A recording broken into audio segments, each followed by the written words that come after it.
There he is. The old PlayStation.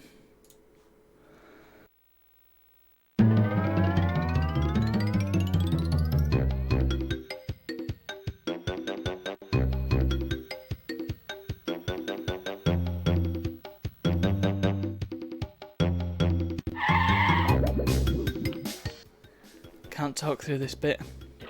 Well, I suppose I have to talk a bit because then it doesn't look like I'm just vacantly leaving dead air.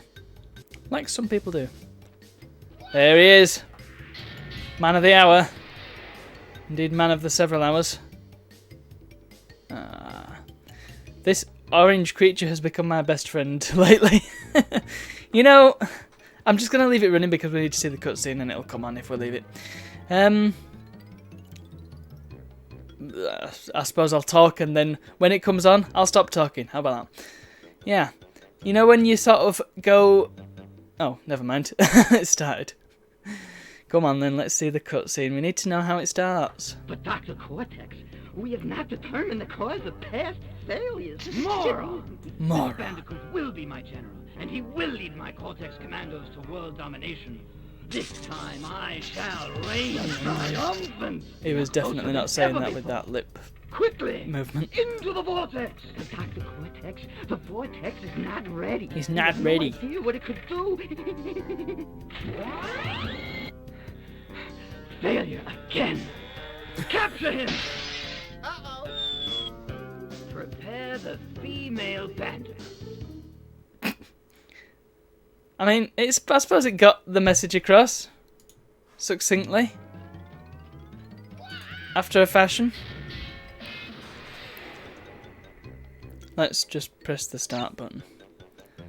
And then I shall talk. So, yeah, thing with video games and I suppose media in general, well, I suppose anything, it sort of ebbs and flows, doesn't it? So, what happens with me is I'll have an obsession with a thing for months and then I'll just go off it like doom and spend some time with various things before jumping onto something else and have an obsession with that for months and then doom. And at the moment it's Crash. Because, well, I suppose it's because I went to France a couple of months ago. Well, yeah, a couple of months ago that been. And there was a PlayStation there with a CRT, and I had my copy of Crash Team Racing with me, so yeah, I was just playing that. It was the only game that I really sort of fancied playing, to be honest, so I played Crash Team Racing for a lot of that holiday. Not tons of it. Obviously, I spent some time with my family, but yeah, my evenings were spent with Crash Team Racing. And so I sort of got into a bit of a Crash mood. And of course, I only played that really because I knew that Nitro Fueled was coming soon, so I wanted to get back in the swing of things, and get back in the swing I did. And then Nitro Fueled came out last week? And man, it is so good. And the problem is, it's in my brother's house, so I can't really play it all that often. By it, I mean the Xbox One is at my brother's house. So I have the game, he has the console. Not exactly the best of situations, but you know, I'm kind of... I only got it because I want to tide me over until it comes out on PC, basically, which will probably be next year. Same deal with Spyro. So yeah, I'm really impressed with it. So I'm on a Crash kick now, and this is something that I've wanted to do for a long, long while, and I thought, well, since I'm in a Crash mood, now's the time. It's time to 100% Crash Bandicoot. And this won't be the first time I've done it. In fact, it'll be the second and a half time. Once again, I'm doing the very professional thing of chatting to my friend while streaming. That's good, isn't it? Okay, so let's begin. And I realised, because I've been playing this on, well, I brought a CRT home from France, and I've been playing the PAL version of this on the CRT, because playing on a CRT, it's just magical. I mean, there's input lag here, and there's not supposed to be input lag with the setup that I'm using, and yet there is just the slightest little bit of input lag. It's noticeable. when I'm playing on the CRT, there's none. It's flipping mind-blowingly smooth and clean. It's just clean. That's how I would describe it. It's clean to play. It's always a good game when it gives you a 1-up straight off the bat.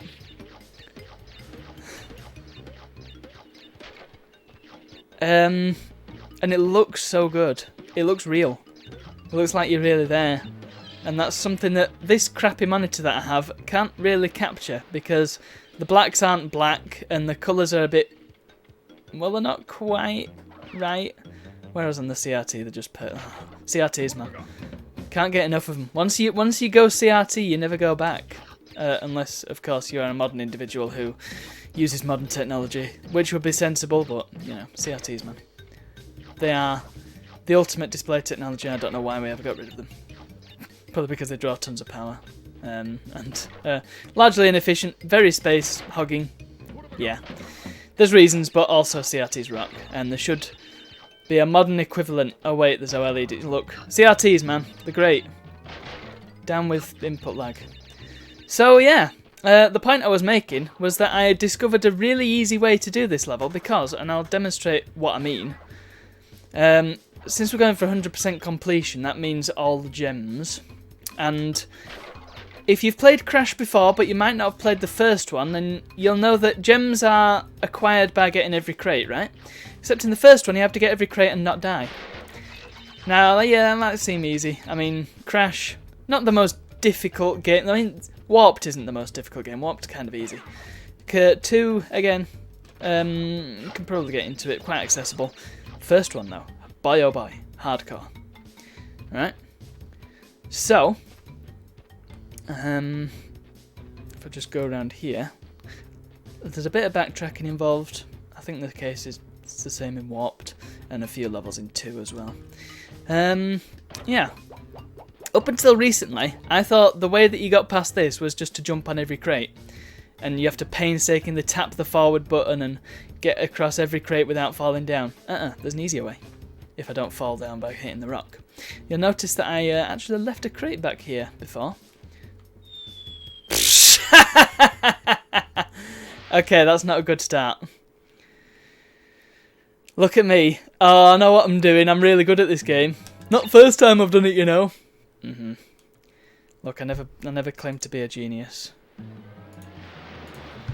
Yeah, come on, Crash. Get your ass out of bed. I will point out, and in my defence, that in the PAL version, Crash can actually jump a bit higher. So, if I miss any jumps that look like they should have been easy to take, that's why. Don't blame me. Which is actually introducing an interesting anomaly, because you know them crates that have 10 Wumpas in them, the stripy crates, and yes, they are Wumpas. Not apples or mangoes or anything like that. Yeah, the stripy ones that have 10 Wumpa fruit in them and you have to bounce on them. Sometimes in the PAL version you can't actually do that, because if you go too long between bounces then it just breaks. And sometimes that happens if you're just bouncing on top of them in the PAL version. Which is kind of funny, and it's to do with him having a slightly higher jump, I think. I mean, that would make sense, wouldn't it? You can jump on the tortoises and they'll let you can jump off them again, sort of bounce on them. Oh, grab that crate. Now, here's a question. Are they crates or are they boxes? Big question of the day. Yep, let's just clear out the crates in here and then just checking there's none off screen, 'cause sometimes there are. Good. Saves a bit of effort. Right. As I was saying, before I was so rudely interrupted by that stupid death, I'll be careful this time. You'll note.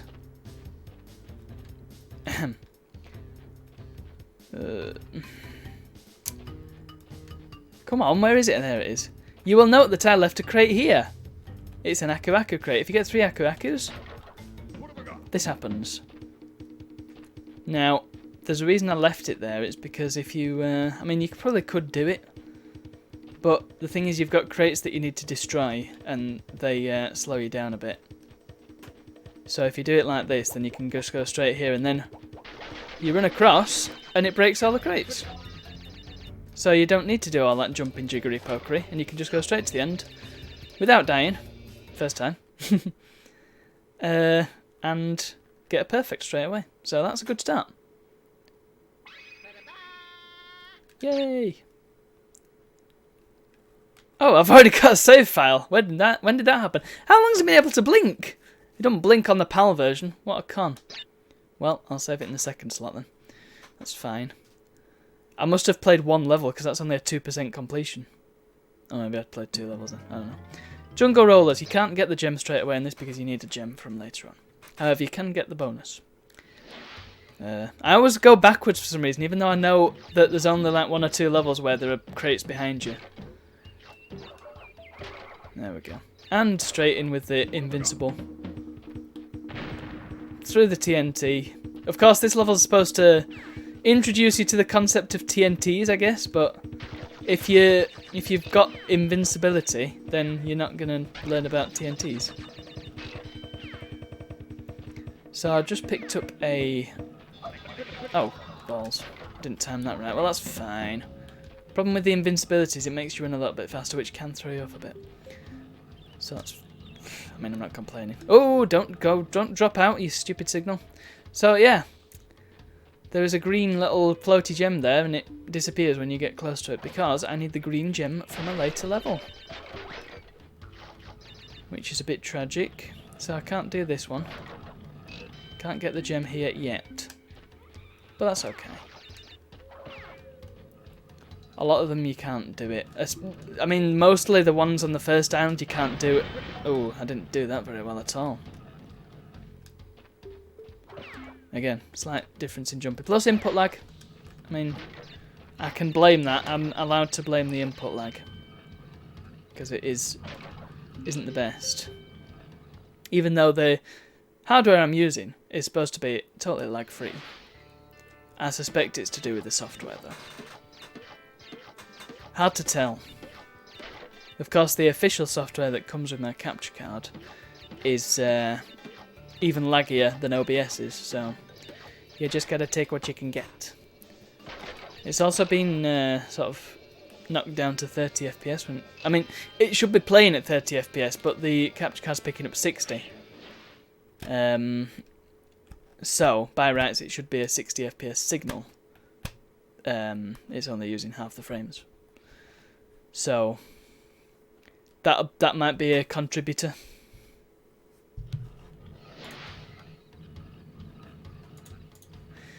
Right, let's move on. Plant.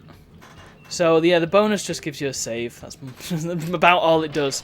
In the later games, you might know that you do get crates from it, and you have to get all the crates in there to get 100%. But not in this one. The crates are largely superfluous in the bonus levels. I missed 3 boxes. Tragical. I knew I would because there's no way for me to get them as yet. But at least I saved. And of course, yeah, in the later games you can just save when you want. This one you can't. You gotta save when game says you can save. Now, I remember this level being quite tricky to get past when I was little. In fact, I know the exact point that I got stuck when I was little because I mentioned playing the PAL version earlier on my actual PS1 through a CRT. I feel I need to stress that part. It's important. I found my old save game from back in the day, and I just continued on from that one, which was kind of cool. Well, I mean, of course it would be on there because it's still the same memory card as I was using back in 2001. The one that I lost for ages. Yeah, I've told that story about Spyro. It's fine. You don't need to hear it again. Interestingly, Spyro Crash seems to move a little bit faster when he's spinning in this version. I note. That could throw me off. Ugh. Are you kidding me?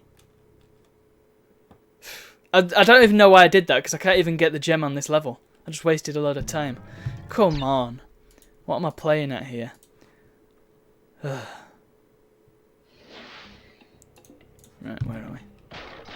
Yeah, there's not a whole lot to say in the loading screens. I just use that time to check the chat and check Twitter as well. Because, you know, finger on the pulse and all that. I can't check Twitter during the day, so I have to do it in the evening. Which is probably why I don't have a huge Twitter following, because nobody ever sees my stuff. Yeah. The moving faster when spinning, I'm going to have to get used to that. It could potentially help, in fact. Maybe. Does it affect you jumping? Let's just try it. Right, so there's that. It looks like you might jump a bit further, but you don't jump quite as high. It's tricky. I feel like there is a trick in there, though. I feel like there's some breadth to it. I'm also interested that the checkpoint seems to have a number 1 on top of it, or something.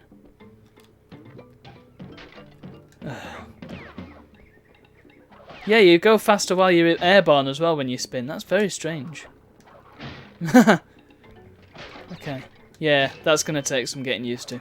Which is weird, because I know I mentioned that this isn't the first time I've 100%ed it. The first time was actually, funnily enough, on holiday. Yeah.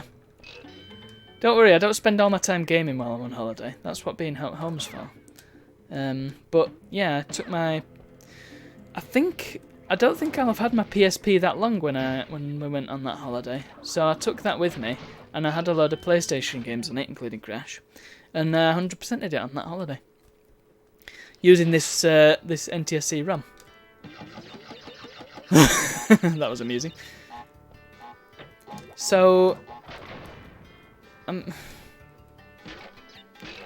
obviously it's doable. I think on my PlayStation, on my PAL version, it is about 80 something %. Might even be 90 something, I don't know. But I kept forgetting that the lab is a level, and the lab is a bit of a pain in the ass. But I already kind of know which levels are going to be difficult, just because I remember them. And funnily enough, slippery climb isn't one of them. If you know about slippery climb, you may be thinking, oh boy, that's a tough level, but that's an easy one. You can't skip this screen, by the way. You miss them boxes, you know about it. You gotta sit through the whole thing. Alright, boulders. I think you might be able to get the gem straight away on this one. Let's find out. I love the Wumper arrow, that's good. As if you didn't know which way you were going. I love the music on this level. Something that bothers me, actually, and we'll probably play the Insane Trilogy in the future at some point. Because now I'm on this path, I've got to do all 3. And maybe Crash Team Racing as well. Though that is really tough. For different reasons. But yeah, something that bothers me in the Insane Trilogy. If you've played Crash 2, there's boulder levels in that. Very cool boulder levels with great music still. But when you get to this point and the boulder hits the wall, Crash is sent flying, and it's a nice little scene. It's just another bit of attention to detail, and they took that out of Insane, which is bizarre. Don't know why they would do that, considering they've got the technology to do it, no doubt. I mean, obviously they do, because they could do it on the PS1. It's just an animation, and yet they didn't do it. Oh my goodness, this boulder... Now that's interesting. How come that boulder managed to catch up with me? One of the problems of playing on a real PS2 is the fact that you've got to deal with the real PS2 D-pad. And the D-pad on the PS2 controller, and indeed the PS1 and the PS3 controller, not the best D-pad in the world. Although I'm not entirely sure what the best D-pad in the world is. GameCube one, a lot of people say the GameCube pad is like the best pad ever made, and it's not a bad pad. Come on. Fortunately, if you die before the first checkpoint, then you're okay. That was just me testing out the spin. It's fine. Once again, I never claim to be the best at this game. I just know that if I can get a bit more... Okay. That was the input lag there. I'm blaming the input lag. What was I even saying? I was saying something important. I know that you can jump mid-spin because I've done it. Oh, God, that's probably killed me. No, it's fine. Oh, jeez, I've totally lost my train of thought now. Oh, yeah. The GameCube pad is a good pad, and a lot of people will agree with that. However, the D-pad on it isn't great. I'm probably going to get disagreed with on that front. If I was to ever come across any fervent fans of the GameCube pad, they'd probably say to me, actually, the D-pad's the best thing in the world, and I'm going to disagree with you on that because it's a bit thin and fiddly. The best D-pad I've ever come across. I'm just trying to think of all the game controllers I've used. Never used a Saturn pad, so I'm not sure what the D-pad's like on that one. The one on the Mega Drive pad looks god-awful. Does not look like fun at all. But, once again, I've never really used that, so I can't comment on its usability. It might be great, it just looks bad. It looks squishy and wrong. Right, have I done it? Has he done it, ladies and gents? I have, excellent. So that's 2 down. We're on a roll here.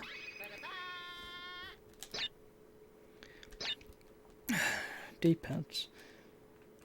The one on the Wii is just a means to an end. Xbox One D-pad. That's good. Nice and clicky. Moves about as you would expect. Perhaps the directions themselves are a little bit far apart, maybe, but and it is. I'm just trying now. It's kind of easy to hit the other directions. The problem with the PS2 one is there's a big gap in the middle, and your thumb skin gets stuck in it, so you end up with well, yeah, there's probably need calluses to deal with that. But you know, that is what we go through. Of course, it's not as bad as because I went to a Mario Kart thing recently with a friend, and there were some speedrunners there. Speedrunners that were trying to sort of butter me up and to be a Super Mario Kart speedrunner. I'm like, come on, I don't care enough about this game. I don't even speedrun the games that I like. And I like Super Mario Kart, but not that much. I like it a bit. I think he was just impressed because I had the Japanese version on my Super NT. But yeah, whatever. But he had a proper callus on his thumb because he spends so much time playing Super Mario Kart. And again, the D-pad on the SNES, not really great. It's very squishy. Oh my, you move so much quicker when you spin on this. That doesn't happen on the PAL version. If it weren't for the frame rate, the PAL version would be my preferred version. But I mean, might as well get that 30. I wonder if the changes in the PAL version, I wonder if they carry over to the Japanese. What am I doing? Japanese version. Oh god, I'm dying every level. What's going on here? That's because I wasn't concentrating. It's poor. It's poor. Apologise.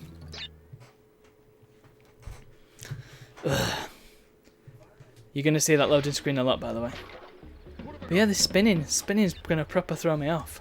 Because you just get a boost of speed. And so you got to plan for it. Like that jump there, I wouldn't have even given it a second thought in PAL. But this one, I mean, I suppose the jumps are lower, so you've got to account for it somehow. But yeah, that's not good. But yeah, I wonder if the changes to the PAL version carry over to the Japanese one, because that might be the one to play. Only problem with that is, I haven't played it, so I'm just going by what I've read. But apparently when you get an Aku Aku crate, who's the mask if you're not aware, it gives you a hint every time, and that's not really something that I need. And I wouldn't know how to turn them off because I can't read Japanese, which is a tragedy because I like playing Japanese games. So maybe I should get my ass in gear and start learning it. Right, let's not mess around this time. There we go, that's good. Ah, yeah, I can't even get the gem on this level either because I need the orange thing. Which I seem to recall is kind of easy to get. It's on, which level is it on? Oh, I think it's on Toxic Waste, man. What a flipping level that is, jeez. I don't know why I'm doing this in this particular way. I could just spin them. Bouncy, bouncy. Let's see how many I can get in a row before falling down. Probably this will be... Oh, no. No. I didn't think I'd be able to reach that. Yeah, I'm not going to be able to reach the lives. That was not bad. Keep you uppy, Crashy.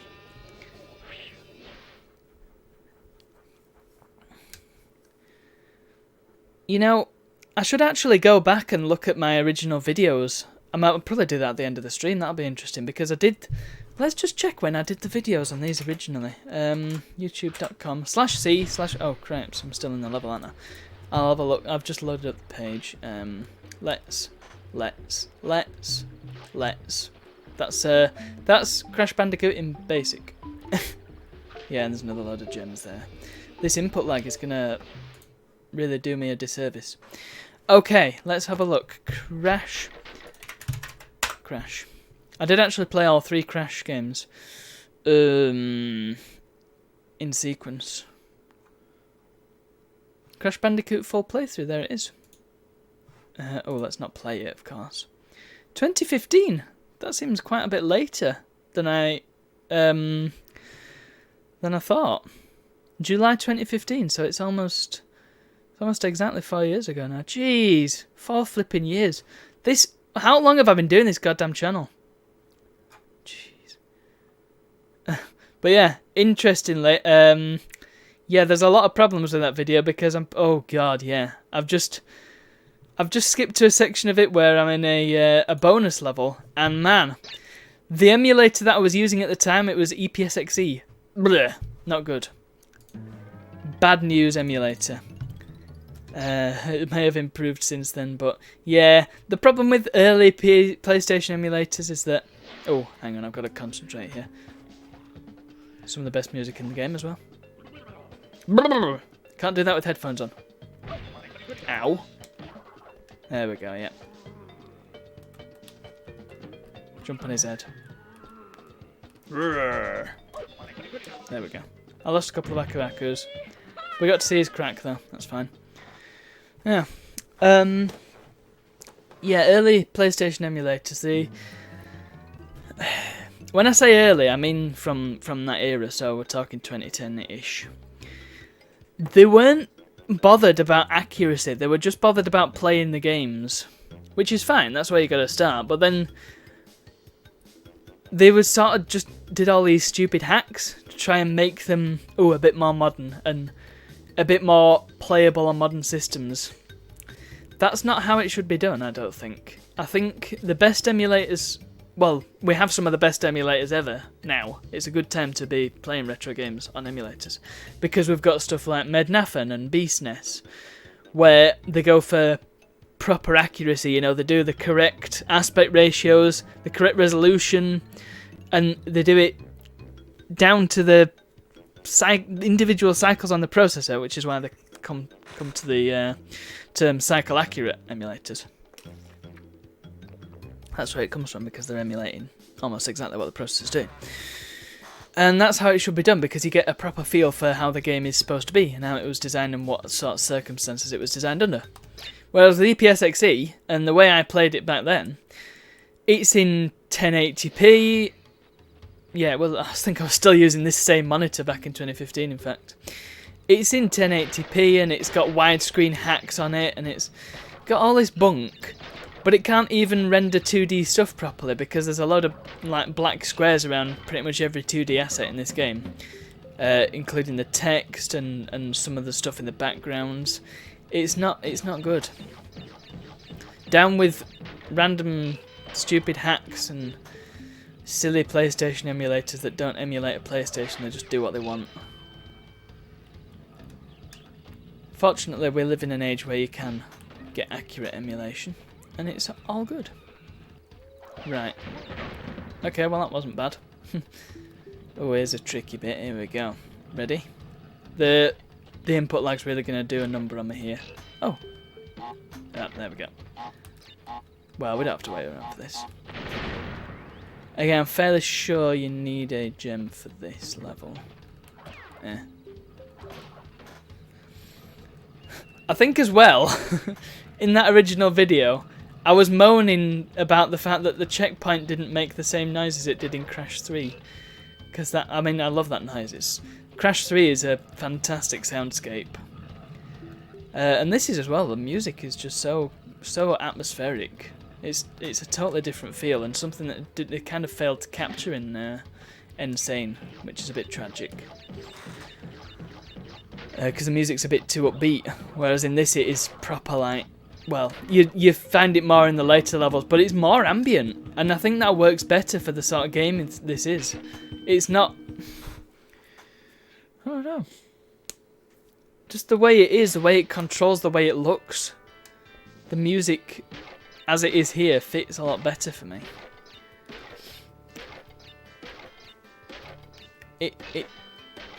Again, it's mostly to do with atmosphere, and in the later levels they really are quite creepy, really. Right, well that was a bad call, wasn't it? Oh well, done it now. That's what I mean, if I was playing the PAL version I might not have got all 10 Wumpas out of that crate, it might have just broken. Sometimes it does. Come on. That's what I want! Ugh. Fine. Have it your way. No lives! Oh dear, no lives, Tawna, come on. This always puzzled me as a kid, because she stood right there, and yet she's the end goal sort of thing. You've got to go and rescue her from Cortex. And that first cutscene is something that Insane really did a lot better, because Tawna's actually got a bit of agency. And I know all these extreme feminist people, they band around the word agency and this and that. But yeah, Tawna really is a likeable character now. Yeah, there we go. Like, you needed the blue gem for this. Which is awkward. I mean, you'd think you'd be able to just fall down on that pillar, because you can see the ground. You just can't, because the game says no. Yeah, Tawna's actually a likeable character now, as opposed to just a trophy. And that's good.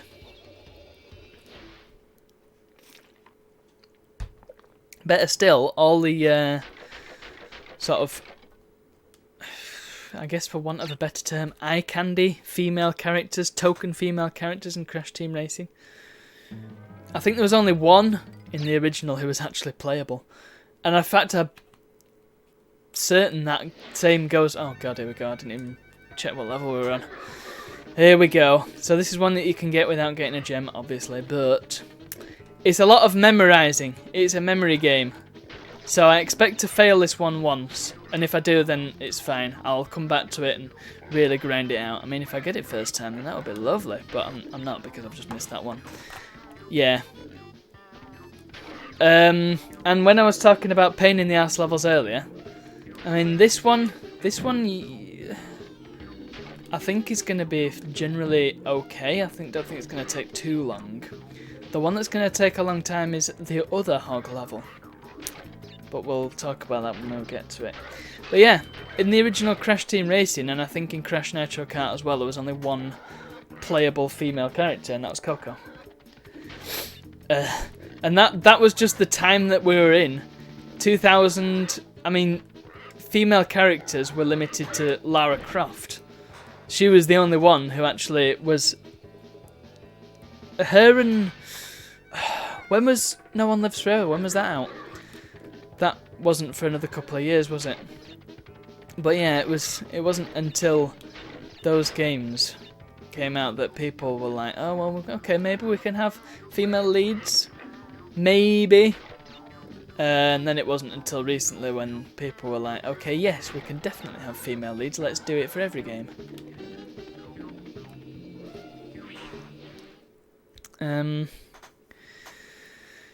But yeah, so in Nitro Fueled, there's still not very many female playable characters.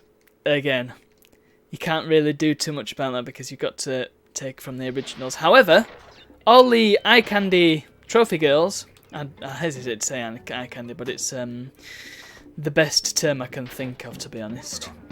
They were just there. They weren't really there to do anything other than to look nice. That's not really what girls should be doing. They should be being people. They're actually playable racers now. Or they will be soon. I think as of July the 3rd they will be unlockable racers, which is great. I don't think I'll be playing as any of them, but I might do, I don't know. I might play as Tawna, because she's going to be in it as well, which is great. And it's a shame that she wasn't in the original, because she was one of the first characters in the game. Ooh, ooh, And we're also getting Pasadena Opossum, which apparently people want. I'm amazed by this. Again, we might talk about this more when we do the 100% of Crash Team Racing, but that's probably going to be in a distant future, so I might as well talk about it now. Pasadena. We played Crash Tag Team Racing not too long ago, in fact. Because I wanted to... I don't care about that. I can't do this level without the red gem, so it's fine. I'm not worried about it. I can die a couple of times. It's fine, it's fine, it's fine. Yeah, we did Crash Tag Team Racing not too long back. And I discussed the characters on that, and yeah. The one thing that I remember about Pasadena is... this is the fastest little piece of Texas you'll ever see, or something like that. And my. Not somebody I really wanted bringing back, but that's just me. And apparently Crash fans at large want her back, as well as Von Clutch. And I'm like, what? Why? I mean, Pasadena, maybe I can just about understand she was not the worst character. She was just a bit of a flat character. You know, it's not the worst crime you can commit. But Von Clutch is flipping stereotypical borderline racist. Why would people want him back? He was never even anywhere near being a good character. If they bring back flipping Willy Wumper Cheeks, I'm gonna be so mad. And I know there's the argument, oh, you don't have to play as them, but if I was to go online and have to race against Von Clutch and Willy Wumper Cheeks, it's just like, come on, do I want this in my life? Of course, they did bring back the one good thing about Tag Team Racing, that being Chick Gizzard Lips and Stu, the announcers, and they were ace. They really were the best part, and they're even better now. Stu is just like nutso. Unfortunately, it doesn't have the hat thing, at least not yet. Maybe they'll bring that back. But yeah, otherwise. Oh, of course, they brought back the carts as well from Tag Team, but they're just in the game. Look at this, you can cheat on this level. Run into the background. Has no benefit other than saving you some effort. There's no crates back there, but hey, you gotta take every little victory you can get in this game. I wonder what those things are attached to. Right, we gotta do this right. Here we go. Boing. Right, there's a bit here with these bouncy fire things, whatever they are.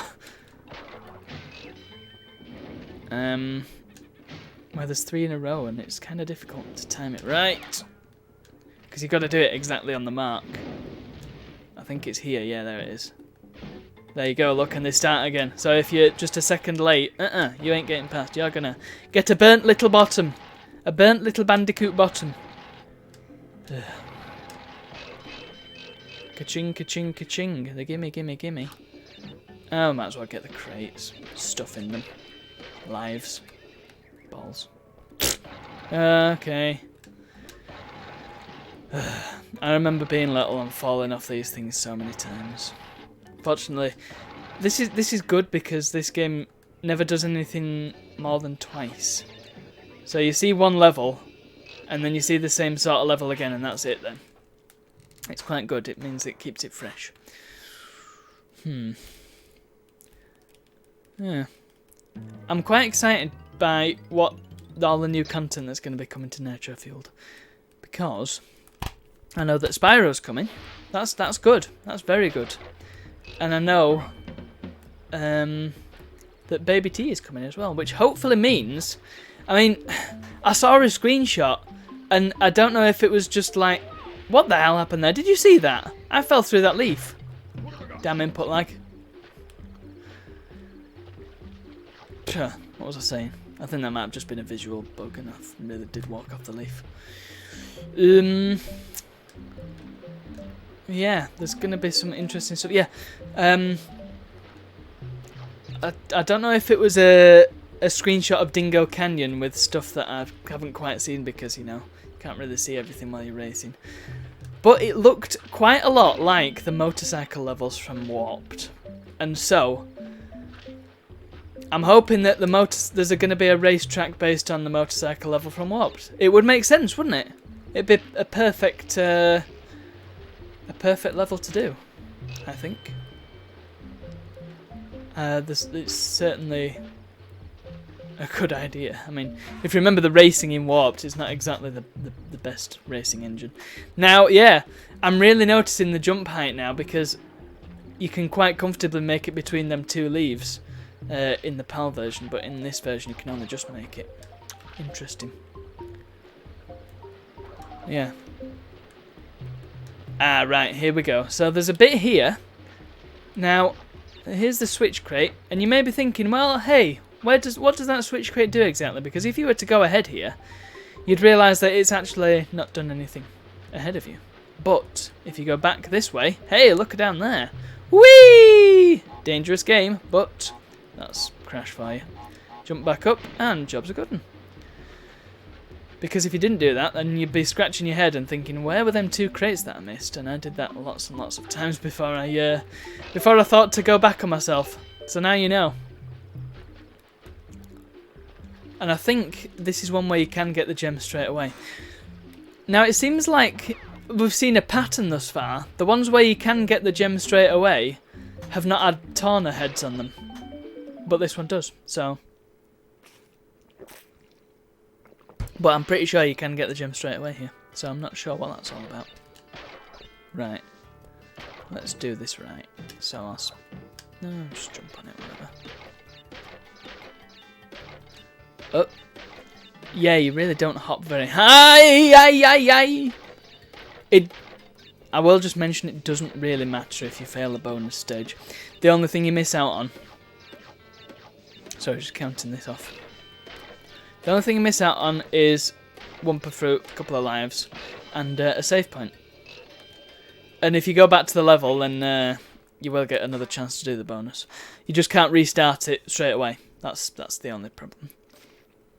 But I don't know if it counts towards your 100%. You might be able to get through the whole thing without doing any bonus levels. Just don't know, because you can either save by a bonus or by getting a gem.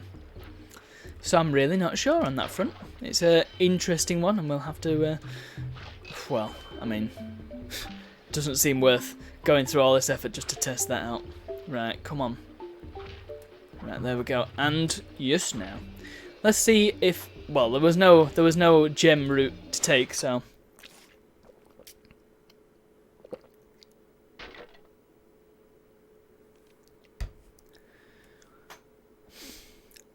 Where was that box? I'm going to do that again, because I want to know where that box is. Ripperoo, you can wait.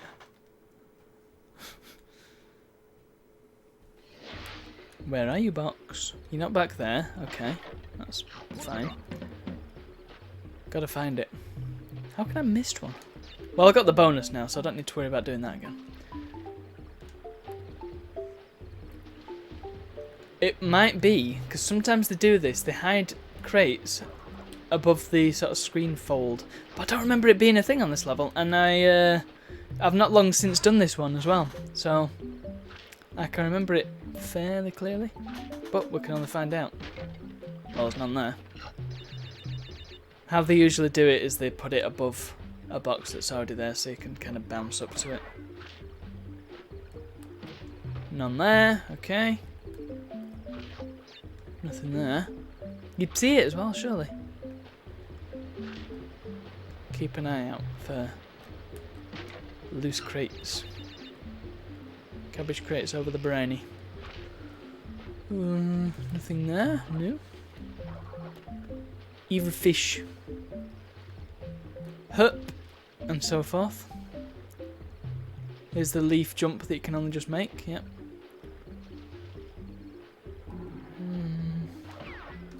Around here, is it? Go, go, go, go. Leaf jump. Unless it didn't count the... God knows. Because here's that switch crate again. Wait for the leaf to respawn. There it is. I mean, maybe I moved away too fast for it to register that arrow had blown up. Yeah, so that's gone. Oh, hang on a minute. Hang on. I know where it is. Can you tell where it is? Yeah? Can you see it? You might not be able to see it. I've ballsed this up. That's not there on the PAL version. I'm certain of it. In fact, yeah, that down there in the PAL version, I'm pretty sure that's gems down there that you have to watch. Oh no, it's not, because that's in upstream. Ah, blinking heck. So I'm certain that's not there on the PAL version, because I would have known to look for it. Because, like I say, I've not long since done it on the PAL version. Oh well, that was a bit of a useless invincibility, wasn't it? Goo! Blee! Right. Wow.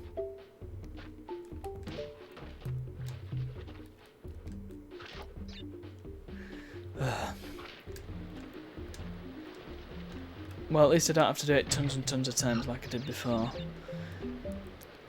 It's funny because I must have done it at one point and had just forgotten.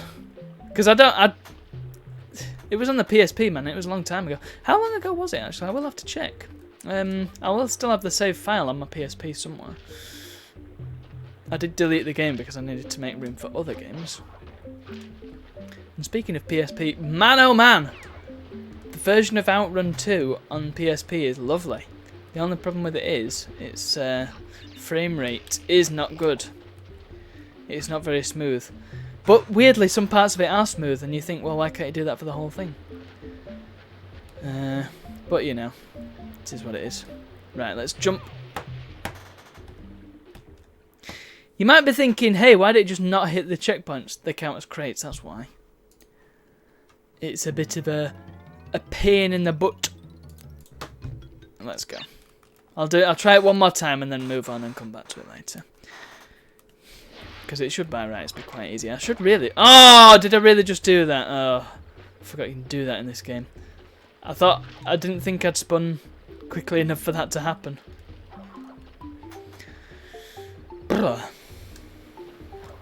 Let's get up that thing really quickly and destroy the fish. Yeah, it would be sensible to run to the right. Then I can run over to the bouncy thing. Because if I'd done what I did, then I would have just fallen in the water anyway, because I would have been high and dry. Stranded, one might say. Right, come on. Come on, come on.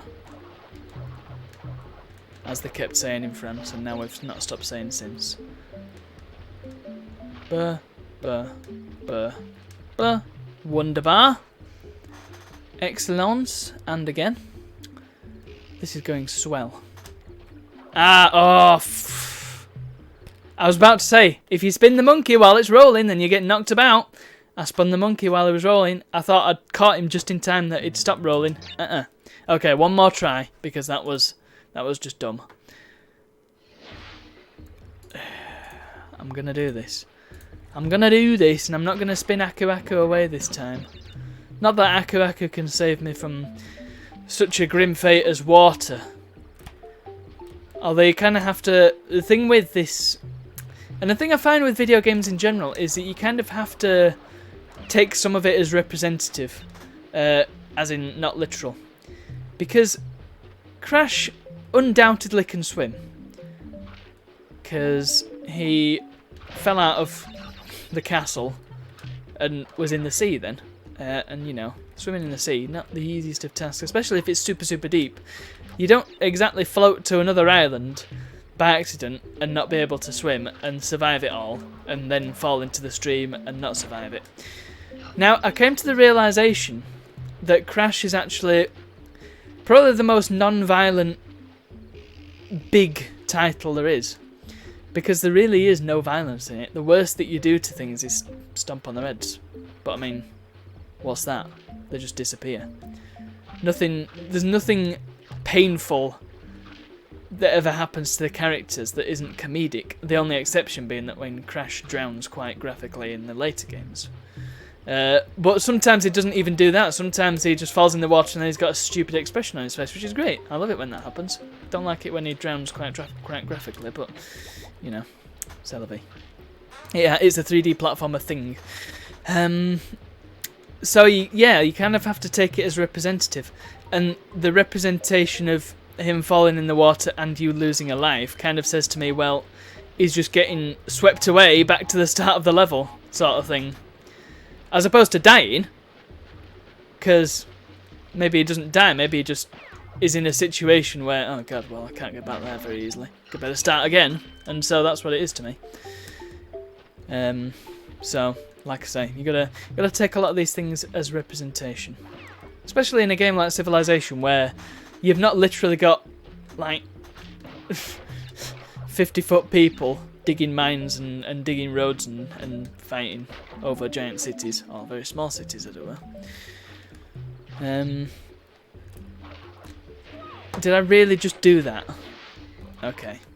If I keep making dumb mistakes like that... Look, I'm tired. It's been a long day.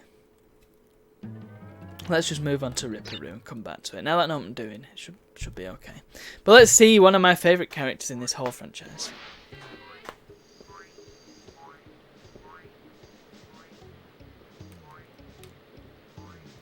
Right, if I hit the big TNT here... Okay, that didn't move down quite as quickly as I hoped it would. Right, if I hit that there...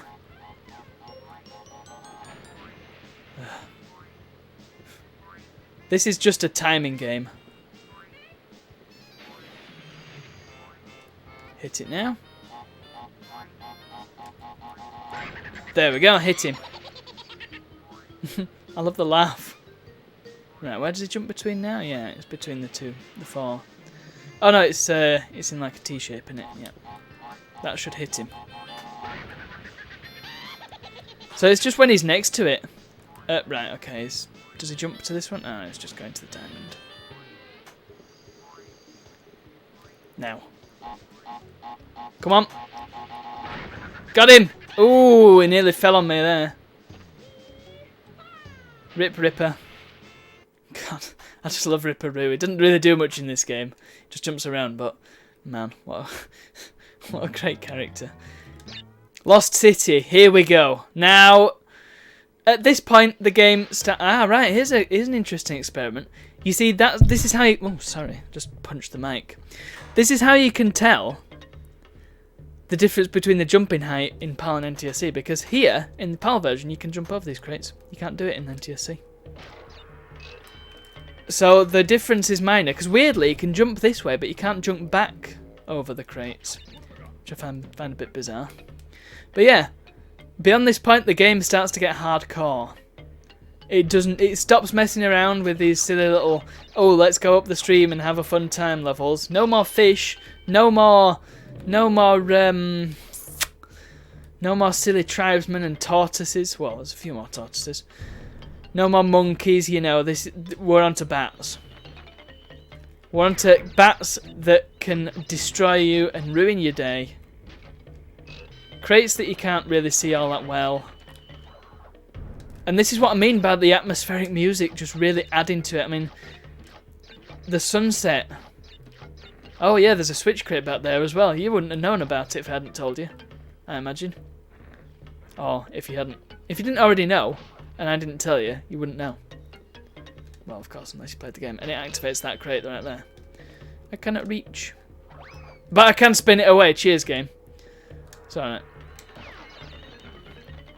I have no doubt in my mind that I'm going to die at some point on this level because it's the Lost City. And these are some of the hardest... Crap. You know what I mean? Let's see if I can do it in one run. No death. Maybe I should try a no death run for the whole game. My god. And I have to... It's well, yeah, it'd be hardcore Iron Skull, wouldn't it? I don't know if there is an equivalent in Halo. In fact, there isn't, because you can just restart the game whenever. Or just restart from the level you were on. So, you know, it's not really a thing. But yeah, there's a thing in Halo called the Iron Skull. And if you have the Iron Skull activated, because the skulls are like gameplay modifiers for campaign missions and for Firefight as well, which is like the horde mode, survivally sort of thing.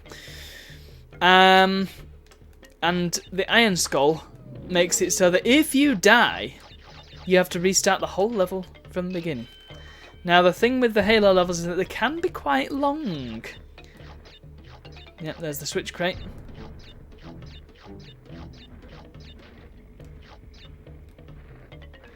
They can be very long, in fact, especially if you're playing Legendary and with other gameplay modifier skulls on.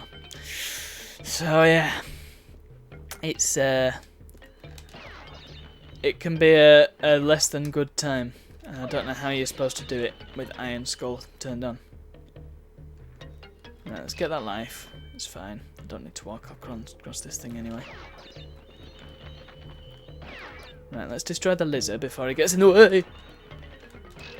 You always have to check in these little back corridor things as well, in case there's crates. Okay, I gotta tell you something. I pressed the spin button in advance. Input lag! It strikes again. That should be a video game.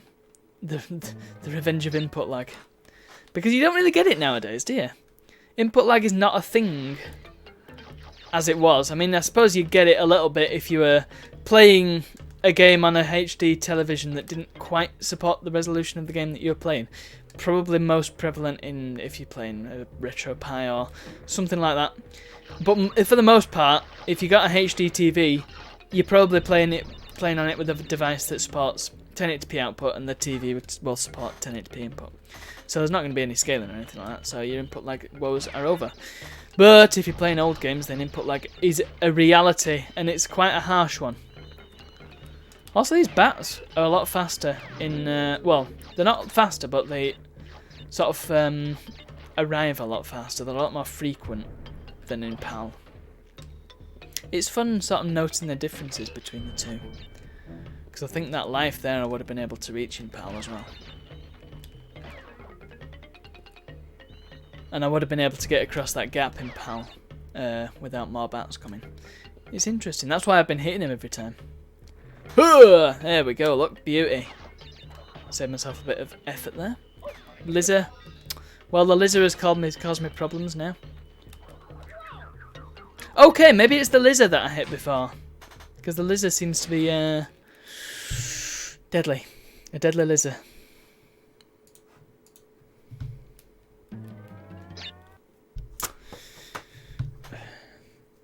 I'm pretty sure you don't need any gems for this level. You don't need any prerequisite gems. It's a bit irritating. It's a bit of a tease, isn't it, that they put a bouncy crate there, but you can't use it because you need to break it in order to get 100% crates, and you wouldn't really go over there if you weren't going to break it, sort of thing. This D-pad is... Yeah, I really need to time that because that input lag, man. If you were here and playing it like I am, then you would be agreeing with me. And I know I keep going on about it. It really is difficult. Listen, this is when I press the button. That was stupid of me, wasn't it? Fortunately, I didn't get a checkpoint, so I don't have to restart the level. But yeah, you can really hear that there is a massive input lag. I seem to recall reading somewhere though that they programmed it in on purpose. Now they can't have done because there is none on the PS1 through a CRT. I must stress that again. CRTs really do make all the difference. Oh come on! I've landed on top of him. Them lizards really are hardcore. They don't brook no nonsense. To use a classic Yogscast quote. Oh come on! I missed some one pie. There we are. These bats really are a lot more frequent. Funnily enough, if you kill the master bat, both master bats, the other ones, well, they stop coming, but for some reason they also turn into Wumpa Fruit. It's a bit strange. Okay. Watch for the exclamation mark. There it was. Let's just destroy that thing. There we go. Get the embryo head.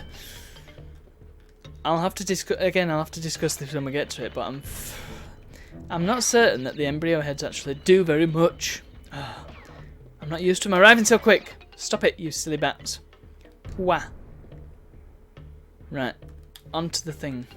Okay, don't know. I kind of did. Right, let's get rid of the lizard, because he seems to be causing a lot of problems. Let's get rid of the bats now, before I go and get them crates. There we go. Now I can destroy them in peace. Fine, good. Oh, here we go. Oh, God! I thought he was going to... These guys think they're all that, these lizards. Uh-oh. Oh, goodness, that was a bad situation to be in. Don't do that. Gonna follow any piece of advice today, it's not to do that. Funnily enough, the insane physics are modelled after the NTSC version, which they would be.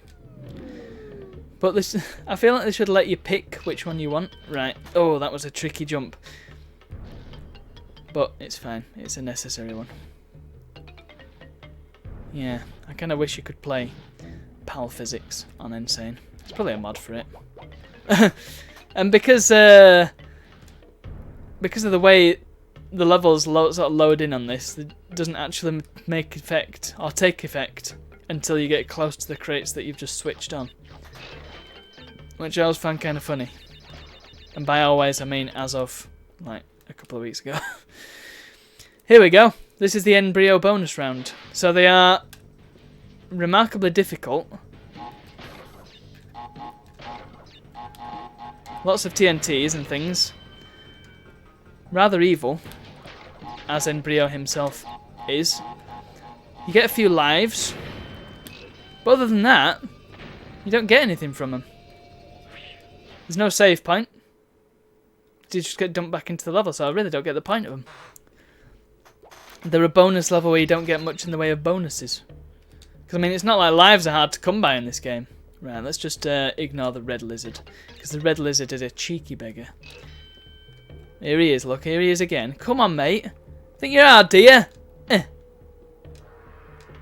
Watch, I will have needed him now. There's a lizard later on that you need to... Oh, goodness, that was bad move, bad move, bad move. Fine move. Good move. Alright, let's get the timing down before I run for it. Go.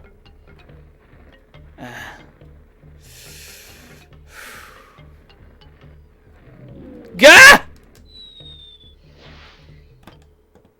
Sorry, guys. I really do need to work out the timing before I go for that jump. Because that is a tricky one. It's a tricky one. But the rest of it, I've got down pat. I'm gonna keep an aku around. You know, I'm not gonna fall off. I'm not gonna get killed by bats or by dirty lizards. Look at him down there. Thinks he's all that. He's about as all that as a little speck of dust on the ground. That's what he is. A dirty, sweaty lizard.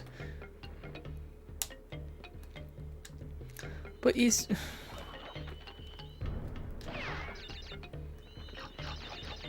And these bats... Oh. Oh, yeah. Yeah, that makes sense. Hooah! Right, yeah, I've got the switch crate. I don't even think I need it anymore. Alright, so it doesn't count the embryo level as being done then. Because there's no save point, so it wouldn't even know that I've done it. By rights, I suppose. Unless it's saved that particular fact in RAM, which it hasn't.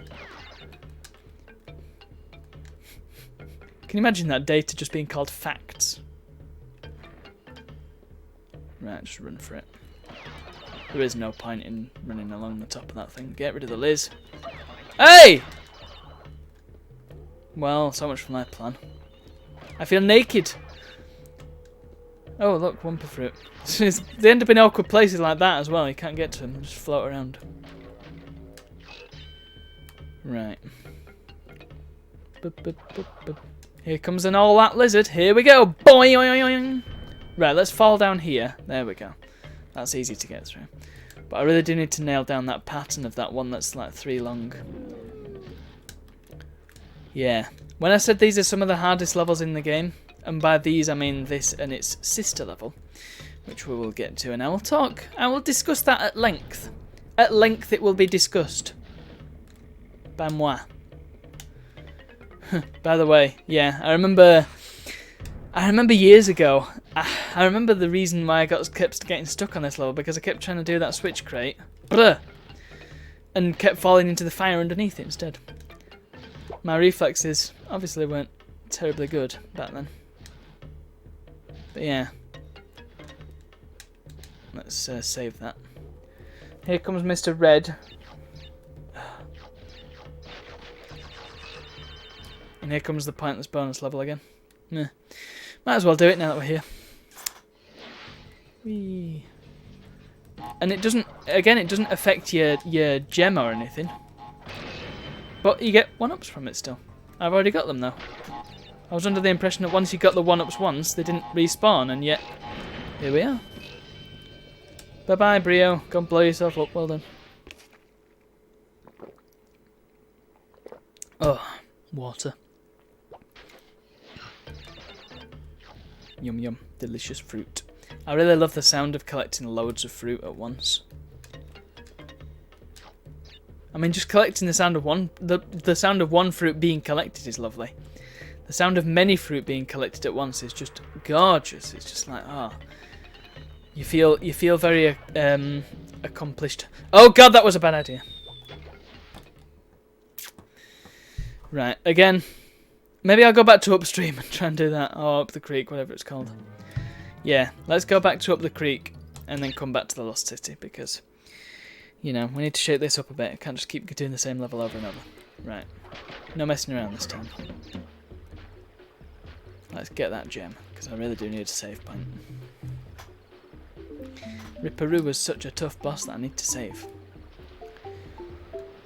And the Lost City is not an easy level. Powie goes the fish. Blech. Yeah, you can snap at me all you like, Buster. I'm still getting through. Wonder what that plant has against me.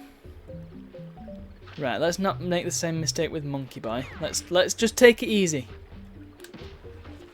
My headset wasn't quite on my ear then, so that was a bit strange. I sounded suddenly very, very clear and crisp. Right. Let's not take any undue risks. There we go, that was a lovely, lovely sound. Okay, and boing. Nice. Let's get rid of Monkey Man. Oh, right, yeah. It's timing. No, no, no! Oof. And go, good stuff.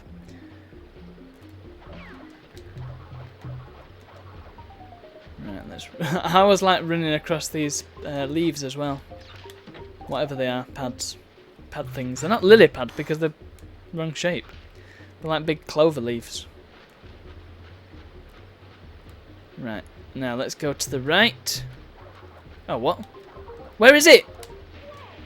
Where was it?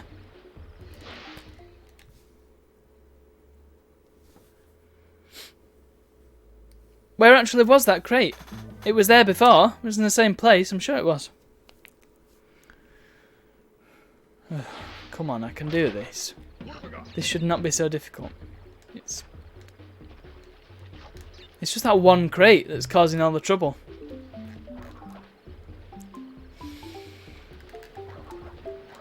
Right, here we go.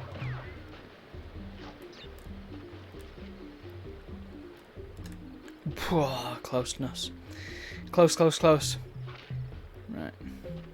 I really should try the Japanese version and see if it's any different. Right, let's get rid of Monkey Boy. You kinda miss being able to slide in this game, I must admit. As much as this is my favourite of the Crash games, Crash himself does feel kinda stodgy.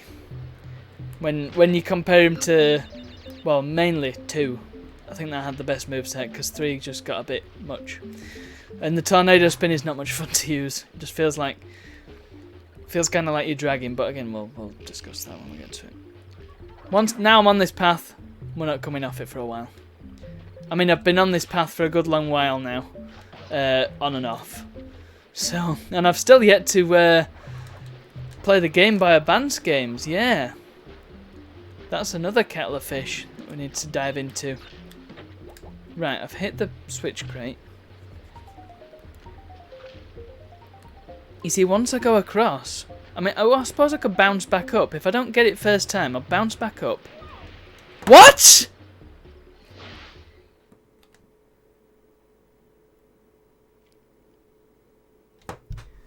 I've no idea what happened there. I just fell through nothing.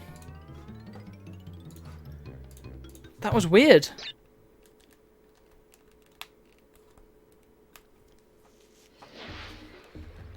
So you've got to act fast on information that you don't have. Man, I am getting so fed up of doing this bit of level now. If I don't get it this time, once again, I should just move on and try and do the Lost City again.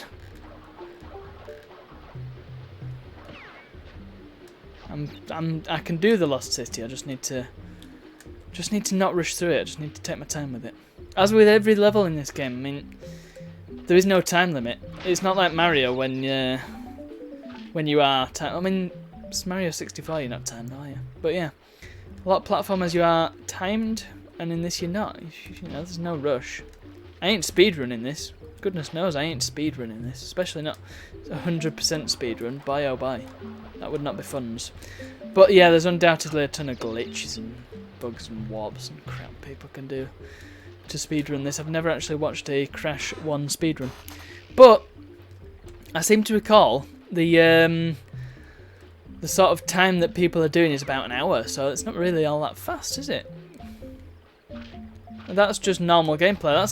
That's not the sort of speed you get if you're warping around everywhere like in Deus Ex. I mean, if you watch a speedrun of that game, that's just beautiful. And the guy that plays it, who's like, just like, yeah, I've just played Deus Ex, that's all I do. I even look like a Deus Ex character. But then there's the other guy, I think he, I'm not sure where he's from somewhere in Europe, right. It happened again! Right, screw this flipping level. Can somebody tell me what's happening down there? Because I just fall off nothing. Right. Let's do the Lost City.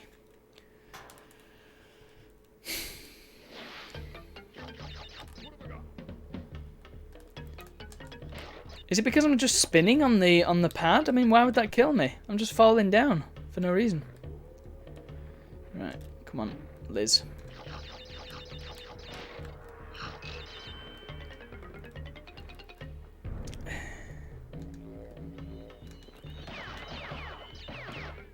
Get rid of them.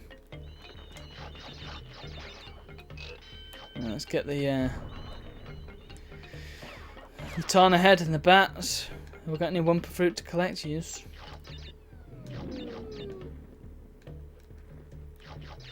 Something, yeah, this is something that you don't actually get in the later games as well. All this temple stuff, and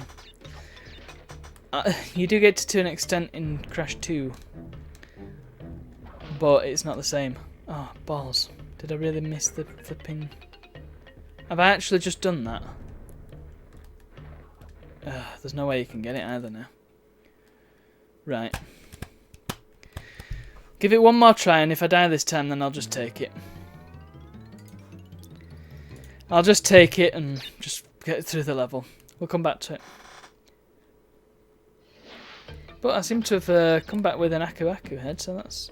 In fact, what I could really do with is some invincibility for this level. Because it is... some levels it's not really much use, like in Rolling Stones and all them.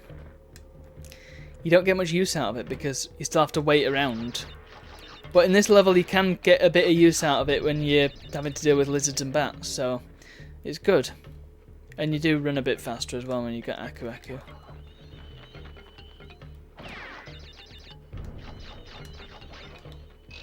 Right, good. Let's do that. How did I manage to not get it?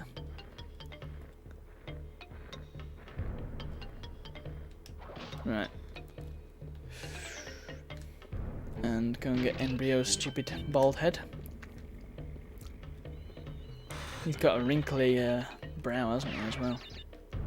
Oh, boy! I did it again. Ah, but I seem to have not taken a hit. How the hell does that happen? Right, let's wait for this.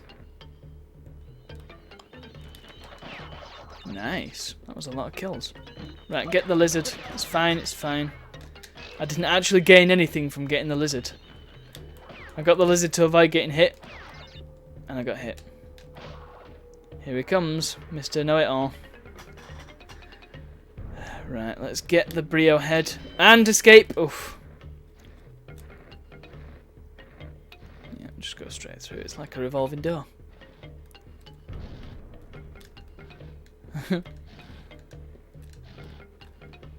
Oh, are you kidding me?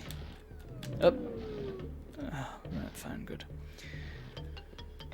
Right, let's get the checkpoint. Again, no rush. Don't rush. There's a really awkward one of these later on where you've got to jump on this rotating thing, but it's rotating away from you, so it's quite tricky to do.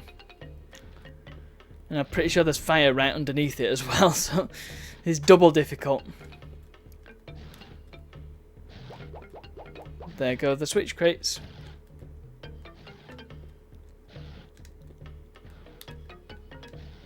Good. Mr. I'm better than you. Yep. Lots of delicious wumpers and a Brio head, which means I'm going to get presumably a ton more extra lives. For no good reason. May fall off, actually. This one seems like it'd be quite easy to fall off. Oi! Just from like a misstep. I keep forgetting that you can't bounce on TNTs. Once you bounce on them once, that's it. That's all you get. I managed to finish the level while Embryo's still there. Didn't know that was possible. Oh well, that's cool. Yeah. What if he didn't move from there and I get to the boss battle and he's just like empty room? That'd be good. Alright. Now. Here he comes, Mr. Oh, you can't spin them. I thought he'd jump high enough for me to go underneath him, forgetting of course how the red lizards work. Because they think they're better than you. Ah. Here's a bit of timing. Here we go.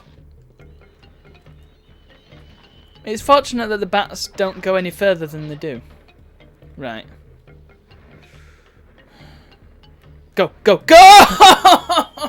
Right, screw it. Move. Oh, right, cheers. Right, let's work out the timing here. So ideally I want to be running here, don't I? Actually, no, I don't. I want to be running here. Okay, it's not like that. You can just run straight through this one, that's fine. Alright. So it's after the two come out. Yeah, then you can run for it and then jump and jump back. Okay, that's fine. Where am I now? I was on the corner then. So much for your square hitboxes. People who complain about Insane having a slightly different hitbox. Yeah.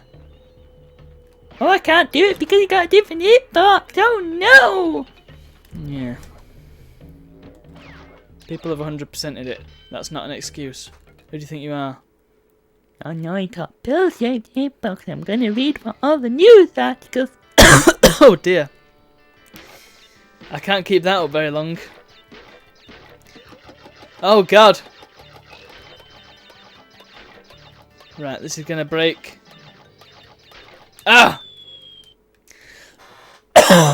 No save point for me. I got careless. As I keep doing, and that's why I'd keep dying. Because I'm getting careless. Like Peppy Hair. He gets careless quite a lot. Alright, here we go, look. I can jump over them, can you? I didn't think so. Right, this...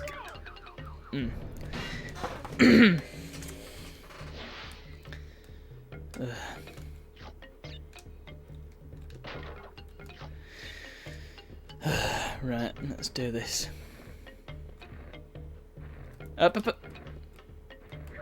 Oh, right, okay. It would appear that it's not safe to sort of hide along the side because he can actually hit you still. Right, let's jump on him. Ah! No! Okay, he's going to jump on me. Damn it. It's alright, this is all good, because it means I can... It's not been that long since I did this level. Why am I so crap at it all of a sudden? Let's jump on him, there we go. Right, might as well. For some reason they break instantly. That happens to literally no other crates in this game, or in any of the other games. That one. Look, there's Cortex's castle in the background. Oh, it's all nice. I pointed then, and then I realised they can't see where I'm pointing. Ah, here we go, one of my favourite levels. Love this level. I love this level because, again, it's just so atmospheric. Oh, especially if you lose signal. And the music.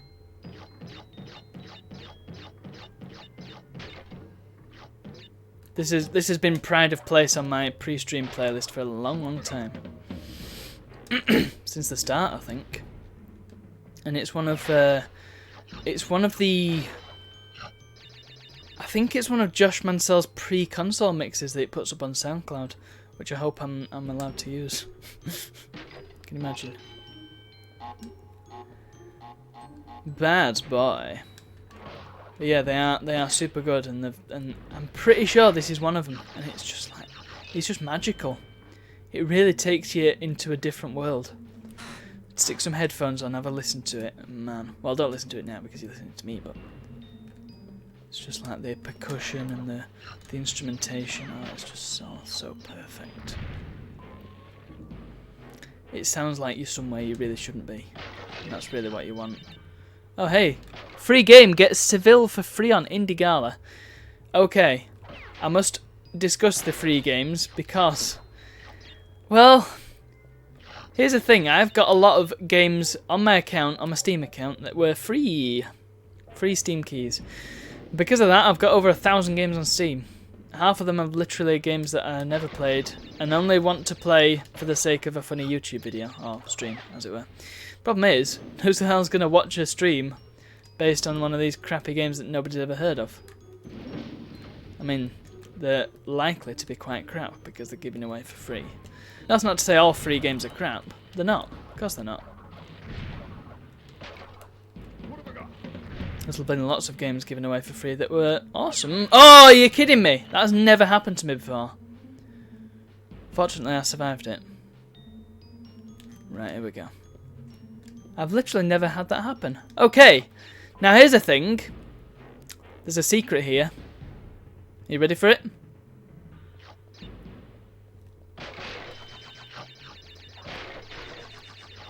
Yeah, they like that little trick. In fact, I have a feeling that there's probably a hidden crate up there as well that I missed. We'll soon find out.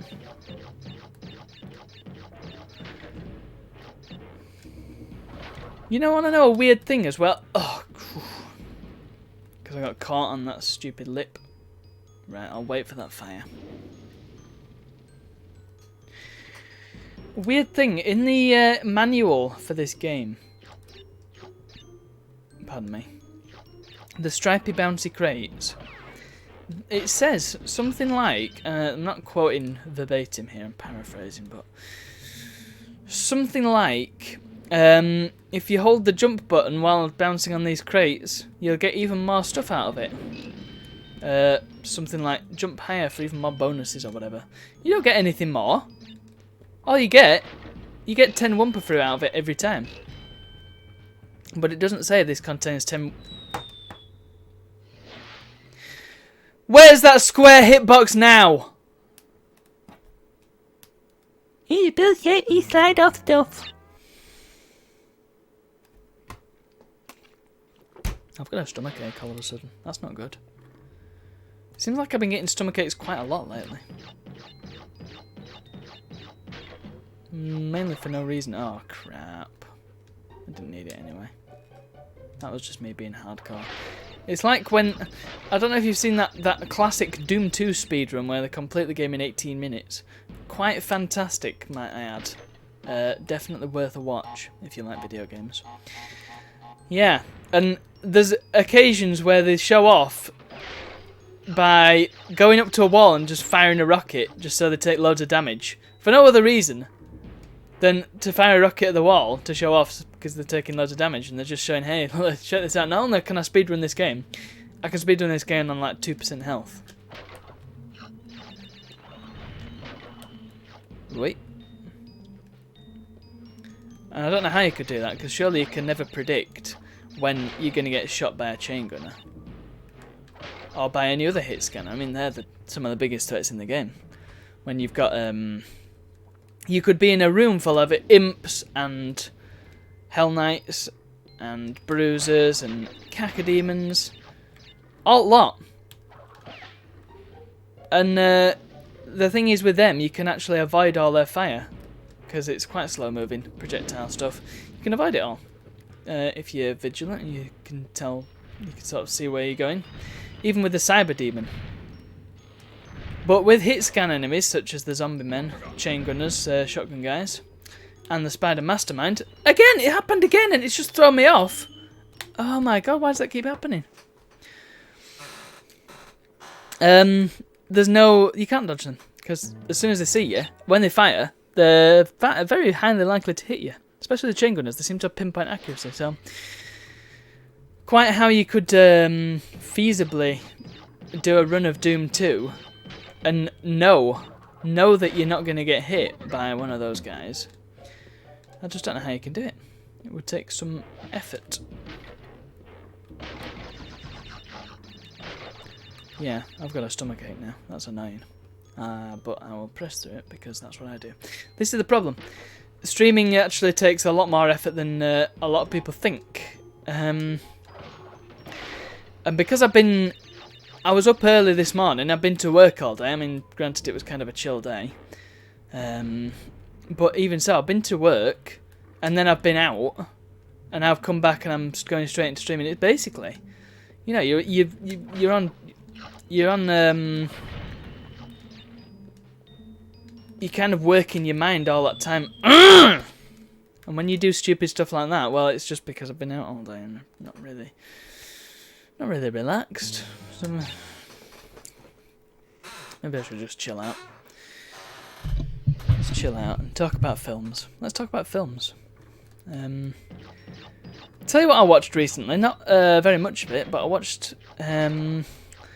And I will just mention that this was because I listened to the What a Cartoon podcast before you say anything. I was watching The Many Adventures of Winnie the Pooh. And I only watched a small part of it. I watched the last third of it. Which was sort of extracted from an earlier short called Winnie the Pooh and Tigger 2. So essentially I just watched that. But I do want to watch the rest of the film as well. Because it's bordering on feature length. It's an hour and 20 minutes or so.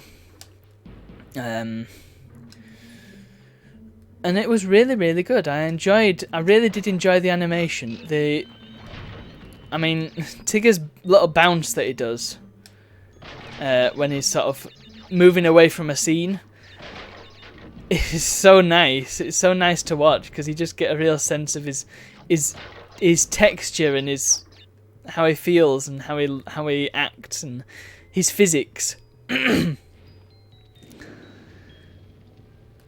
And I never realised this about Winnie the Pooh before, but those characters, they don't really like each other very much. And it's discussed in the podcast, so that's not original research. But I did notice this, the fact that they don't really care about each other so much. They just sort of hang around together because they got nobody else to hang around with, I guess. Right, let's find out if there is indeed a hidden crate up here, or if I was just lying to myself. No, there isn't. Oh well. Let's just do some spinning then.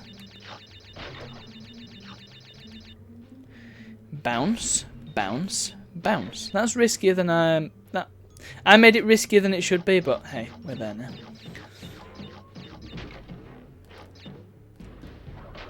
One thing that amuses me about this game, when you spin, Aku Aku tries to get involved. It's kind of funny. I don't really get why that would be. I mean, they would have had to program it like that.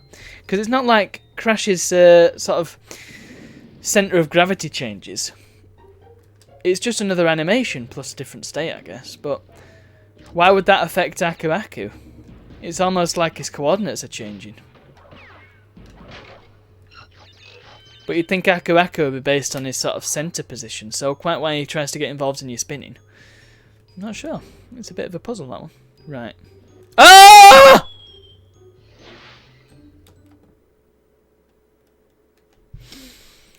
The game is acting unpredictably. Quite unpredictably. It's bizarre. This... I'm not going to go so far as to say, oh, well, it's like a whole new game. But it is so different from PAL. It is like the subtle differences. It's like the difference between the Manchester accent and the Yorkshire accent. They're so subtle.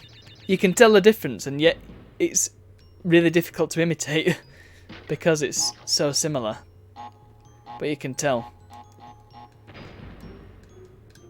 The differences. That's totally the wrong analogy. I apologise.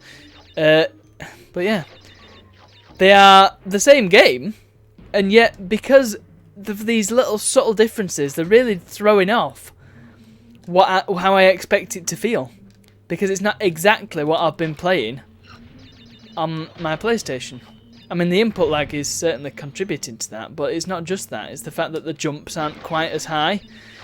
And it's the fact that the bats don't act the same as they did in PAL. I mean, I swear they don't... Once they've flown out once, you don't see them again. I mean, I suppose if you waited there for ages, you might see them, but... you don't see them like that quickly. So the bats are a lot quicker, the jumps aren't quite as high, and the spinning makes you move faster. That's probably throwing me off more than I even realise. And then that little platform moving, I wasn't expecting that to move. And, I mean, maybe I'm wrong, but I don't think it would move in PAL. Right. Haha. I outsmarted you, wall. Right. That was risky, but paid off. Right. Whew. I was right at the edge of that platform. I could have fallen off quite easily. Oh, with your square hitbox, I wouldn't have. I don't get that argument. I think the argument that he's got a pill hitbox and not a square hitbox is only an argument that a speedrunner can make. That's it. But they claim, oh, it makes Crash harder. It really doesn't. It's just as hard as it always was. In fact, I found it easier. I found it easier getting through Insane Crash than I did getting through this Crash. Right, let's move off this platform before it runs away. Right, let's move. Okay, this is good. There's no secrets around these stupid things, by the way. These are just a test of your patience. Right, where did I die last time? Was it to bats? Or was it there?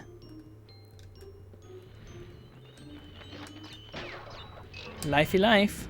Must have been there because there was a life there. And goo! Let's see if I did it. Or if I missed one stupid crate. That's our third gem. Really? I've only got 3? Jeez.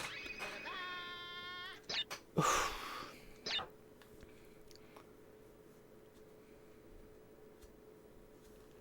Alright, let's continue. Let's forge ahead.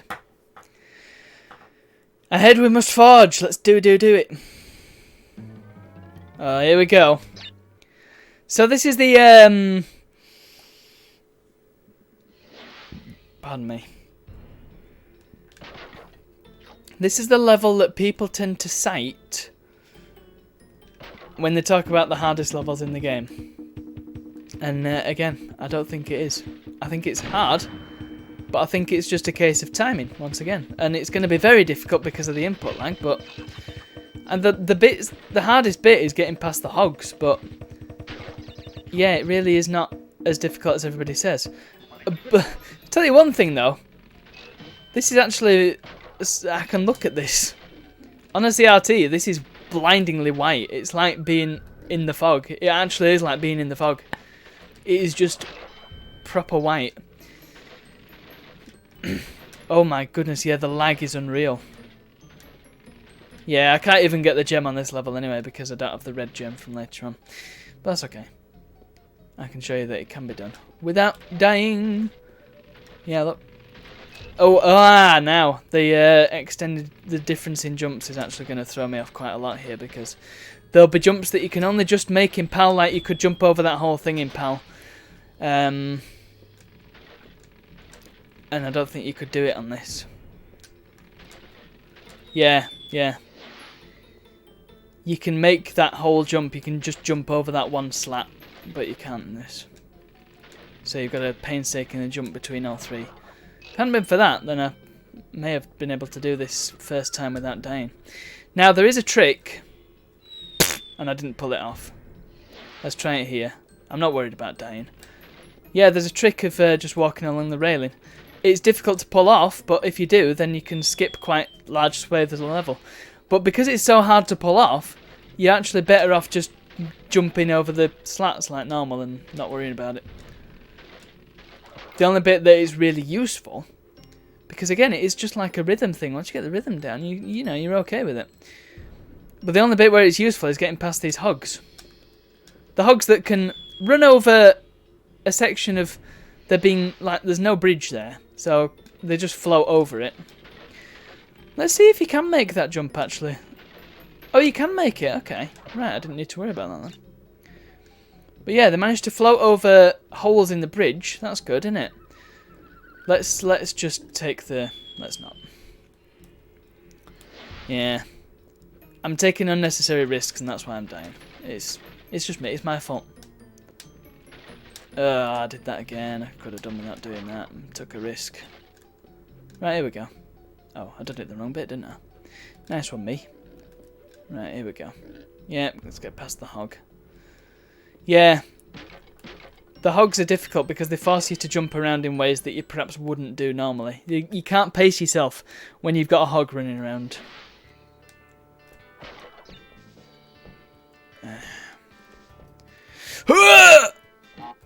Look at this. Nice little trick of gameplay here.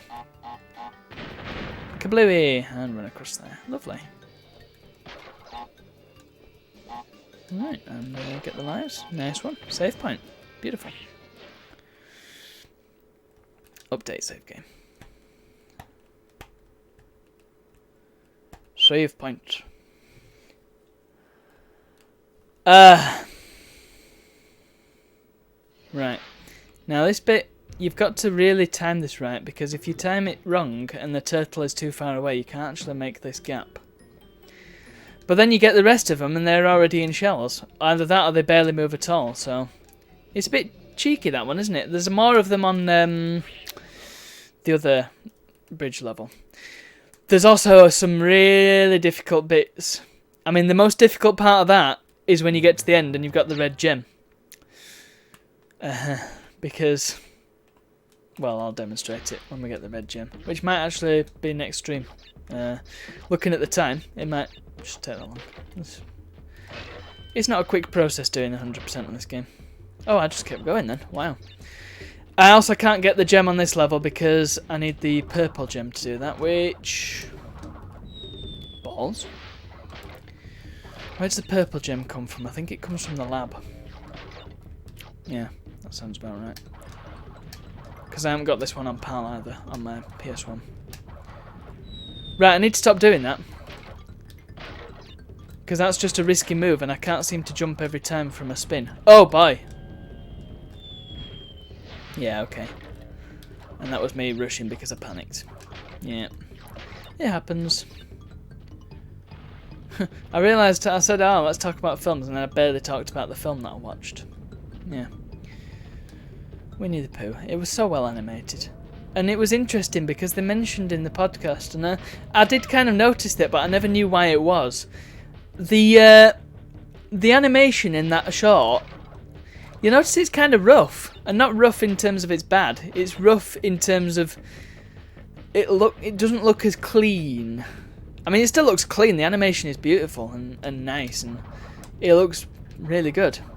Especially on the one that I watched, which must have been... It must have come from a Blu-ray or some kind of HD stream, because it just looked so nice.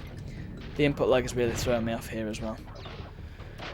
You may notice I'm jumping really late for the defences, I suppose, the barriers. Yeah, the animation is just super clean, but it's got this sort of rough edge, and I never knew why that was. I never really thought about it. I just sort of took it as it was.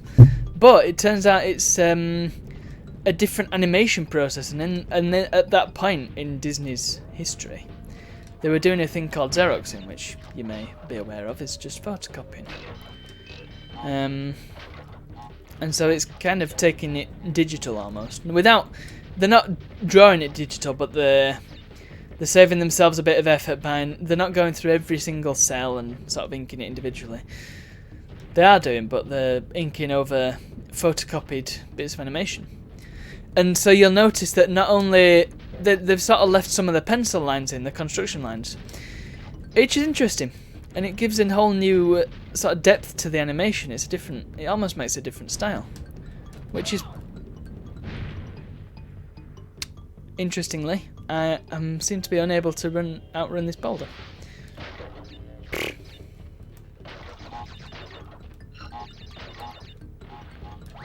Right, I need to do the spin thing. Okay, I'm just running into everything now, that's not good.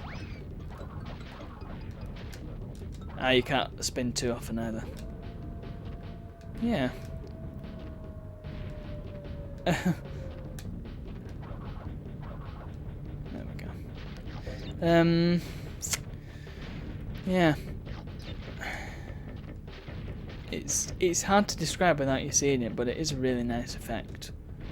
Right, is it going to get me again at this point? Wow! Double death, that's great. It seems like you've not got very much margin for error here. Does he run slower in NTSC as well? Well, I mean, I know I hit all those things. Yeah, like that one. What are these things anyway? I might as well just resign myself now.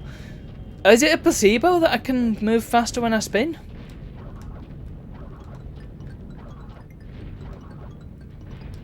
Does it I mean, is it better when I'm jumping because I don't have to have that extra bit of animation at the end? Maybe it is. Maybe it is just a placebo, but it just feels a lot like I'm moving faster when I spin. But yeah, I couldn't have got the gem anyway. It's fine. I don't care about dying if I can't even get the gem. But anyway, just one more thing to mention about Pooh, and that's Winnie the Pooh. There's a lot of reused animation, but it works, so it's fine. Anyway, now we get to Sunset Vista. Sunset Vista. Yeah, this is the hard level. Road to Nowhere is nothing. A slippery climb, sure, whatever, man. Sunset Vista. Now this is the real difficulty. Although weirdly, it doesn't have any of that strange timing stuff that Lost City has. Blumaga. But yeah, this is where I got stuck when I was little, and I distinctly remember this. I remember Sunset Vista being that one level. Ooh. I really didn't need to stomp that lizard, but it's done now. He was doing my nutting by constantly dodging me. Right.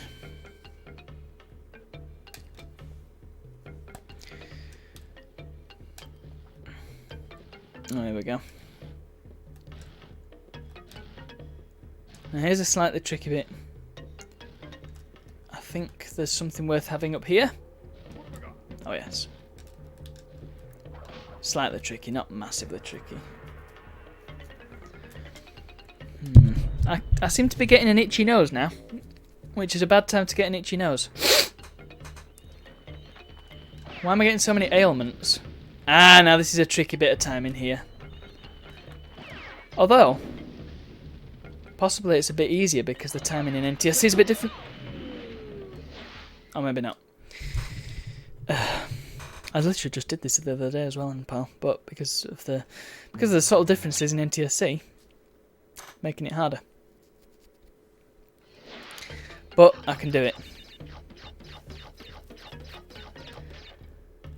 I may end up with extremely sweaty palms, but I can do it. I must leave some time at the end to have a watch of those old videos as well. I did. I can't believe it was 4 years ago, though. It feels like longer, to be honest. Because 2015 is when I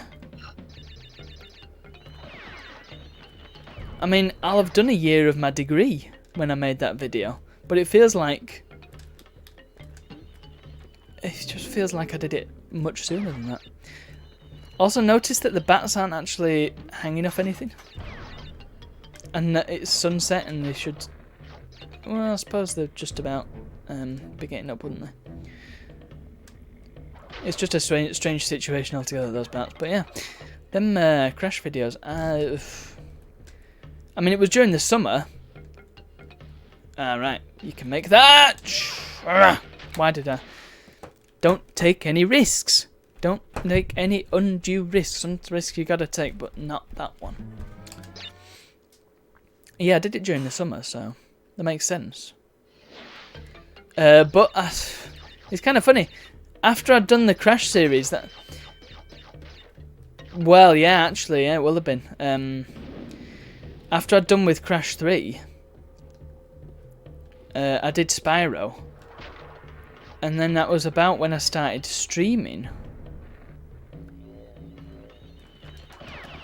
In fact, yeah, that would make sense. After I did Crash 3 was when I started streaming, but I didn't do it regularly. I just did it on the off. And that was also about the time when I kind of took a hiatus from doing YouTube because I had my degree to focus on and I kind of just stopped doing it. And it's never really recovered since. Recovered in terms of there being regular, varied content. What I've managed to do is get weekly videos together by doing Mystery Arcade, but there's been gaps between them, and I kind of really want to go back to doing a video a week. I mean, it used to be, when I first started, it used to be 2 videos a week, and they were kind of low effort videos. They were just Let's Plays that were cut down, which, you know, Let's Plays aren't.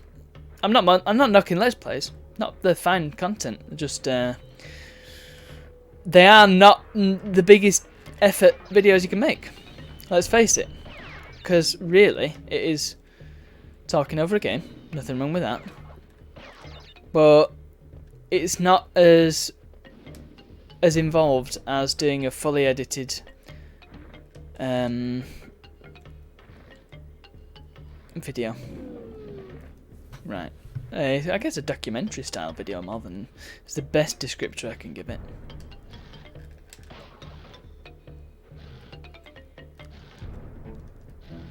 But, you know, one way you proper go in depth with the editing, like a Mystery Arcade, I suppose. That's a cross between... And that's interesting, that's a style of video that I wanted to do for a very long time. The Let's Review, I termed it. I never really took it anywhere. That was very poorly timed, by the way, probably because I'm not concentrating properly. That was just sloppily done. Yeah, I never really took it anywhere, because I never thought that it would... there'd be much point because it would just be a Let's Play. But I would be reviewing it at the same time. Now the thing with the Let's Play is it tends to be full playthroughs. Not 100%, but you play through the... Really?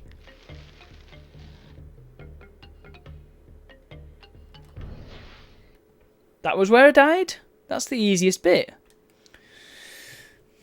Yeah, they do tend to be where you play the full game, and it's hard to eke out a review for a whole series. I mean, it's hard enough when you stream to think of stuff to say. I mean, I suppose here I can get away with it by giving you tips and tricks for doing these levels, but really it's just me moaning about input lag for most of it. And I admit that I'm not exactly the best at improv. Oof, you gotta time that perfectly.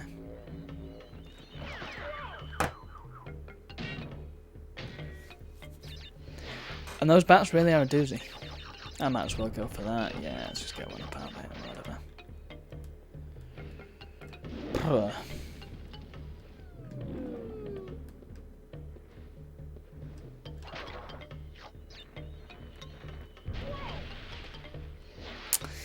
Yeah.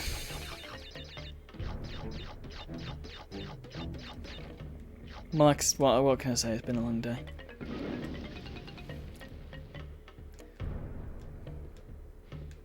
I should really start to sort of finish early on Fridays. Make sure that I do finish early and then I can get plenty of resting in before I start streaming. Man, what was I even talking about? Yeah. So yeah, the Let's Review. I suppose if I had done it, it would kind of be... It would be a similar format, I think, to the WTF is that Total Biscuit used to do.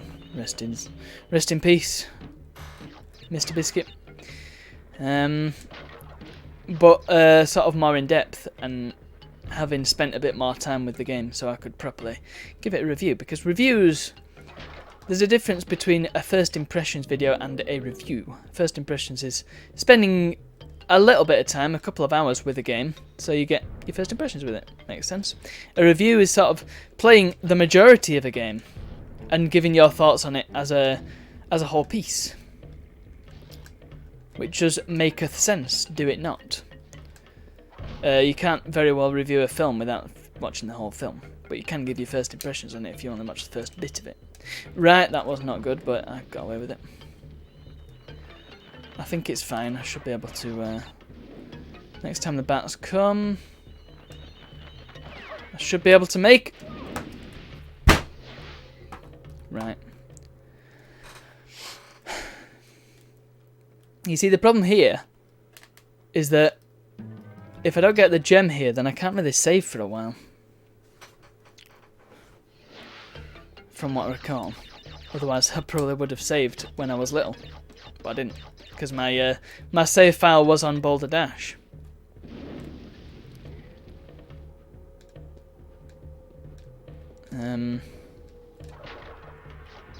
Did I save on Boulder Dash though? Up. Right, let's not take... Okay. Come on then. Might as well get that one up. Not that I need it. I was hoping to get to 99 lives tonight as well. Yeah. I'll give it one more proper try. Because really there's no point in finishing the level because it'll...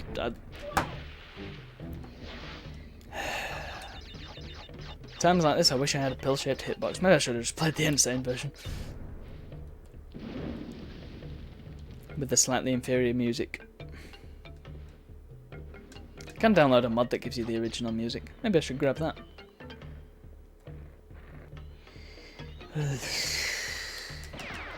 Oh, that one actually turned out better than I thought. Incredible. Yeah. Having a different hitbox has its ups and downs, I suppose. There are benefits and hazards. Pros and cons. However you want to say it. Right. Stop messing around now. Don't get pushed off by stupid flipping blocks. That's just a silly thing to die at. Right. The water is very black as well. It's very black, but it doesn't look like it's black because you've got the blue ripples. So it's such a good effect. This is like Mega Man, this bit of platforming. Right, let's grab ourselves an Aku Aku. Might come in handy, you may never know. Red lizards, they can ruin your day. Right, I can get past this. Oh, and bats. Let's not forget the bats. Right, if I let them past a couple of times... Oh no, I can actually do it here. Yeah, there we go, just about. Right, the green lizards can ruin your day, but this one, I mean, I don't need to worry too much about him. Yeah, let's just wait. That's just meant to throw you off. Yeah. Oh, what am I doing? What am I doing? You know what it reminds me of a little bit? Driving test, or driving lessons, when I'd do something... I'd start to make a manoeuvre, obviously, because I was terrified. During every driving lesson, it was like a 2 hours of anxiety attack. It was horrible. Oh.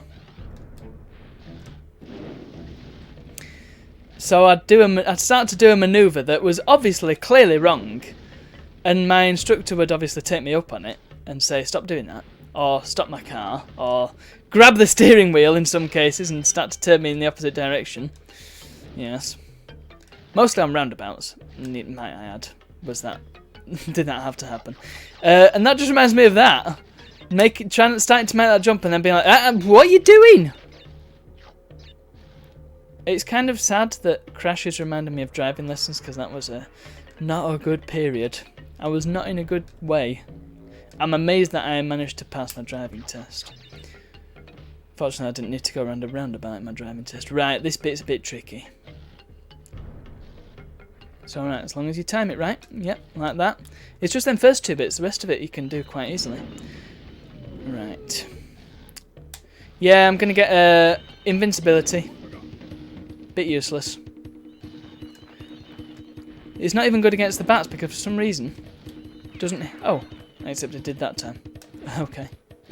Oh no, it doesn't. It doesn't hit the bat. Oh, but it does save me from the fire, which is good. Ah, which means I can just run up here without worrying about the fire. Now here it is. Here's that bit I was talking about. It takes a lot of practice to be able to just do that. Anyway, yeah, let's not think about driving, because driving is stressful. For me it is. Oh, yes, good.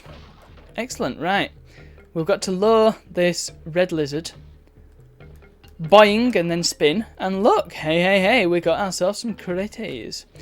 I'm going to get this mask here because it's useless.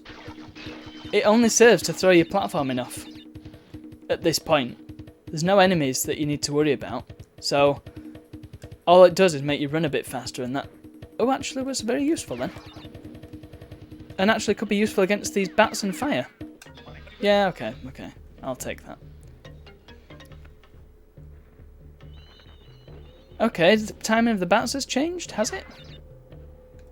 Right, this is kind of easy actually. All I've got to do is just run against it and hope. Right, okay, good. Nice. Here's a tricky bit. Let's get this timing down. Oh, what's this timing? Right, let's do it now. Oh, God! Okay, well, no, let's just keep going then. Oh, red lizard. Move it. Oh, pause. Whatever.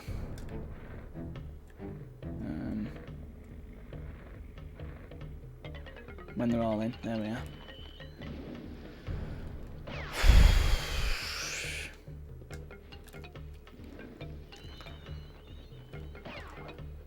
Right.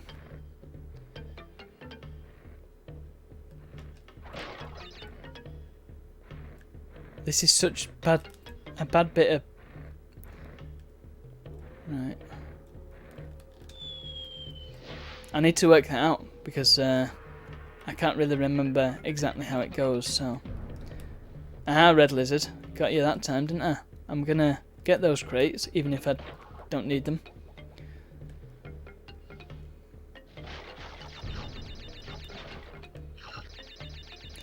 So, maybe this doesn't have a Tawna face on PAL. Oh, there we go, yep. Or indeed a Tawna bonus round. Oh! Bold move, but it paid off. Yeah, the timing of these bats is different from the timing of all the other bats in the game thus far. Run. Actually, that's the best way over it, isn't it? Just to jump up. Yes, in fact, I should do that next time. Yeah, that bit just makes it look harder than it is. Whatever, man. That's a nothing bit. Right, good. Turn ahead. Go! Right, what's here? Crash. Right, let's have a think about this. Jump.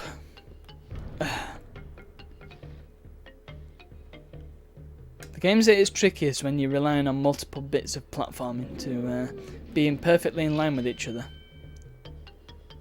And so I said the embryo rounds are a bit pointless, right? But the cortex rounds are anything but. Now, the embryo rounds are hard. The cortex rounds are harder. Mainly because they're just full of TNTs. Fortunately, you don't... once again, you don't need to worry about getting all the crates, so... whatever, man. Cortex is there, he gets away, but you get a key out of it. Hey. And so I get to save my game. What's the keys for, you may be wondering? Well, they're for unlocking bonus rounds, basically. Easy. One of them being another hog level, but we will do that next time. In fact, I think it's going to be coming towards the end of the time. So what I'll do... because we've got a save on Sunset Vista now. And that's good. It means I don't have to faff around going through Boulder Dash every time. Aha, and we're going to get another save. I wonder if there's a difference between the two saves then. I mean, obviously one of them... well, actually, yeah. Does the bonus round progress you at all? I suppose there's more lives, but you doesn't save the lives. You start with 4 lives, whatever you do, so... which is perhaps why it gives you so many lives. Also, it's very satisfying to get lives. And also, a game like this shouldn't have lives anyway.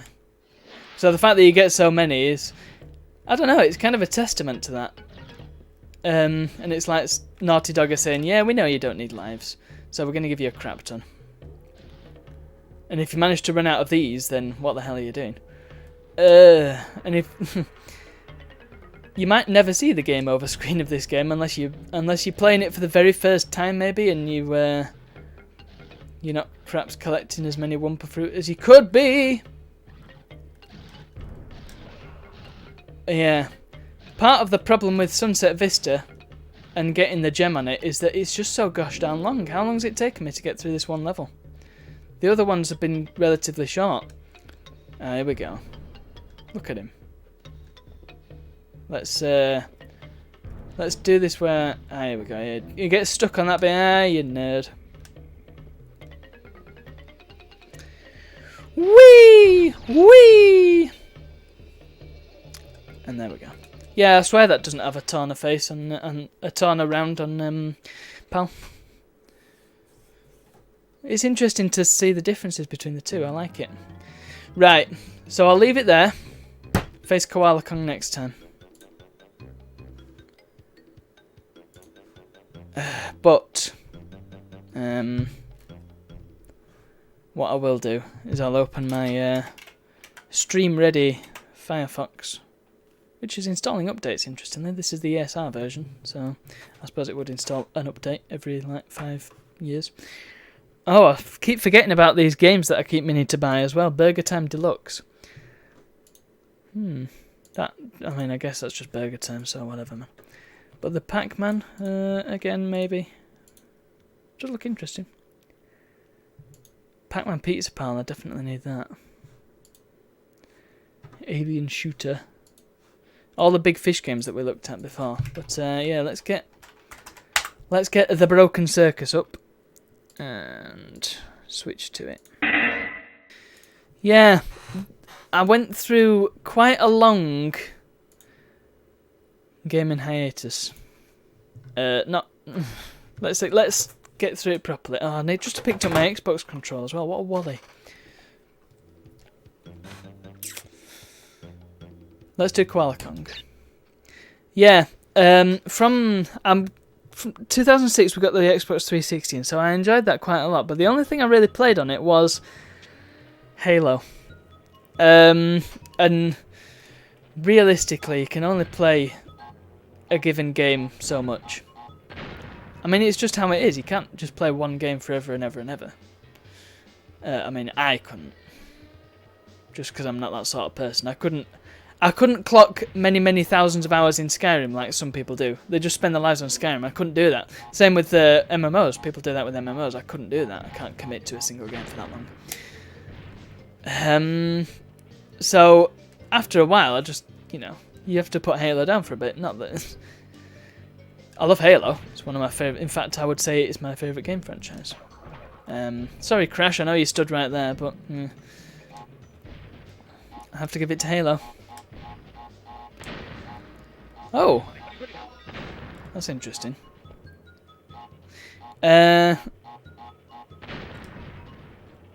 So at that point, I didn't I didn't have so many games to play. So it was Halo or nothing, to be honest. There we go. That's what I was expected to happen last time.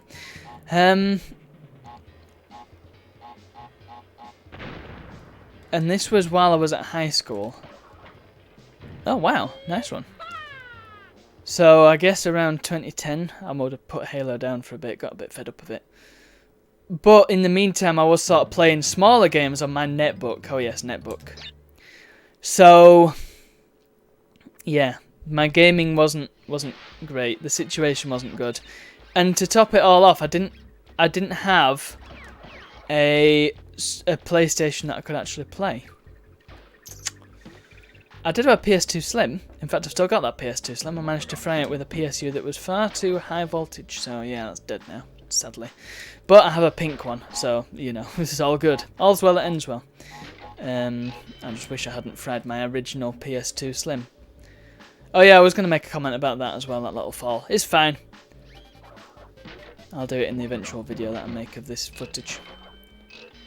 Basically, there's a little hidden bit there that you might not see. I'll just go up and talk about it quick. Okay, that's fine. Let's just do all that again. It's all good. Yeah. So you've got all these robot vacuum cleaners and very unsafe hot pipes and spiky things that you can't actually do anything about. Yeah, that's that.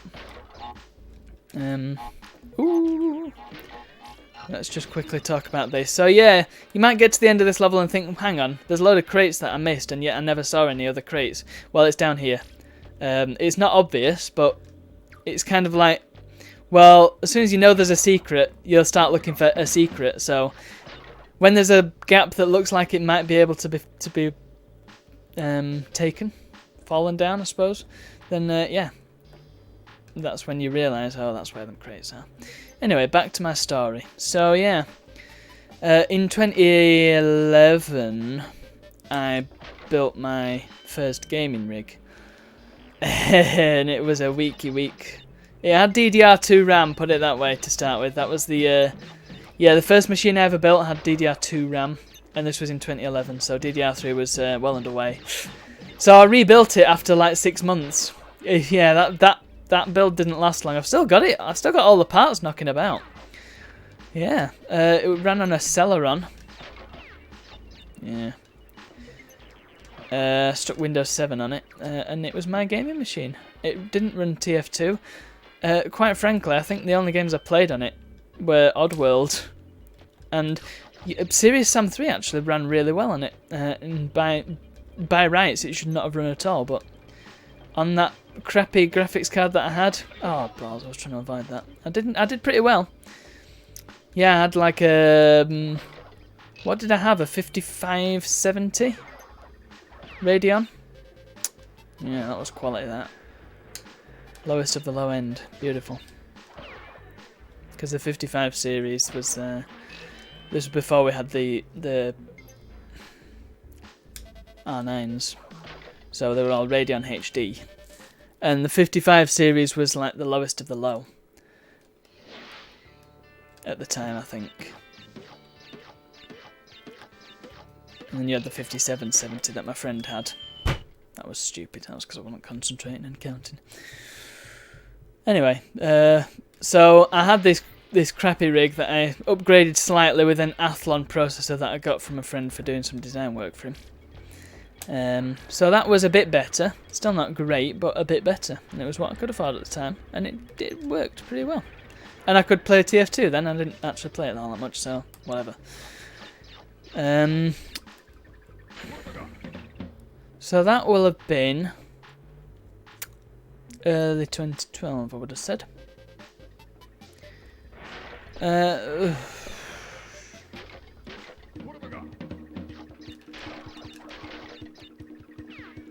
But when I started, because I started my art and design course in latter end of 2012, going into 2013. So about that time is about when I kind of, well, it's interesting, isn't it? 2013 is when I started to go all in on my YouTube channel. And yet, my gaming in general kind of took a nosedive at that point. Because I started to focus more on my studies. Just like any sensible student does. And I did pretty well in my art and design course. And I went on to do a degree. And then while I was doing my degree, my gaming life was practically non-existent. I barely did any because of the stigma that I got while I was at home. My brother kind of gave me a hard time for whenever I played anything. Oh, is that where I've just come from? It is, isn't it? Yeah. Sorry. And my mum. Oh no, sorry, it's... Hang on, where the hell am I? Do I go down here? Yeah, I think I go down here. My mum was always like, oh, you've become a gamer again. And I'm like... Apparently that was a problem. So, yeah, there was peer pressure. And so I didn't game very much. And that lasted a long time. And my YouTube channel started to slip. In fact, I took a massive hiatus from that because I did not upload any... Oh, I've got 99 lives, look.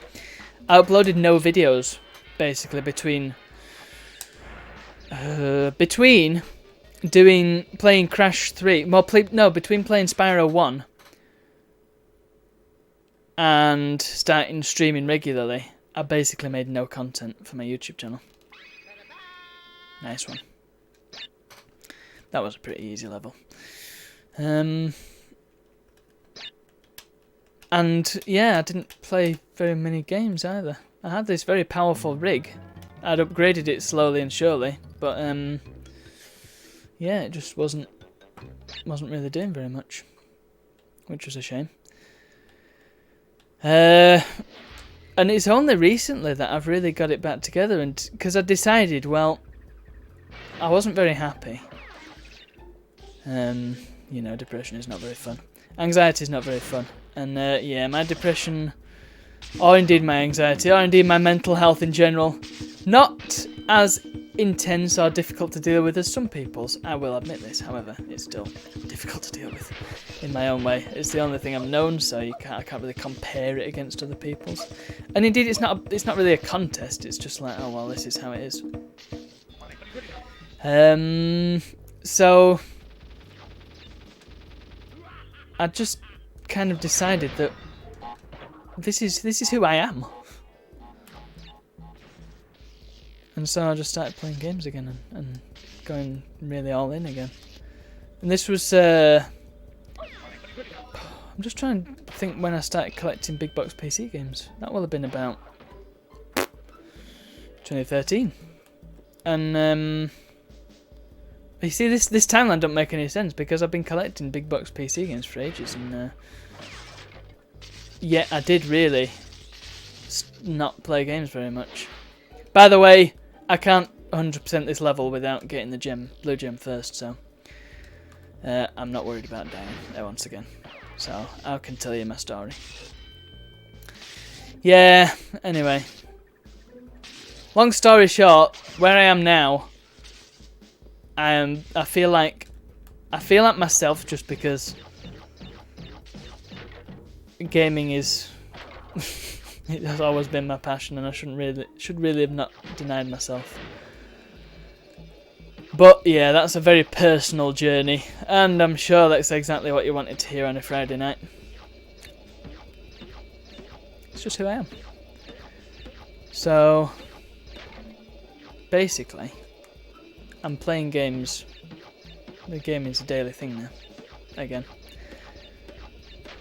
And it's all about compartmentalising your day and compartmentalising yourself, because I work full time.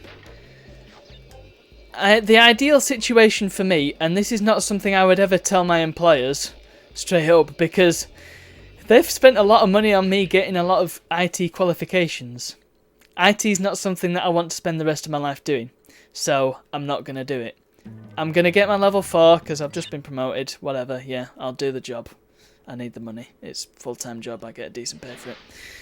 And I'll do the job and I'll get the qualifications, no worries. But I'm not going to do it for the rest of my life. What? The end game is to be a full-time graphic designer. It could be at a firm. That'd be great. That could be at an agency, or it could be freelance. I do have a studio, and I go there nearly every day. Try and make some work every time I'm there. It doesn't always happen, you know. Sometimes, well, you know. Once again, depression, anxiety, all that fun stuff. Hey, everybody loves a bit of it. It's important to talk about it. Shut up.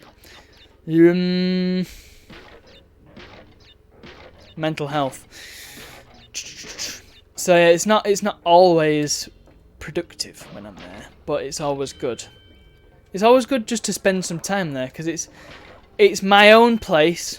You know, I pay rent for it. It's not very much rent in the grand scheme of things. It's quite affordable. If I could afford it on apprenticeship wages, then quite frankly I can afford it on whatever stinking wage I'm on. So that's just somewhere I can go and just make stuff, and it's really nice to have that space. So if I can be there, if I can go there nearly every day and practice and do design for people. I've got a couple of clients that I'm just working for now, whatever. It's more practice, isn't it? I'm earning, so I don't really mind doing stuff for free. And the people I'm doing for free are either family or charities, so I don't mind. It's fine by me. It means I'm building up a portfolio, which is important. Very important indeed. The more practice you can get in the design world, the better. Because you're getting real world feedback. You're getting a taste of what you'd be doing in real world, and you're actually doing stuff that's out in the public domain. So it's all good stuff. Some stuff that I have made, I mean, has been out there and will be out there. Oh, that was bad. Let's restart that one. So yeah, that's basically the long and short of it. Wow, I'm talking about my career plans on a stream about Crash Bandicoot. This is what happens on streams. I'm not actually talking about the game at all, but that's fine.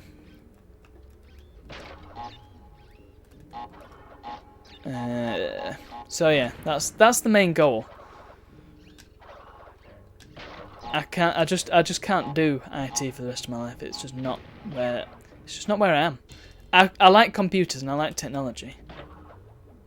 But it's like when I was on about that Super Mario Kart speedrunner.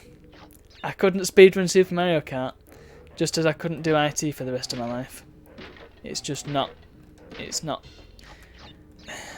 a big enough passion for me to want to do it.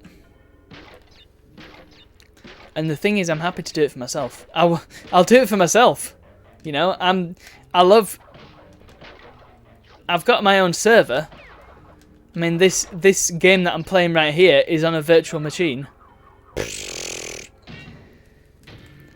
The file is on a virtual machine on my server, which is running a Type 1 hypervisor, and the game itself is in an SMB share on Debian host. It's actually a Ubuntu, I think. Yeah, no, this is a Debian host. Ubuntu is what I use for my seed box. That's fine. It kills my internet every time I have it open. It's great. But yeah, stuff like that. Stuff that I'm just doing for myself and just doing because I enjoy. I want. It's a means to an end for me. I want to set up a PS2 that I can just play games off whenever and not have to read my discs. Well, I'll set up a network share on my server. That's it. and I like knowing about it, and I like learning about it, and for my own purposes, it's fantastic, and I love learning about it. But for doing it as a job and sort of getting to the nitty gritty and having to do SD-WANs, I mean, that's going to be the next big project at work. I'm not worried about revealing that because, you know, no personal details or anything like that. But, you know, stuff like having to do Office 365, that is not fun.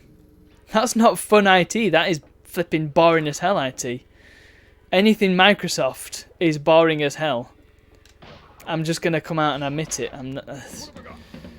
The only interesting bits of Microsoft are running old versions of Windows so you can play retro games. It's like I say, means to an end. I like building PCs so I can use the PC that I've built. You know what I mean? I like picking out the parts and building a PC is one of the most pleasurable activities that I've done. It's what it is. I just love doing it, but that's not something that happens on a regular basis in an IT job. Really, it's more about making patch cables and doing routing and configuring networking, and it's just desperately dull. Props to those who can. Did I really just say that? Well, we're going with it now. Yeah, props to those who can and enjoy doing it. Yeah, I'm not got anything against you or anything against the job, really. But, oh, well, that was poor. I spanned slightly too early then. Input lag. Let's try it again. It's totally fine by me. It's just not for me. And the reason I'm not telling my employers any of that is because they're spending a crap ton of money and a crap ton of their time in getting me into a place where, hey, you know what? You're going to be an IT guy, aren't you? Huh? That's what you're going to do, innit? If anything to do with IT, for me, web design. I know that wasn't really a sentence, but yeah, well, let's construct that a bit better. If I was going to do anything, any career to do with IT, there's one of two things: either web design or probably programming. I mean, I quite enjoy a bit of programming. If I could do that as a career, then yeah, sure. I mean, again, I don't think I'm good enough at programming to really take it into a career. I've got the qualifications for it. I mean, I got an MTA in C#, so that doesn't mean I know anything about C#. It's awful, C#. I don't like it very much at all. But, you know, qualified in it. I could go and do it as a job. But yeah, I like using JavaScript, and I like programming. Programming's fun because it's problem solving, isn't it? It's sort of bending your mind around a difficult problem. It's like the FizzBuzz challenge. You're going for any programming job, they'll ask you to do FizzBuzz. That was poorly timed. You know what? Right. So it's that sort of thing, and I quite like that. But web design is like it's taking programming and graphic design, putting them together. So, you know, it's perfect. And I enjoy web design. I like it a lot. I just don't do enough of it. Maybe that's what I should do next time I'm in the studio, which will be tomorrow. Yeah, it will be tomorrow because I've not got anything else planned. I was tempted to go to Leeds though, actually. Anyway. Enough about that, enough about me. Let's talk about this stinking level, because I've said nothing about it. So, this is actually the only level of its type in the whole game. It's a bit Temple Ruinsy, isn't it? But with a lot more tech. Quite like it. It's just got a lot of these tricky jumps. It's a very tricky jump sort of level. Not very health and safety either. And, yeah, it's got these very interesting screens with Cortex sort of moving back and forth in front of them, which I've always found a bit odd. What the heck's he doing? I mean, if he's watching you, why is he moving back and forth? It seems very restless. And if he is watching you, why don't you do anything about you? Kind of weird. But yeah, I think there's some hidden crates on this level somewhere, because I remember doing this one, and then there was one crate missing, and I seem to recall it's hidden somewhere kind of awkward, but well, I guess we'll find out. But I don't believe you need a gem for this level. In fact, you might even get a coloured gem from finishing it.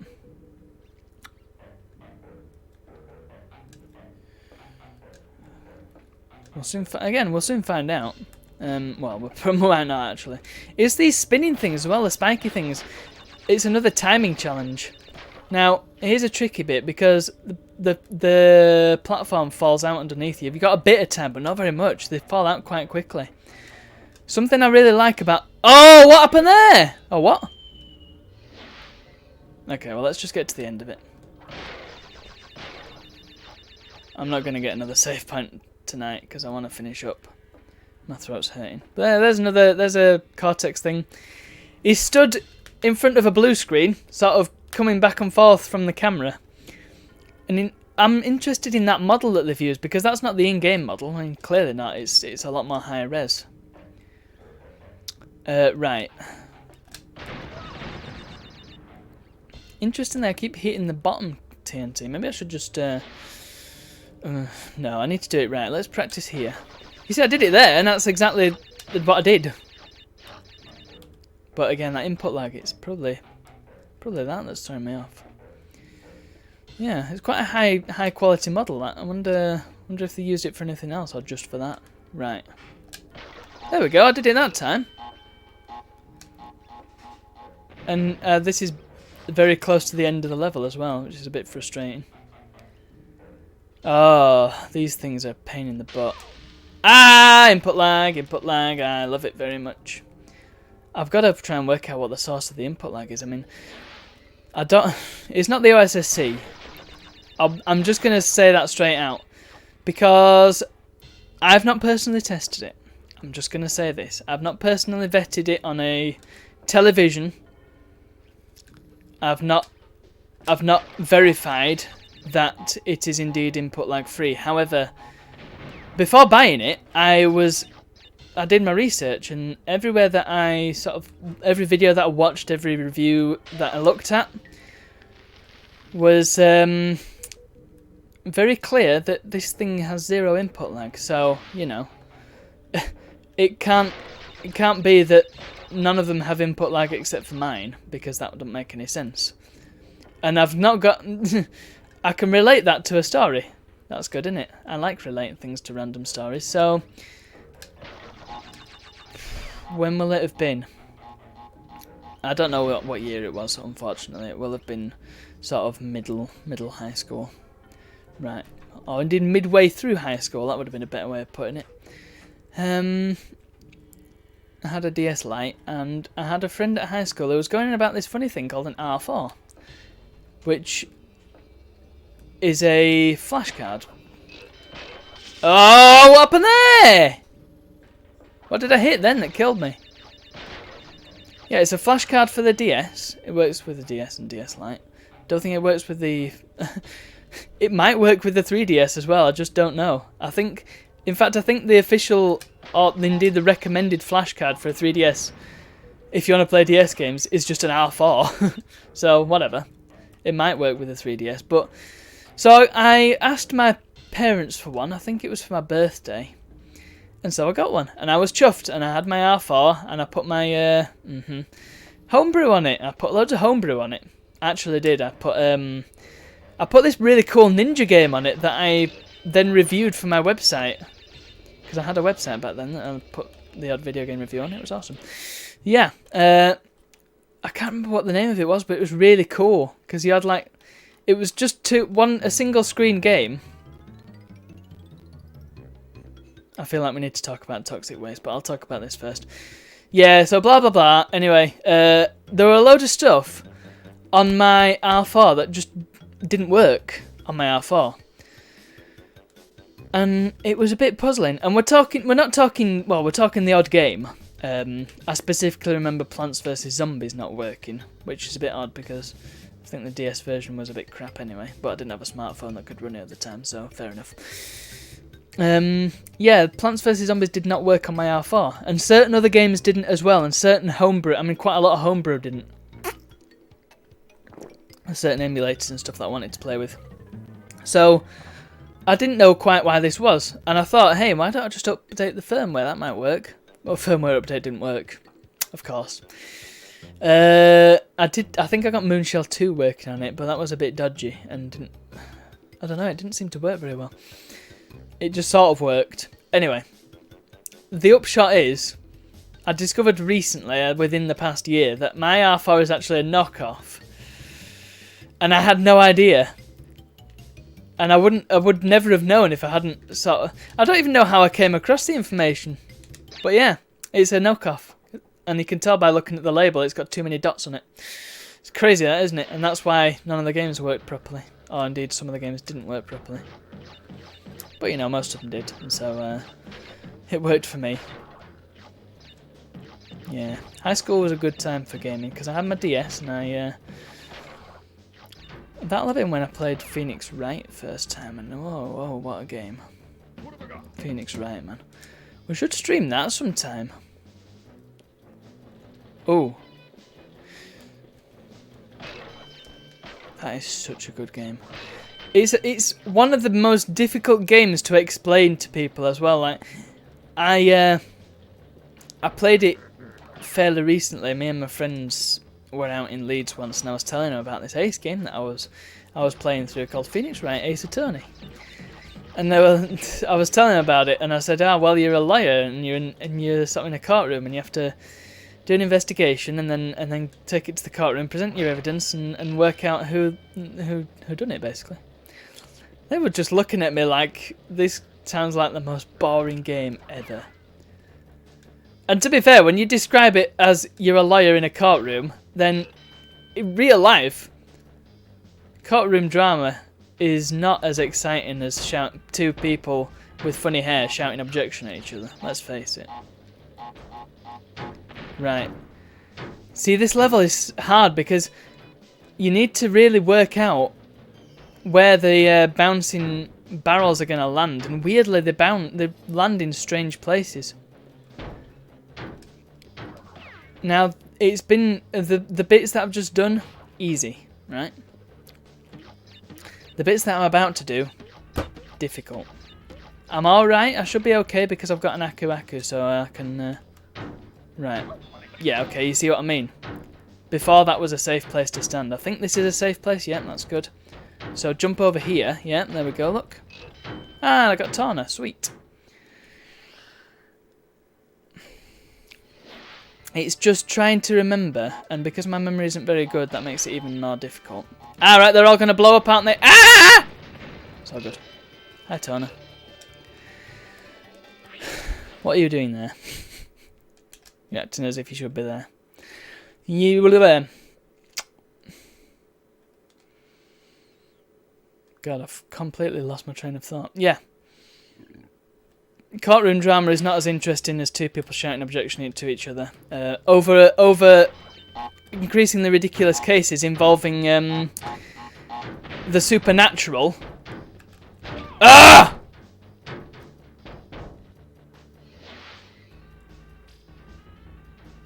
Right, I'll just complete it because I've got the save point. Right, I think this is a safe spot, yeah. You can sort of jump around it, and there we go. And it's the last one as well. But it's so difficult to get it right and sort of work out where it's going to arc over you. It's tricky, man. So, I've got the save, yeah, that's fine, I'm going to try it again. Hopefully this time I'll get it. And if I don't get it this time, then I'll just finish it there, whatever. But yeah, Phoenix Wright is definitely a game I should stream one day. There's no dialogue. There's a bit of music, but it's it's DS music, so yeah. I would rather like to play the Game Boy Advance version because I feel like the DS version is just a little bit gimmicky.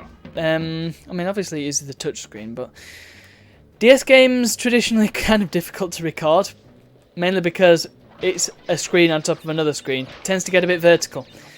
However, the GBA version was never officially translated into English, and because of the limited space on the cartridge, it makes it surprisingly difficult to translate into English, even though the game has been translated into English for the DS release. There's also the HD versions on PC. Yeah, sure, fine, but they're really badly upscaled. That's an example of a lazy HD remake. It's not exactly insane levels, because you see the problem is, and Capcom seem to do this. Street Fighter 2 is another example, and you've also got Secret of Monkey Island, which is a really bad remake. Well, half really bad remake. That's a safe spot. That's good. This is also a safe spot. Oh, it was. Okay, let's give it one more go since I've still got stuff to say. Yeah, certain HD remakes, this is a topic for a video as well, this is definitely a video topic, are flipping fantastic. You've got Oddworld New and Tasty, you've got Spyro Reignited, you've got Nitro Fueled, and you've got Insane Trilogy. Flipping brilliant, beautiful, fantastic HD remakes. Then you've got stuff like Age of Empires 2 HD, which is a pretty lazy HD remake, but it's still functional. It's the same game. It's just been upscaled, so you know I can take it.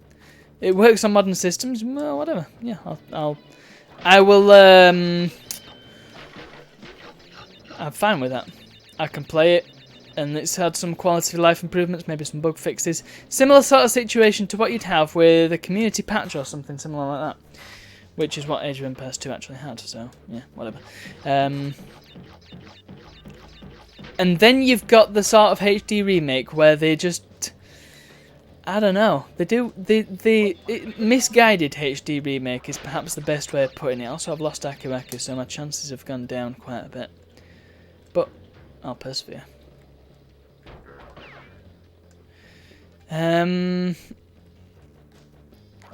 Yeah, misguided in that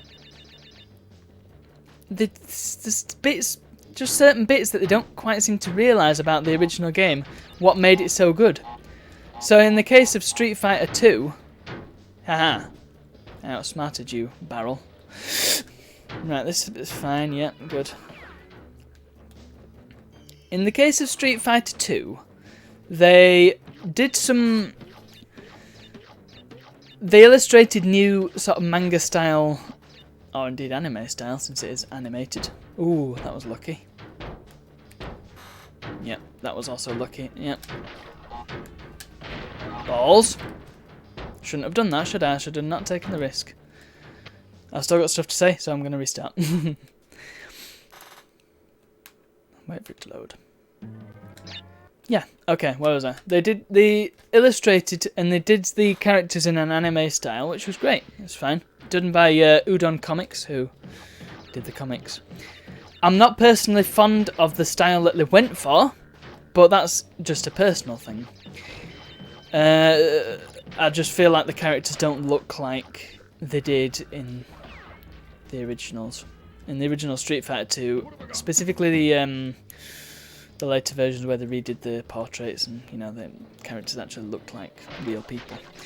Yeah, so they did that. The problem with it is this. They may have redrawn all the frames, but they just redrew the frames that were already there, the frames of animation that were already there.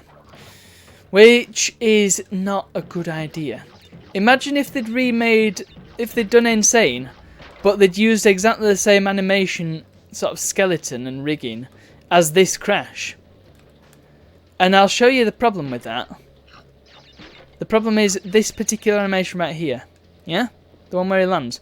Imagine if you had a HD model of Crash that had this slightly janky animation. It's fine because he's low poly and it is a game of its time. It's aged, you know. And these animations were fine at the time, but would not be suitable if you had a HD model of Crash.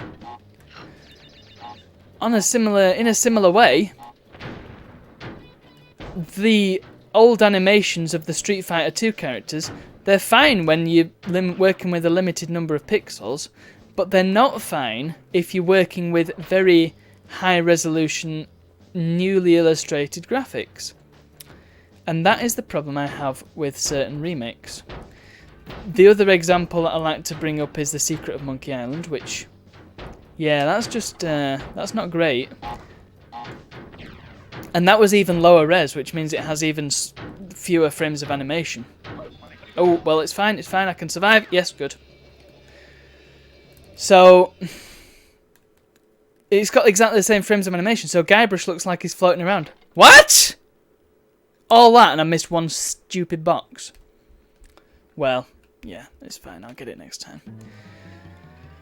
So it looks like he's gliding along the ground, and they've put even less effort into the NPCs, so they just look weird and wrong and bad. They look, and then you've got something like Phoenix Wright, and Day of the Tentacle Remastered is another example, where they do that thing with the sprites where they upscale them with them algorithms, you know, the 2xi and waifu 2x and stuff like that. Like I said, waifu 2x. That's the one I usually use when I'm upscaling low-res Halo Reach backgrounds, and it works really well for that, static images. But when you're talking hand-drawn cartoons, essentially, that's what they are. They're cartoons, pixely cartoons, but cartoons nonetheless. If you're remaking them, they really need to be hand-drawn cells. They need to be done traditionally, not by somebody in Illustrator just redoing them. That's what they did.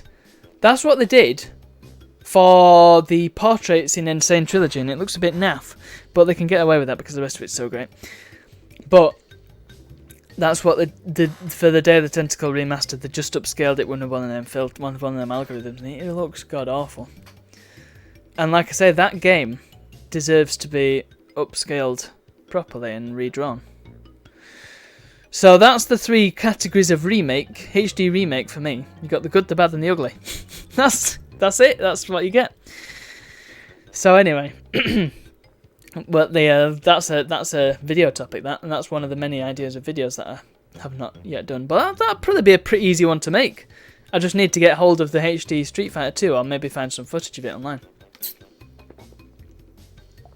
Because as far as I know, it can only be played on the 360 or contemporary consoles, so there'll be a way to do it, I'm sure. So, okay, so I was up to old Pinstripe. Although, how many of these... I've only got one of the many gems on this level. Cortex Power's a bit of a pain in the ass, but I can see if I can recall how to do it. Should we just... let's see if we can get up to the lab, and then I'll worry about gems. Let's get rid of Pinstripe first. I probably had a plan last week. Can't remember what it was, but here he is. You don't mess with me, see? Why would you have a big gurning picture of... Oh, rather a picture of Cortex gurning. That is a proper gurn, that, isn't it? Hang on. When we go up back to that side of the room, you can get a proper look at it. There it is, look, gurning competition. It must have been in West Yorkshire that day. At least his end's the right way around. There's some promotional pictures of him where it's the wrong way around. I think Wrath of Cortex did that rather a lot. There you go, you gotta wait for his gun to jam. His gun that he never reloads, note. I know it's a drum barrel, but come on. Oh, a drum mag rather, not a barrel. Also, he's not a very good shot.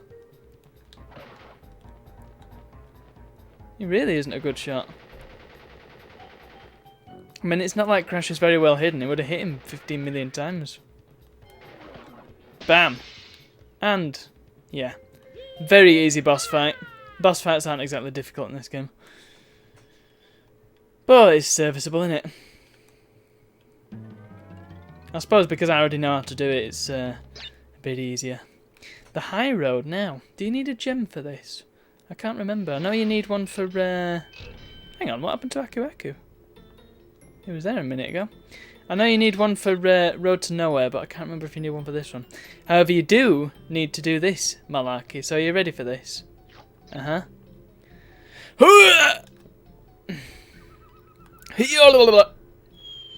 And that happens. So you've just got to run and hope more than anything, because if you jump too late, then you end up overshooting it.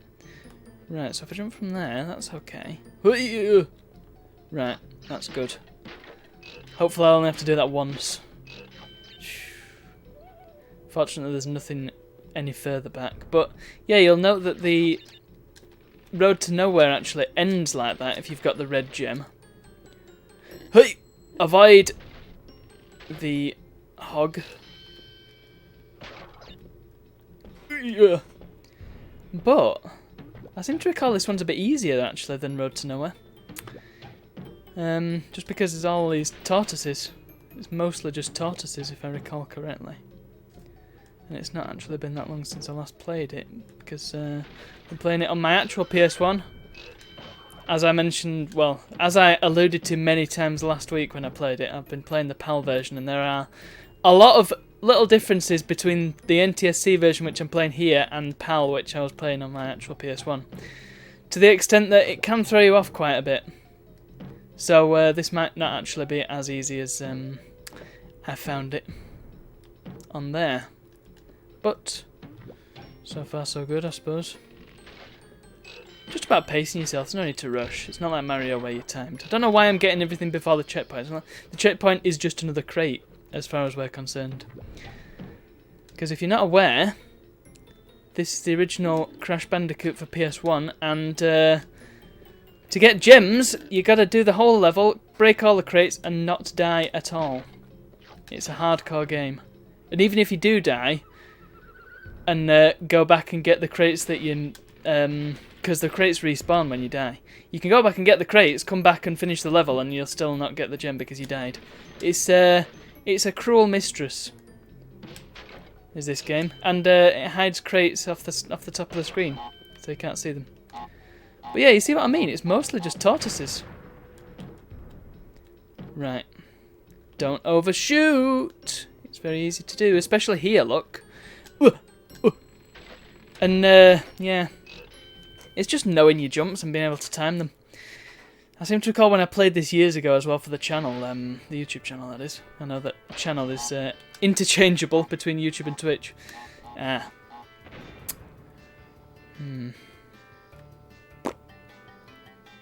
I remember how to do this? I think probably go along the bottom first. And then maybe I can... Oh! Oh well. Really my chances there. Not that it makes a difference. I'm pretty sure the bonuses make no difference at all. They're just bonuses.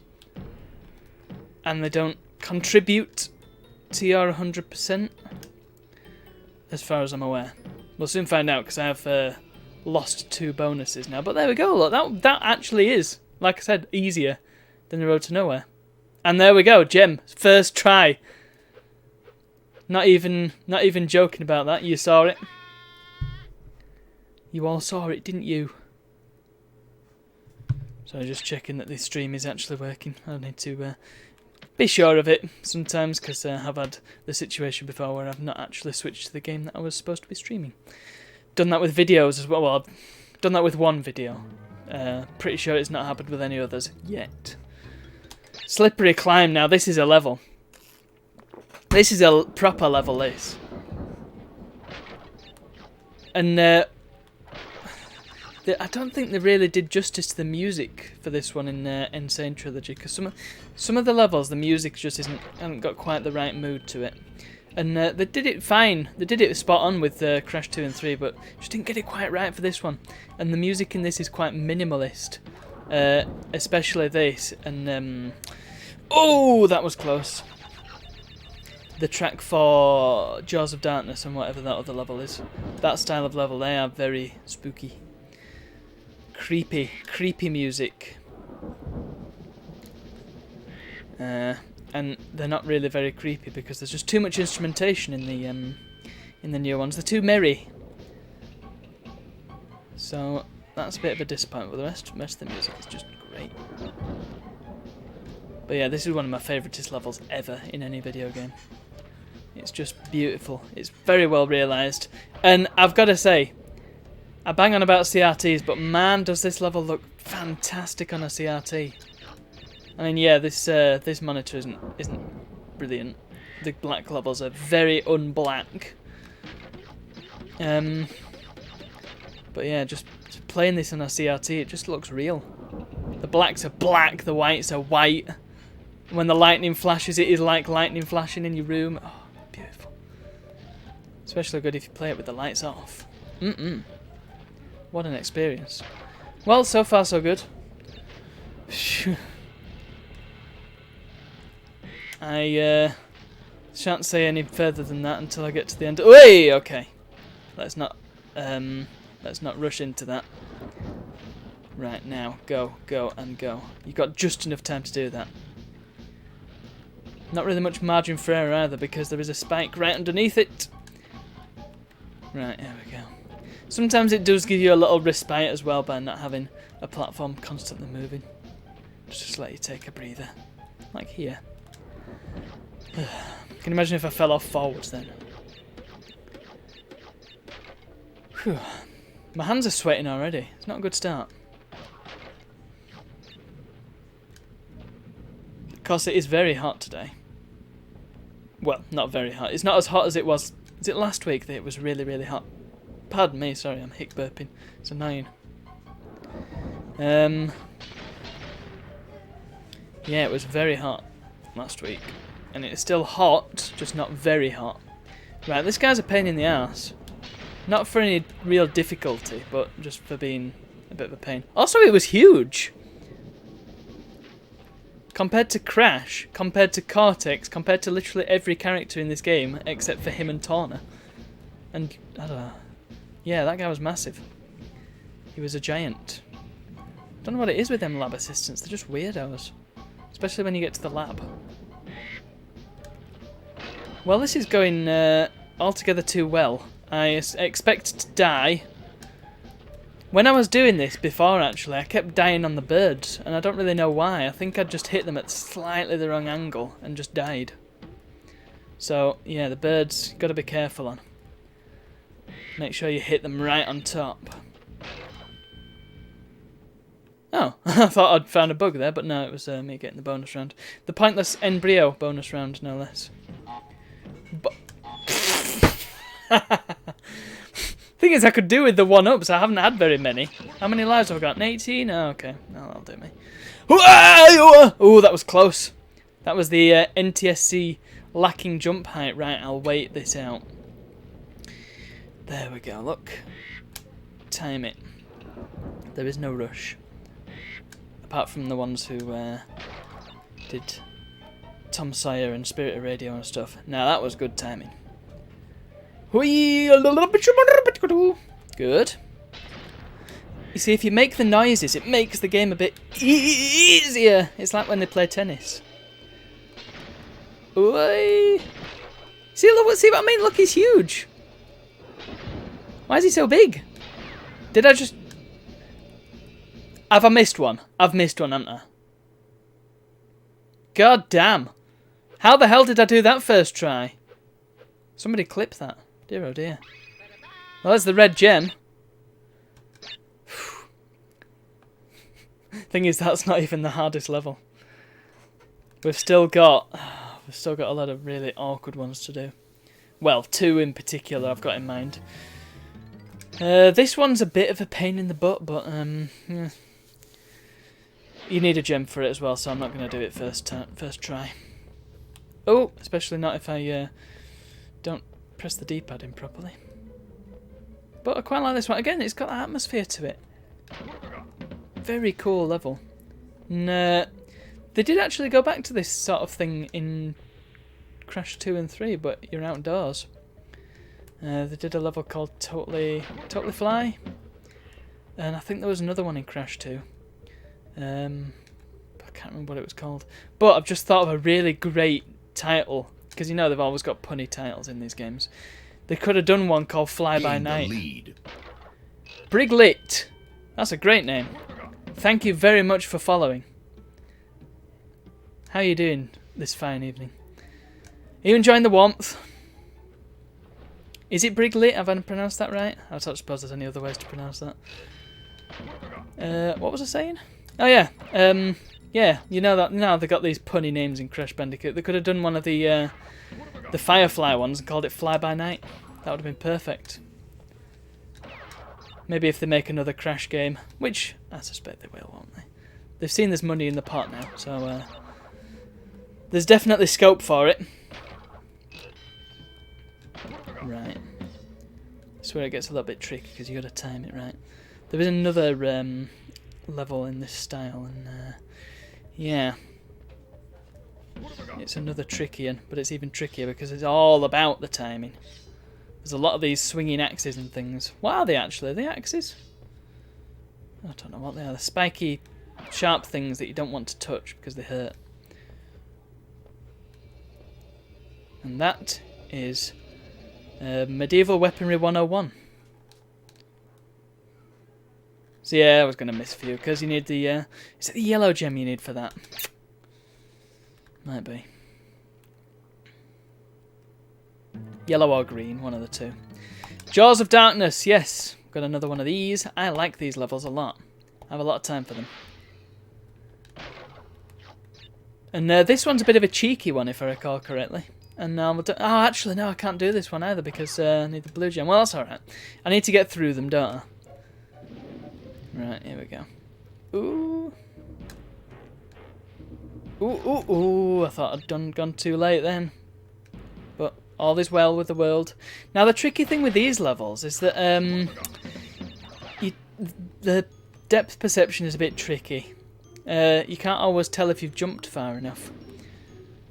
And by the time you sort of can tell by your shadow, it's a bit too late. So you just got to jump and hope. But something that you should know about these slamming wall things, once you're past one, it won't slam on you. So you can sort of run past the first one in a sequence, and then you only have to deal with the one in front of you rather than the one that you stood in front of, which is weird. I know it didn't make much sense explanation. I'll try and I mean, I'm not going to tempt fate by doing it because that'd be silly, but I'll do it separately when I've not got 2 Aku Aku masks on hand. But what I will do is I'll save all the secrets and things for when I've actually got the blue gem, so I can, you know, do the whole level.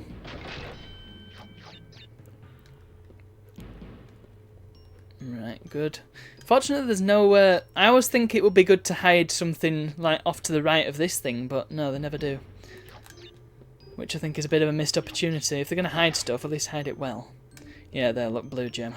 Tragical. But it's fine.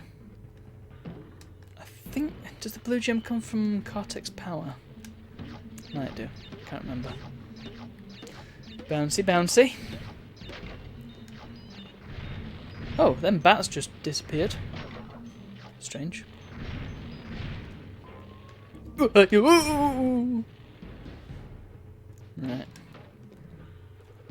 It's jumps like that you can't really tell where you're going to end up. Not easily, anyway. Right. And the spears as well. I'm never sure when I'm right in front of the spears or not. Yeah, you gotta be careful there as well, because there's actually a Cortex face in that crate. Not that it makes a difference, because the other Cortex face is in the secret area. Huh. Oh yeah. See if you can spot the secret area, by the way. Let's just walk over to it. Oh no. That's why you don't tempt fate. Yeah, well. At least I can try the what is it now? The slammy door thing. Oh no. Well, next time I come across one, I will show you. I will demonstrate this to you. Yeah, you've got to make sure you jump on that snake. And then you get Cortex and his fine head. I won't bother with those crates. I'm not going to get them all, so let's not worry about it. Actually, no, I might just do this because the other... Great. So, I did Slippery Climb first stinking time, and now I'm messing about on this level. This level's not even that difficult. It's just dark and spooky. Right, good. Is that snake wearing Argyle? Alright, I've already got 2 Cortex heads, I shan't worry about it then. Goo! Right, this time don't screw it up. There we go. Just 'cause I'm right on the edge. Yeah, there we go. Might as well try and get the Cortex key while I can. I mean, if I don't, then I can try it again when I come round. Come round here and go round there. Ooh! One for Cheap Show fans in the audience there. I've balls this up! Ooh! Yep, you're supposed to sit on that TNT for a bit and then jump over. Ah, well. Lessons in love. Right. And then you just walk back across. Yeah, there's another secret like that in one of the levels.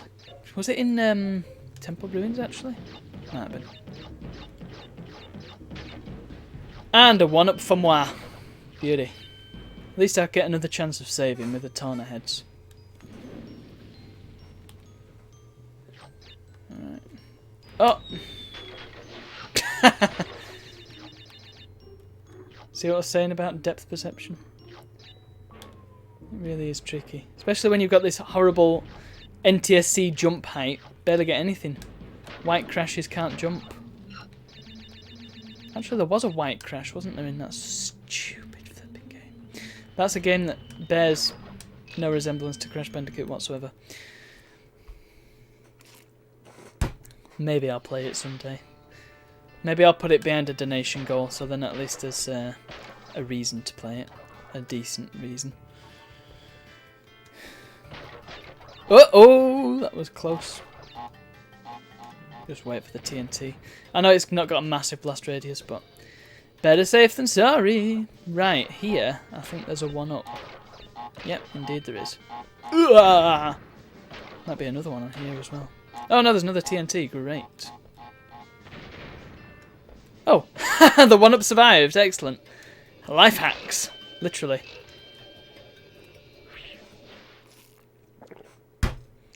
Update that saved game, please, Bob. Yeah.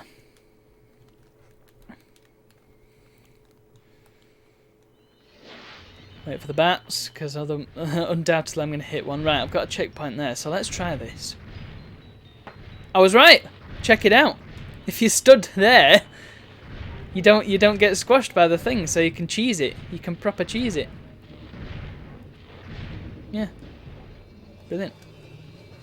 Whew. Awesomes. Well, I got a save and I cleared the level. Yeah. I'll take it. Right, castle machinery. Can't remember if I need a gem for this. If I don't, then I'm going to get one, because it's a pretty easy level. Ah, yeah, you need the green gem. I've just spotted it show up behind me. Brilliant. Oh, well. I'm surprised I didn't get that. Did I? Oh, yeah, I did get the one in the other machinery level, didn't I? Ooh! It's not a very imaginative title, is it? The first one's called Heavy Machinery. Yeah, I'll take that. Castle Machinery. It's just heavy machinery with a castle in it. Yeah, nice one. Could have called it Nuts and Bolts. Could have called it something else. I don't know. Nuts and Bolts is all I got. Sorry, I'm not a professional video game developer, and they seem to be pretty good at thinking up puns. I'll tell you who else is good at making up puns. Musicians. If you look at the Lost soundtrack, that's just full of puns. And there's another one. Yeah, there's the Age of Empires soundtrack that's got a. I mean, it's not really puns; it's just weird titles. And then you've got. Pretty sure the Halo Wars soundtrack has quite a few puns in it as well. Yeah, musicians like the puns. Just cheese that. I was watching Steve McNeil last night, so yeah, I've picked up some of his mannerisms. Better make sure I don't use too many of them, because I'll just be accused of aping him, and I couldn't be doing that. I'm not aping anybody. I'm sure there's crates there on PAL.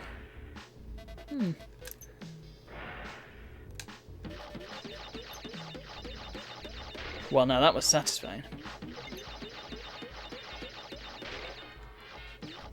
1-up. Oh. I was hoping I could jump up and get them with a wump for him. Ah, there's a cheeky little bouncy here. Right, can I bounce up? Oh, I just jumped off nothing then. That's brilliant. Okay, and I just hit the red pipe and didn't take any damage. Well, that's brilliant. Loopholes. Yeah, bumper fruit, whatever. It's like floppy disks in Jazz. They don't do anything. At least in this, they give you a chance of getting a 1-up.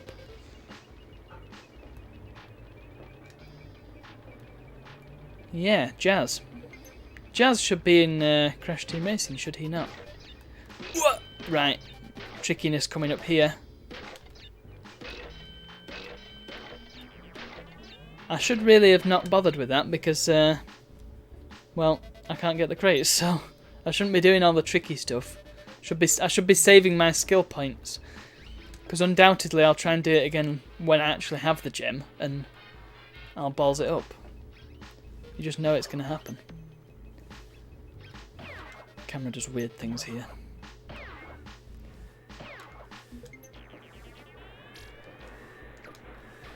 They should have had one of them little cameras following you around in Twin Sanity. Since you can freely move the camera, and I think it's probably the only... Yeah, I would actually say, yeah, it is the only Crash game where you can do that. Which is a bit of a strange feature to have exclusive to one game, but hey. Crash's nature means it... Hang on a minute.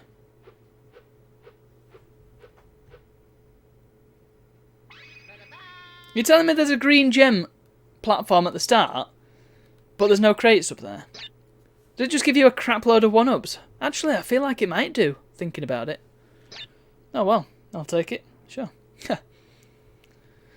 I'll take it.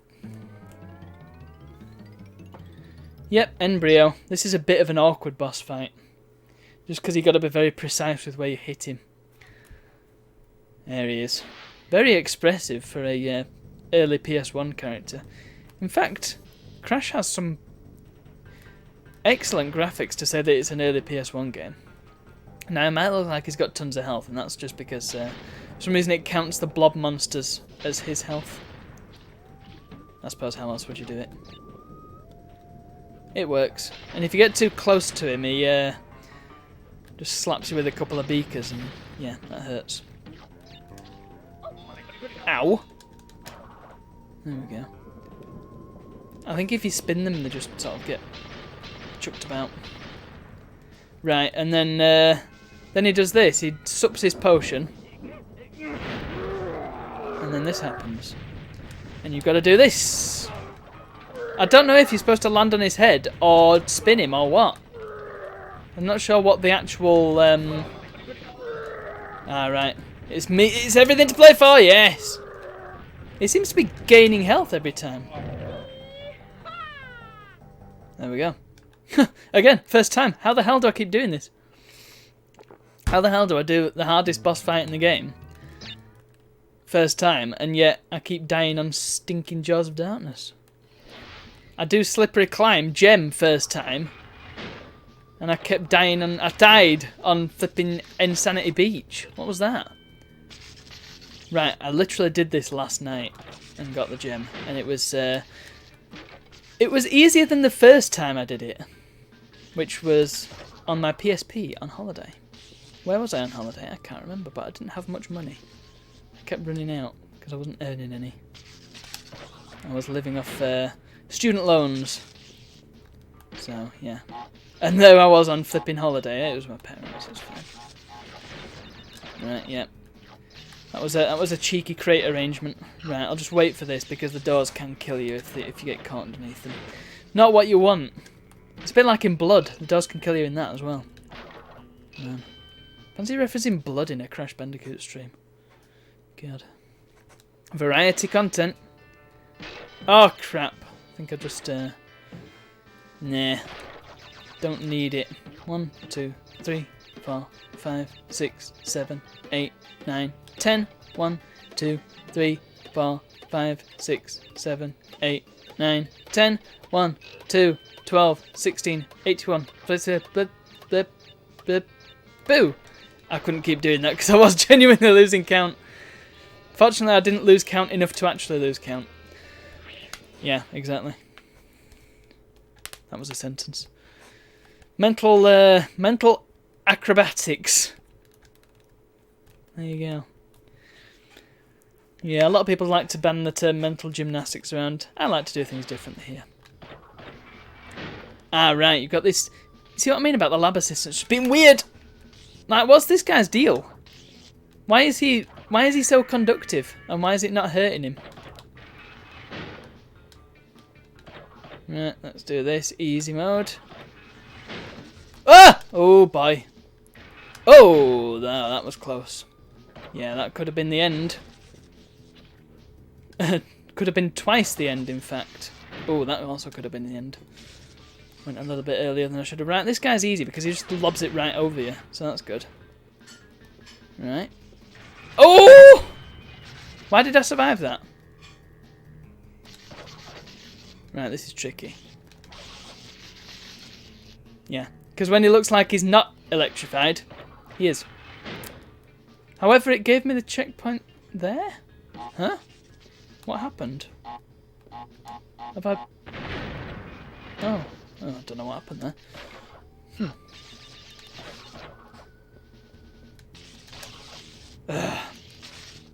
It's timing everything. This is actually good that I'm dying so much here because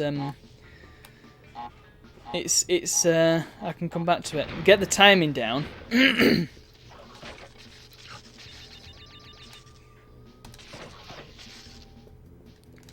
There we go.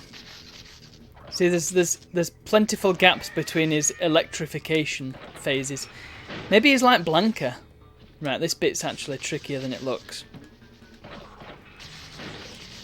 Because you've got to deal with the electricity balls.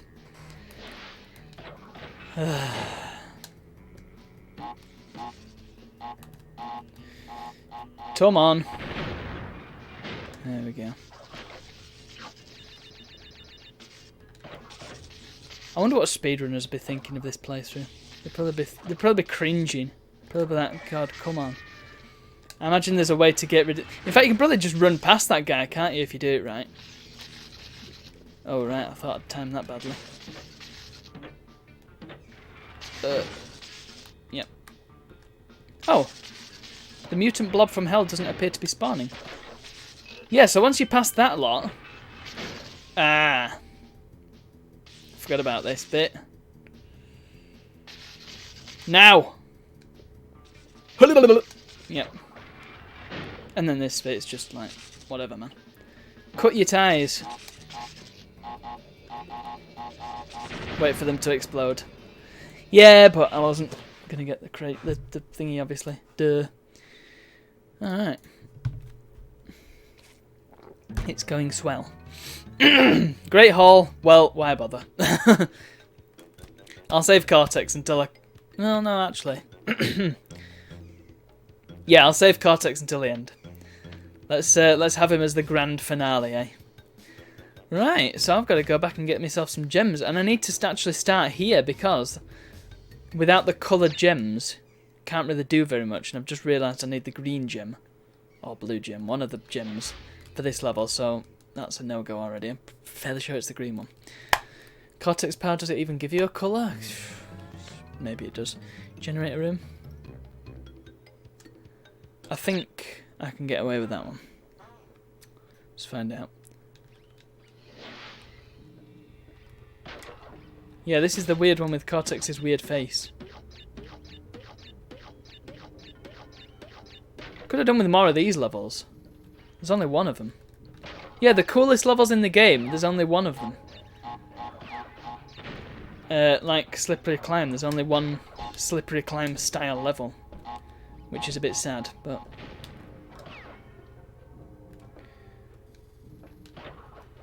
There is actually a second one. You can access it by cheating. Or hacking the game. Because it is still in the game files, I think. And it's called Stormy Ascent, and it was actually revived for the Insane trilogy.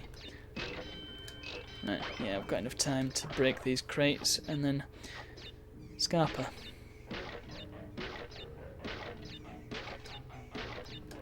Right, I think what threw me off last time on this level in particular was the jump height. So hopefully I'll be able to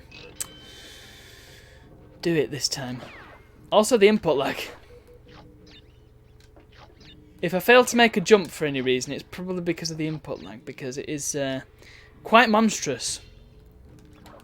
Especially if you're coming from playing on a CRT. It's like from 0 to all the input lag. I mean, it's not. It probably could be worse, to be honest, but it's not great. It's very noticeable when you're actually playing it. Ooh, ah! Oh boy! Right, let's wait for this. There we go. There's no rush. Stop rushing around. Don't be a rush crash. That wasn't even a thing. That wasn't even a good joke, but I don't care. When you're recording material live on the fly, then you've got to kind of go with what you got. Which is where the value of reactionary comedy comes into play. Which is why Ashen's streams are so good. Because he is very good at reacting to things. Yeah, that was good, wasn't it? Right, let's get ourselves a 1-up. Boing, boing. 1-up again. Right, here we go. It's fine. This is a health and safety nightmare, this place, isn't it? Right. Got to pull this off. Yes! There were a lot of crates, a lot of Wumpas in that one crate, weren't there? Wasn't even a question mark crate. Right, this bit is quite...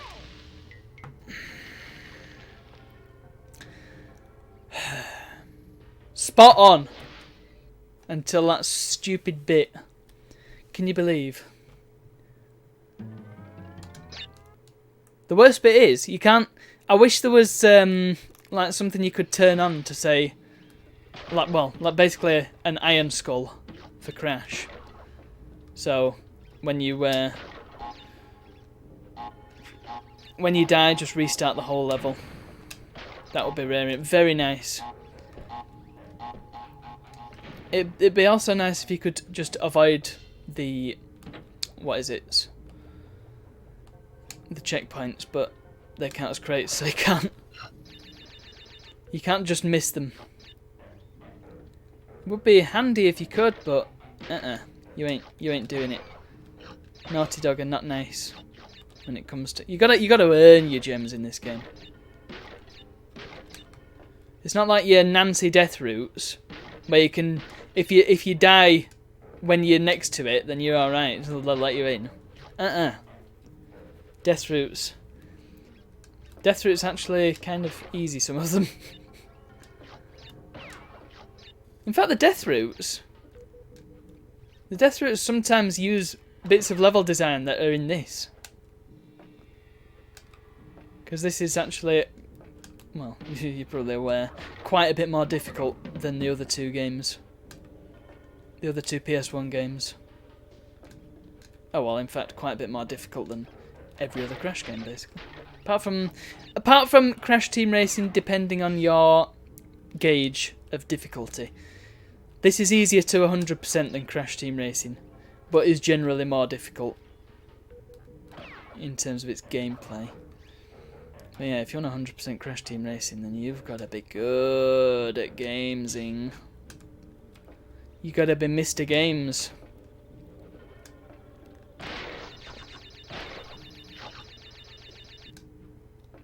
Oh, I want that Wumpa fruit. Oh, thank goodness. Right. How's one supposed to do this? You do get a second... There we go. You got to wait it out. As much as game does not want you to wait it out, you got to wait that out. Right. No input lag can stop my skills. Oh, I thought I would have got hit by that thing, but apparently not. This is a health and safety nightmare. I've already said that. Well, I'm saying it again. Right, that was the hardest bit of the level. Now we've got an easy bit. Hubba-doo-boo. Hubba-doo-boo. I bet when they were designing this, I bet them two were also red ones. Safety first. Pinstripe Ellie Potterotti. Let's hope I got all the crates. Please say I did. That would be nice. Plus. Yes! Did I get a colour from this one? Yeah, orange. Orange. Update that save, please. 76%. We're not doing bad. Not doing bad in any way, shape, or form. Ah.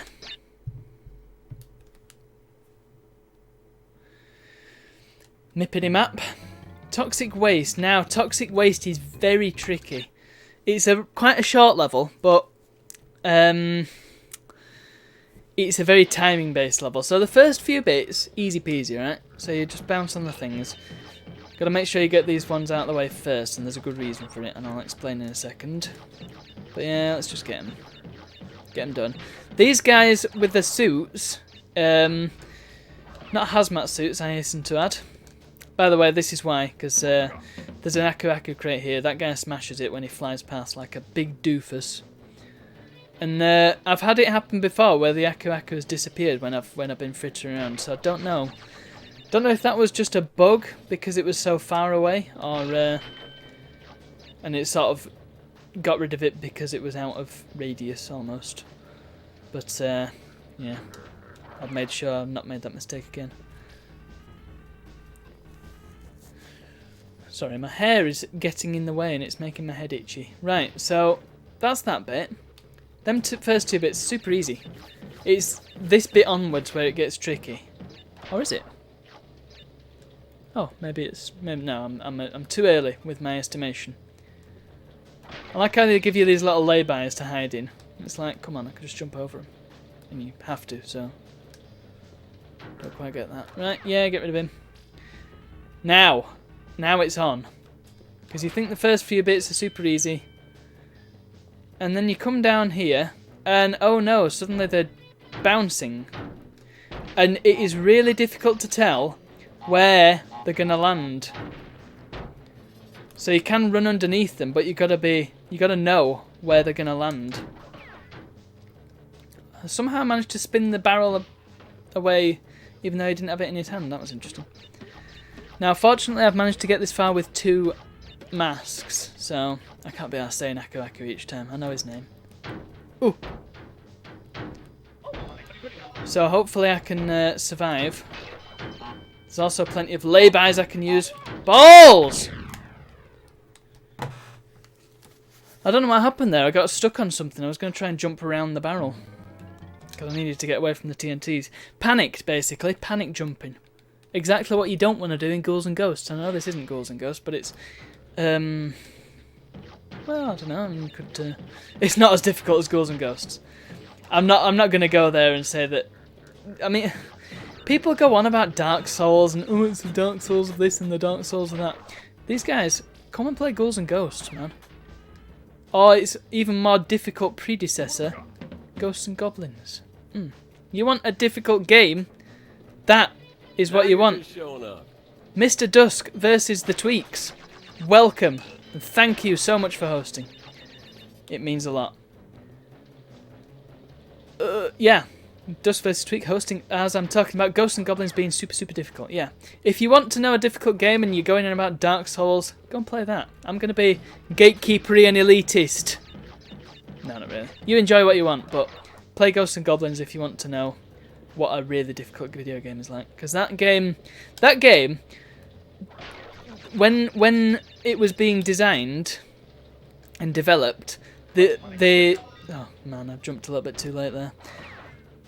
The designer, when the testers got past certain points in the game, the designer would then make them harder because these people had got past these certain points. Which is just great, isn't it? And I don't think they did that for this. Or Dark Souls. Well, I could be wrong, I don't know actually. I know little about Dark Souls' development.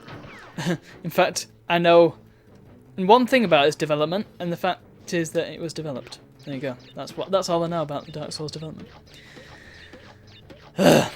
Yeah, words. Word salad. Right, I think... Okay. I thought I could get away with that. Yeah, it's knowing where they're going to land. And sometimes you can cheese it and just run underneath, but it's very, very hard, especially since they don't have shadows. Also, Crash runs faster in PAL, so... Right. I should really have just played the PAL one, shouldn't I? I want that sweet 30 FPS, man. I didn't soft mod my PS2 just so I can play the PAL games that I already have. Come on. Although I would like to build up a complete Crash Bandicoot collection, which is just weird, but I don't care. I need the NTSC ones, which are undoubtedly going to be the most expensive. I'll just put that out there, because Crash is flipping expensive. Why is he so expensive? You're paying like 30 quid for the first game, pal. I just think, like, for that price, you could buy the Insane Trilogy, which is probably going to be more accessible. I mean, I'm only playing this because of nostalgia. Let's face it. Otherwise, I would be playing the Insane Trilogy, because it makes a lot of improvements and it's not as difficult. And it looks better as well. Well, does it look better? I don't know. It looks cleaner and it looks higher res. So, yeah. So I don't quite get it, because it's not like Crash is a rare game. It's a very unrare game, in fact.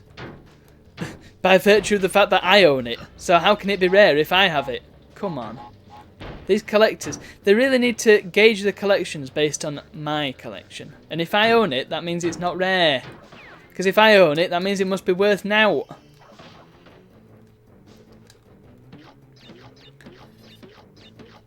The point being that I'm not very rich, and so I can't afford these expensive games. Oh, that was good. Right. No. Ballsed. It's okay. I think I can hide here, yeah. Wait for the TNTs. Right, let's see if we can work out where these are landing. Oh! Nah! You can't even jump over them either, because they're jumping around. Ugh, I need, what I need. Tell you what I need. I need to go to one of the earlier levels, get an Aku Aku mask, get 2 Aku Aku masks, and then I can just proper cheese it then.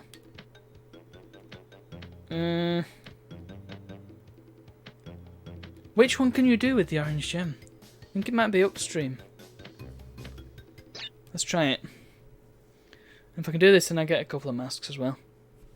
Means I can save myself a bit of hell. In fact, yeah, if I go quick enough, then... yeah, what I should do is try and go quick enough so I can take out the guy and then come back for the crates. Maybe, if it's not viable to get them while running past, then yeah, I'll do that. That seems like a wise idea. Nothing hidden off screen in these early levels. Well, not in the way you'd expect. Oh! Phew.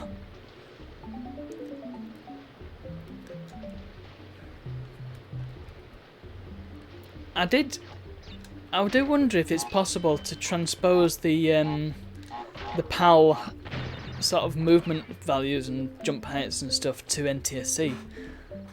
So basically make a 30 FPS PAL version. That would be cool. That would be like my ultimate version of Crash. But yeah, I'm not sure. I'm not sure how feasible that is. You'd think it'd just be a couple of lines of code. And I did look. You can get these tools that open up the disk, so you can have a look at all the different files and sort of change them around a bit. And basically all the files are different, so I don't know. Is that all the crates? I think it might be. I'm not. I mean, if I'm spinning around and I'm not hitting any, then surely that means there's none there. So I can't remember. I think if you do this seemingly flawlessly without the gem, then it does just say 1 crate missing. So that's probably it. Again, soon find out. Or can you continue beyond the end? Again, soon find out. Yeah, there we go. Look, yeah, there it is. Right, so jump on that.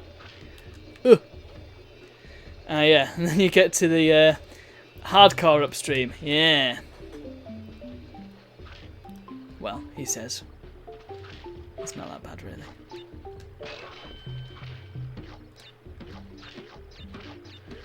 Fortunately, you don't have to come back on yourself, because that would be horrible on this level. Wait for it, wait for it. Oh, yeah! I like how I started celebrating before I'd even hit the thing. Nice. Have I done it? Yay! And I've got 2 masks as well. Hopefully that'll make toxic waste just a little bit easier. And we've got an extra gem for our troubles. Hooray! Alright. Continue on. Onward and upward. The third level of this game actually is probably one of the hardest. What's it called? Native Fortress? The Great Gate, that's it. Right. Toxic waste. Let's do this and see how far. Let's see how far that mask takes us. I mean, I'll still have 2 masks by the end of it, so it's not a complete waste. If it doesn't get me as far as the bouncing barrels, then I mean, maybe that's why they put it there, so it doesn't actually help you very much. But let's find out. If nothing else, it'll just save me a bit of time on it. Because you do move a bit faster. Diddly-diddly-diddly. Oh, so it flings you around anyway. The killer barrels. Oh! Yep, take him out. That could have landed me in the drink then as well. Well, yeah, that was pretty pointless actually, wasn't it? Could have done them bits. It's a shame there's no more masks on this level. Although if there were, it would be too easy. Right, come on, you jerk. How about you? These guys are so big. I think there should have been more of these gangster fellas. Basically, Crash should have had more of the things that make it cool. There should have just been more Crash. And the problem is, this stuff doesn't even show up in the later games. It's like there's no lore, really. The lore kind of gets thrown out the window a little bit. I mean, apart from in Crash 2 they go a bit deeper into it, but 3 it's just like, oh well, now we're doing time travel, whatever. So I feel like 3 was a little bit of a little bit phoned in, and I feel terrible saying that because it was the second Crash game I ever played, and it is a... Oh, did I really just get a hit? That's pretty poor, isn't it? Yeah, it's the second one I played after Crash Team Racing, and oh, was this one the second one? Ah! I cheesed it, and I didn't cheese it enough. What a wally. I need to go and get my masks now. Nah, let's just do it. Yeah. I'm just thinking, yeah, because the first Crash game I played was Crash Team Racing at a friend's house. And so I got a PlayStation. Shortly after that, might have been for Christmas. And me and my brother went to the shop. We went to, if any of you, it's unlikely that there's anybody from Huddersfield currently watching and or listening. But if you are, then you know where CEX is, Computer Exchange. There used to be a game shop somewhere around there. I think it was called Games to You or something like that. If not a games shop, then it was certainly a second-hand media shop. And it wasn't CEX. At the very least, it wasn't called CEX. And I got Crash Team Racing from there, and my brother got Crash Warped. And I think, thinking about it now, he probably only got that for 2 reasons. The first, that I was getting Crash Team Racing, and the second, that the front cover is a Terminator parody.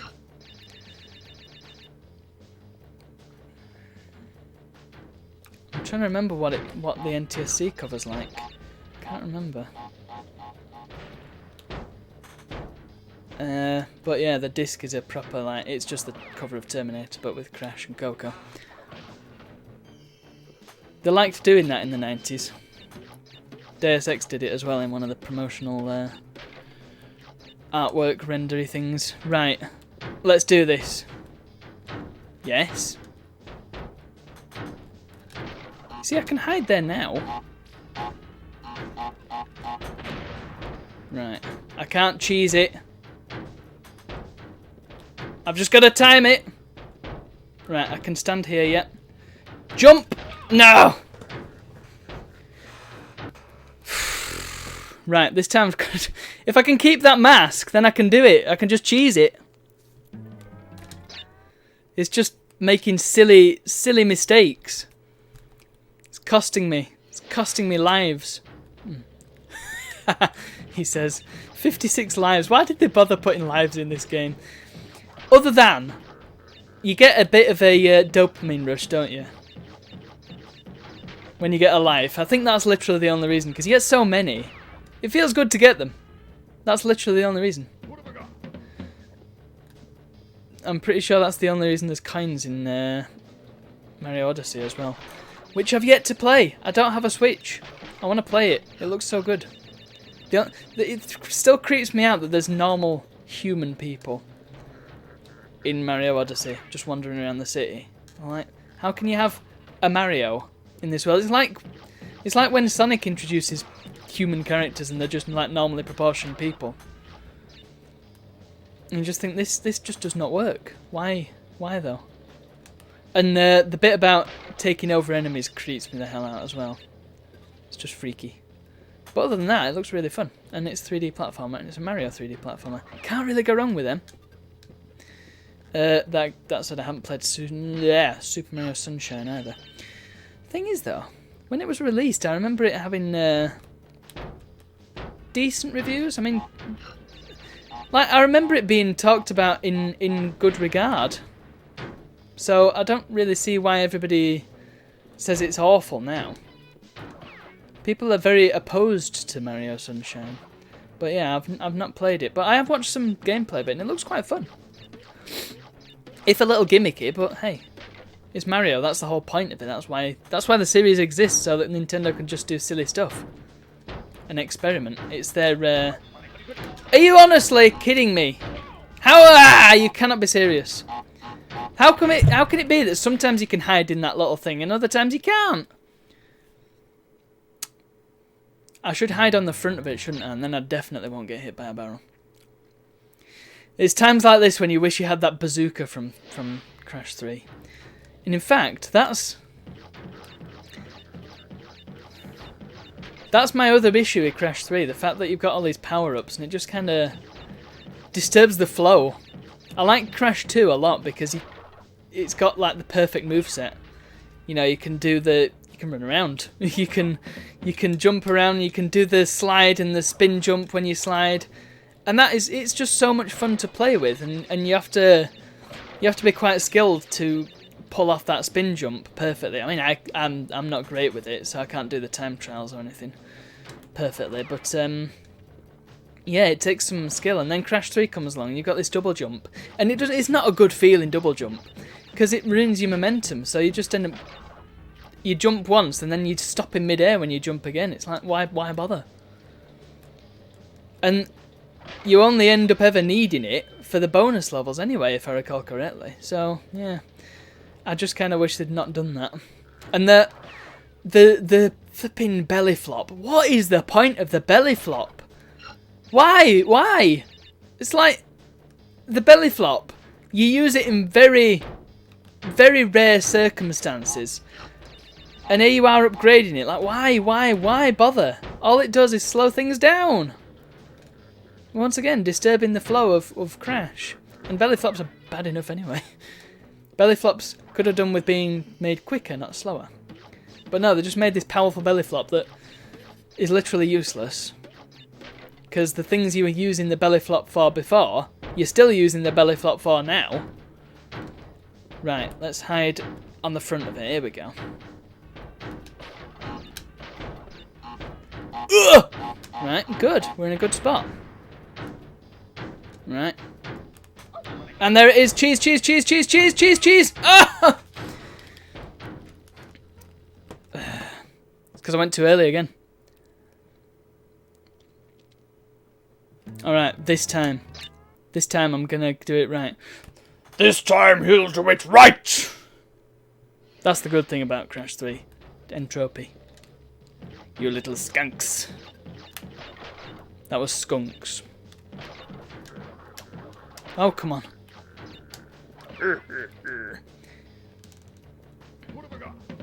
And that's the thing I like about Nitro Fueled. Well, one of the things I like about Nitro Fueled. The fact that they've really gone all out and they've dived. They've taken a a deep breath, and they've jumped right into the deep end of the lore, and you've just got all these little nods and homages to these early games. Specifically, the gangsters on Sewer Speedway and Hot Air Skyway.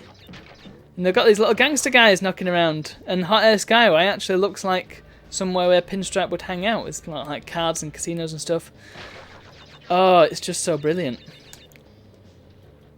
It is the game. It's the game of 2019.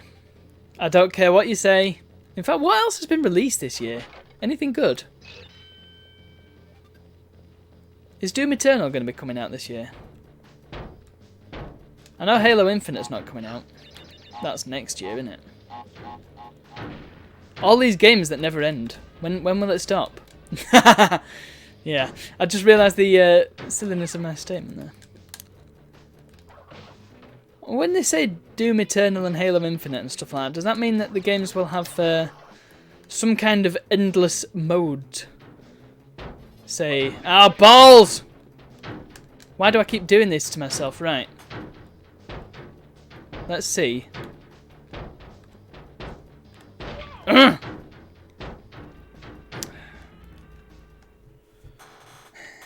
bet you lot are getting fed up with this damn level. I'm going to move on. I'm going to move on to a different level because you guys are getting bored. You don't want to see it anymore. Right. What do I need? Lights out? Can't do that one. Jaws of Darkness? Can't do that one. Knocked out of the blue gem. I think I need to try the lab again. Because the lab I can do. I know I can do. Tell you where would have been a good spot to get a mask. Lights out. But pointless because it's playing it again, going through all that effort, and I can't even get the gem.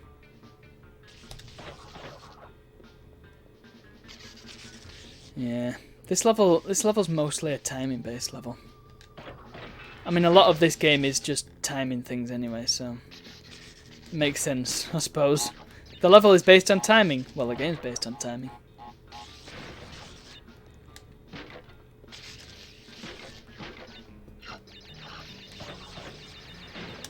But yeah, you do sometimes wish you could slide jump in this. Just it's fun to do. It's a fun little trick. Right, you jerk. I wonder if one of those guys will become a playable racer in Crash Team Racing.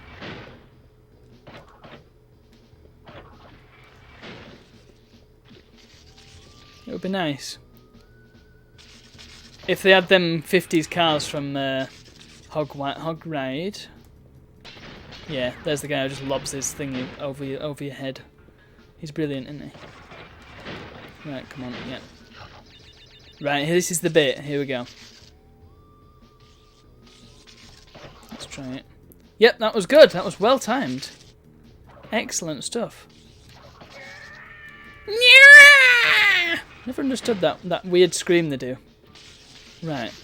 Once I'm past the first...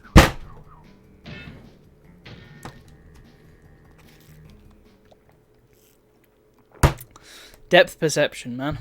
This desk is going to get ruined. The amount of slamming my fist on it.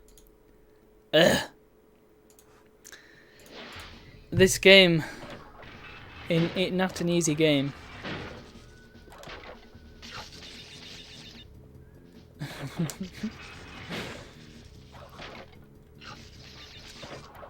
Oh, I thought I'd done that a little bit late then. Would have been alright if I died. Whoa! Makes me wish you had a pill-shaped hitbox, am I right? That's the main complaint about Insane. And I know that I mentioned it last week and I went on about it, but yeah. It's just such a non-argument. If you can 100% the game with that so-called problematic pill-shaped hitbox, then quite frankly, I don't know why you're moaning. You can't make jumps that you should be able to. Yeah, shut up. You can do everything you could before. I suspect it's speedrunners complaining, but quite frankly, if you're going to be speedrunning a game, then you should expect a remaster to handle very differently to the original. Nitro Fuel does. Oh, I took a risk there. Right. I didn't time that right at all. That was bad. I should have waited. I need to remember that there's a little bit of walking you can do before it actually gets to you. And you can just wait there and let him walk, and then maybe he'll open up again while he's walking, you see. But it's also possible that there's just a way to get past him without even dealing with him. Cheesing it. What are these things, and why do they look like a pair of balls? I'm just gonna say it. Baggy balls. Yes, very good. Come on, you pineapple flavoured freaky thing. Oh, don't know what I was expecting there, but it's fine because I didn't get no checkpoint. I'm just making silly mistakes now. Ugh. It's wearing me down, and we're only an hour in. It's alright. You don't come here for perfection.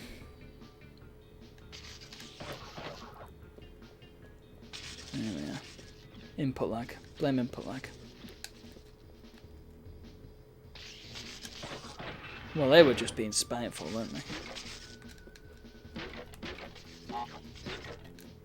Is there actually anything decent in these? Oh, there's a lot of them. Oh, bye. That was not worth it.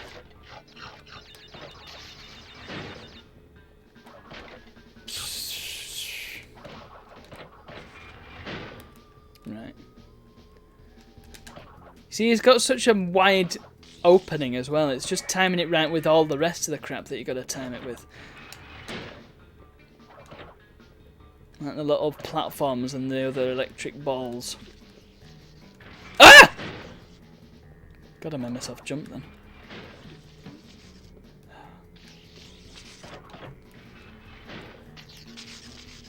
I don't know why I did that. There we go. Always jump on those things. Right, fella. Don't know why he's even there. Right, here we go. Last time I did it by waiting 3 times. That was good, yeah. Wait 3 times. And bam, down he goes. See you later, sucker. I wonder why he's immune to being spun. Right, yep. Shouldn't do that. There we go. Right, and after this, it's all right. Right. Now! No, not now, not now. Oh, got you there, game. Ha. There, and just wait for the TNTs to go off. Yep. My hands are sweating. See if I did it. Did I do it? Yeah! Right, level's not particularly difficult, it's just tricky. Yellow gem! Nice. Oh, well, I might go back and... Oh, yeah. I might try and deal with the Great Gate now, then. Yeah, let's get that out of the way, actually.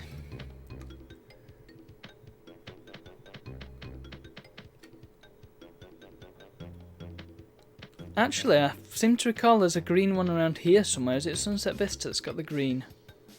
Oh, by the way, when I talk about awkward levels, that one. Lost City, that's it. Let's do the Lost City. Even though I just told you I was doing stinking Great Gate, I'm doing Lost City now. You better run it on my smart. I don't know why they bother putting a bouncy thing there when you've got to break it. They just put that there as a tease, didn't they? Oh yeah, I forgot about the bats that are more frequent on this version. Sometime I've got to try Stormy Ascent as well. I haven't tried it on Insane. I think I did dip my toes into Future Tense at one point, which was based on one of the levels originally created for this game, wasn't it? So, except with a Future Frenzy theme. Might as well gather the dead bat wumpers. Very strange. Although I still maintain that this is the most non-violent game I've ever played. Oh. Yep, there we go. I forgot about that. Gotta make sure you hit that switch crate that you can't see. That's a proper cheeky bit of design, that. Oh, look, embryo head. Did I not get that before? Oh well. Let's do it again. Kapow! Comics. Oh! Oh, I don't know why I did that, but I did it. Oh, there was a mask up there. So how long's that been there? Fascinating. Bah! Don't know how I survived that, but I did. Bah! Why did I keep running? Got you. Oh, here comes one of them know-it-all lizards. Here we go. Nice. Don't know why I'm standing on top of here when it does me no good whatsoever. Why? Right, let's do this. Come on. Timing. Make sure you breathe in slowly and surely. Right. No point in rushing. Let's just do it nice and take it easy. Nice and easy. Here we go. Boing. Nicely done.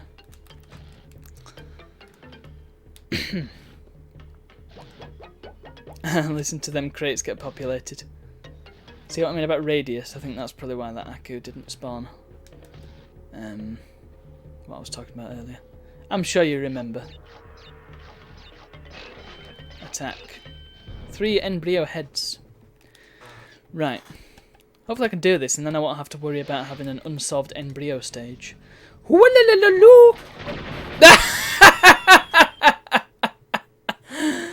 Fantastic work! At least I get to keep the mask. There's a... Huh, that was weird. Yeah, get lost. 1-up. Do people still call them 1-ups, incidentally? I mean, 1-up is just an arcade phrase, isn't it? Which is thought to mean, player 1, please step up to the machine. Something like that. Oh. I remember this bit.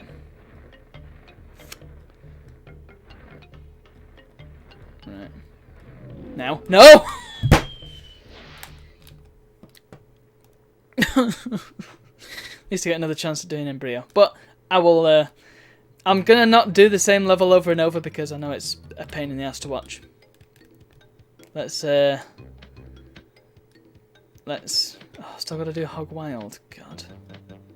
I've not got Jungle Rose. I ain't need a green gem for that, of course. They're awful, aren't they? Putting the gem paths that you couldn't possibly do and the very first levels. This level's already quite tricky. Not as tricky as the lab, but tricky. Especially with the second Aku crate. You know what I mean when we come across it. That's just cruel. Pretty sure that's a 1-up on pal.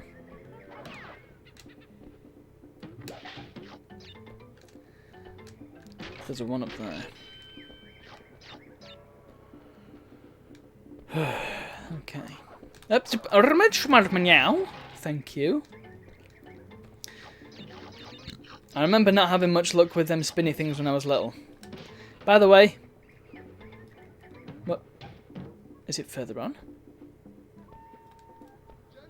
There it is. Yep.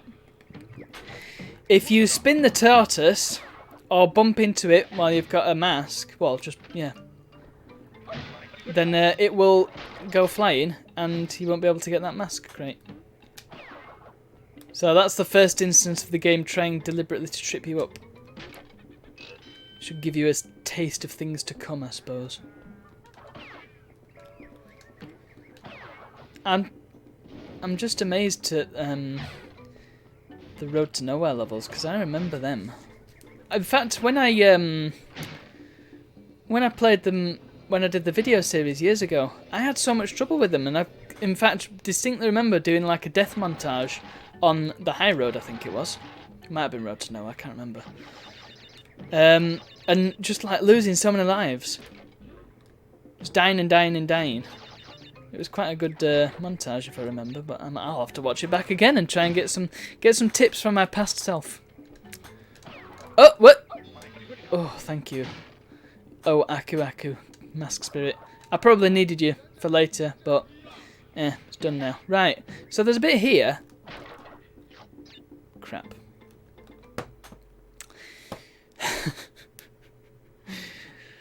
I didn't think before spinning then.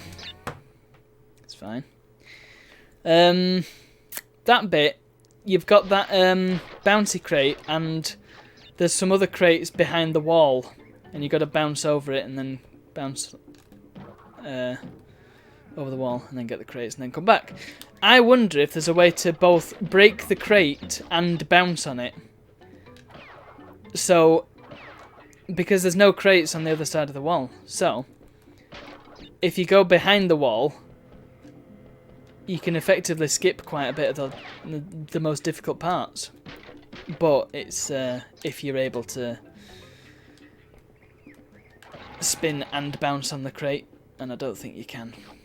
I think they probably planned for that contingency, and once again it's a bit of a tease from our friends at Naughty Dog. Thanks, guys.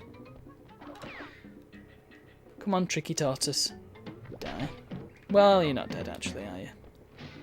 You're probably still going under there, you're just in your shell.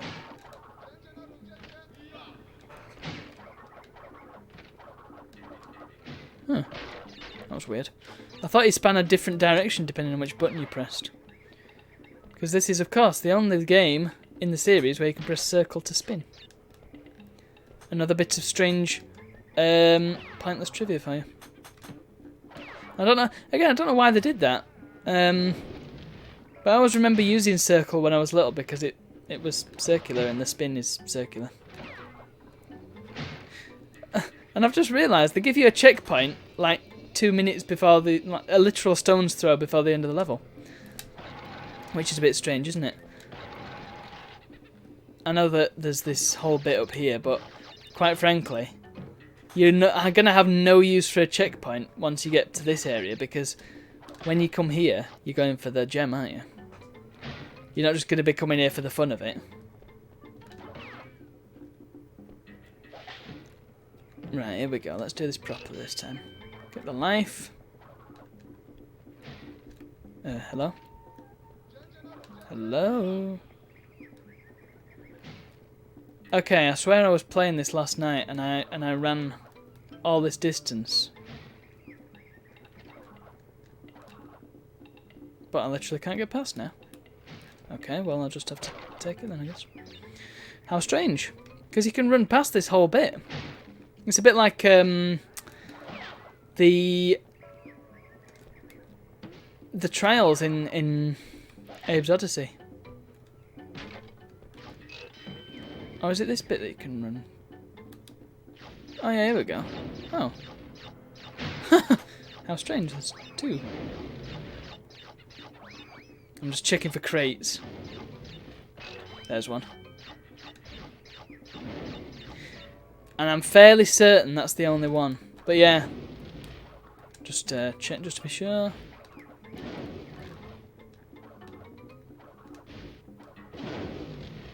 Yeah, I'm fairly sure that's the only one. But yeah, it teases you because you can run past this whole bit. But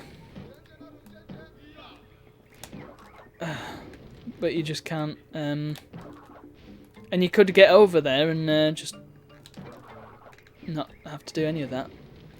Because it's tricky. Yeah.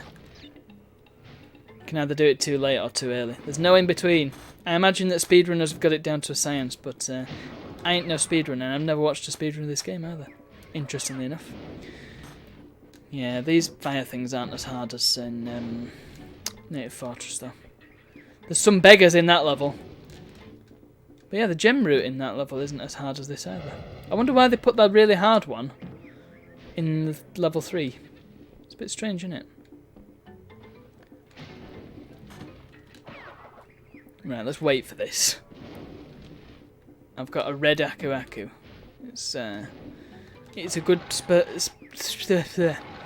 it's a good place to be in. Right. I want to do that impressively. I want to bounce off that crate up to that, and then whee! Oh, well, I didn't do that impressively at all. I missed all the fruit. And now I've got to go all the way back down. What a dum-dum. What a waste of my time. And everybody else's as well. Sorry. Ugh. Let's not do that again.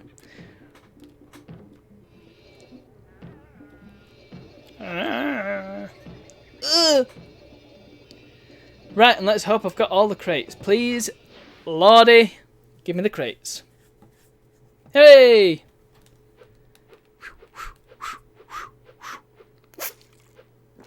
It's a bit of a pain that you have to wait for all this to go across.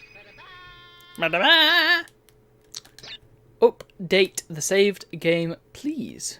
And thank you. I really need a fan in here because it's sweaty in here. It's muggy. Muggaroo, as we call it.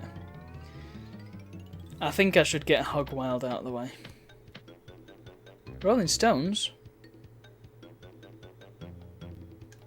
Let's get a Hog Wild out of the way, because this one's just a memory test.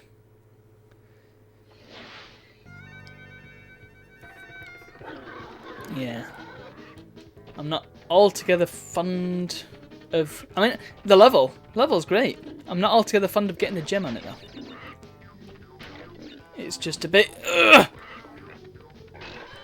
The hog is not terribly responsive. The polar bear is a lot more fun. The tiger is also a lot more fun. Right. It's a memory test and it's preempting as well. Ooh! Did I get a checkpoint? I did. And it's been able to make very quick moves in not very much time. Like that, you need to really catch the edge of one crate and then catch the edge of the other crate and then go full force to the right. Of course, the music makes it all worthwhile. You can't really change direction very easily while you're airborne. Well, of course you can. Right.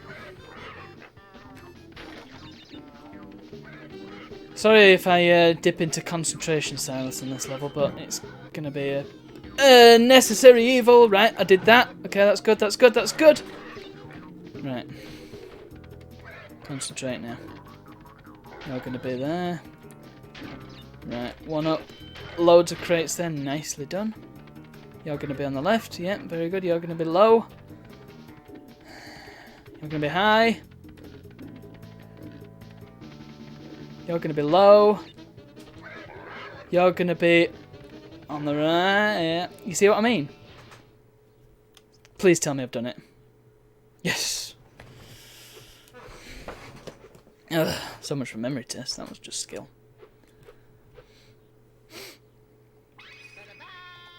%. I'm not doing bad. Another 20% to go. Sweaty hands. Got to do whole hog yet. Maybe I should do that one now. You need the red. Have I got the red? I can't remember if I got the red. Lost it in now. Road to nowhere. Boulder dash. Whole hog. Ugh. Yeah. This one is like the other one, but with a lot more obstacles. So, I'm gonna run through it once. I don't mind if I die, because I need to learn where everything is. I've also got to learn little stupid tricks like that. You see the drum? The drum is just weird because it's pointing towards you and you're supposed to bounce off it forwards. And your gaming knowledge leads you to believe that you're going to bounce off it and come back on yourself. So you got to hold X. That's X. I hasten to add. Did I just miss a crate? Oh, I'm gonna just kill myself. How did I miss that crate? I went right through it. Yeah, the buttons on the PS2, and indeed the PS1, and the PS3, and the PS4 controller. X, circle, triangle, square. Not cross, not O. X, circle, triangle, square. Ooh. Yeah, that was the one that I went through. Right, you're going to be on that side, yep. Oh, that was tricky. Ooh. Right. Yeah, why are the checkpoints on this level? They should have just not put them in, because again, it's a level that only people going for the gems will bother playing. That was tricky, man. Right. Ah! Yeah. Okay, well, let's just continue, because I mean, I panic died then, but let's continue on and see what's coming. Damn it. Come on, hog. I always liked Crash's big feet in this level as well. Right, so you can just jump over that tribesman. It was this crate that I missed. Balls! I pressed X as well. I don't quite know why I didn't jump. Input lag. Let's see if I can do it in 66 lives.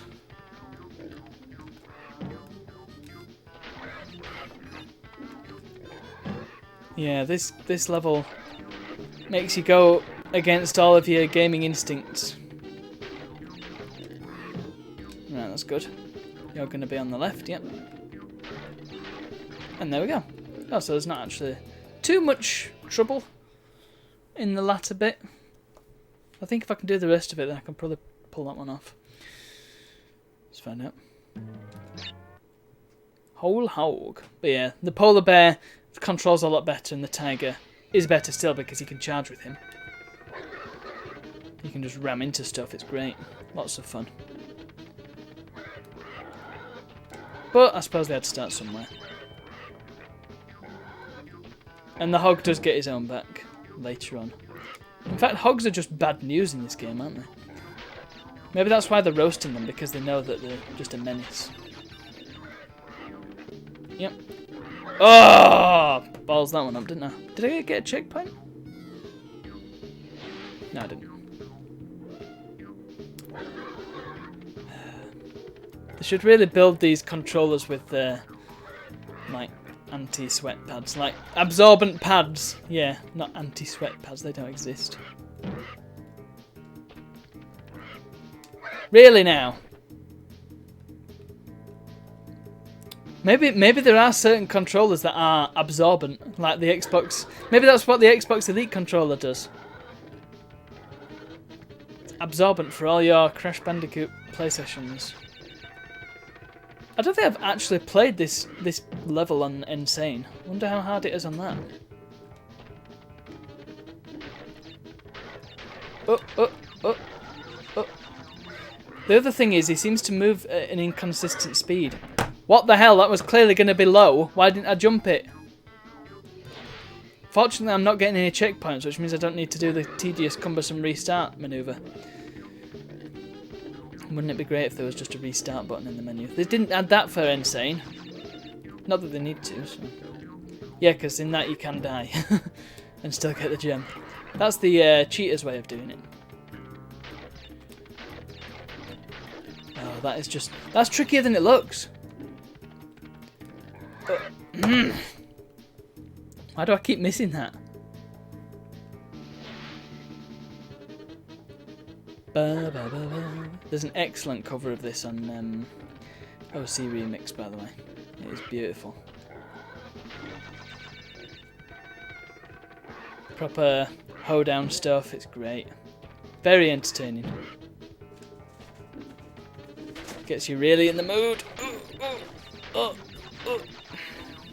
Right, left. By rights, it looks like you should hit that guy, but no. Game plays fast and loose with its physics. Right, so it was, yeah, left. Okay, good. Right, jump on that. Okay, right, yep. Jump over him. Uh, uh, uh, uh, uh, under the hog. Hey, right. Right, yep, good. Oh, oh, and there we go.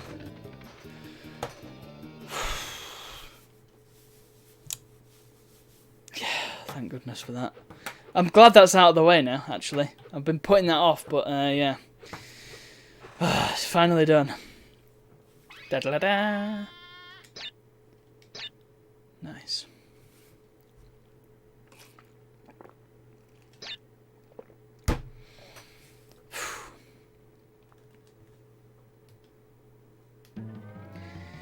Good. Right, Boulder Dash I need the purple one for.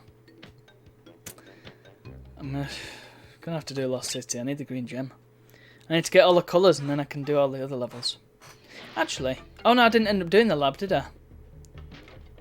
Yeah, because that's where you get the purple gem from. Oh, come on, just die. Even when you want to break it, you can't. Pull my god. Right.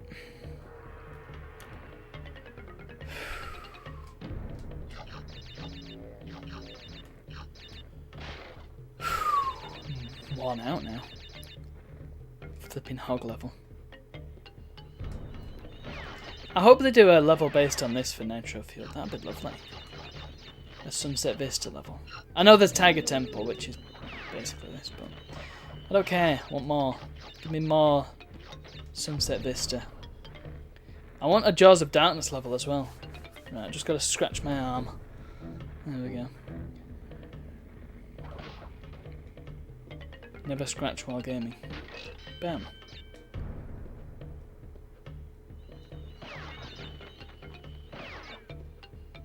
That's what you want.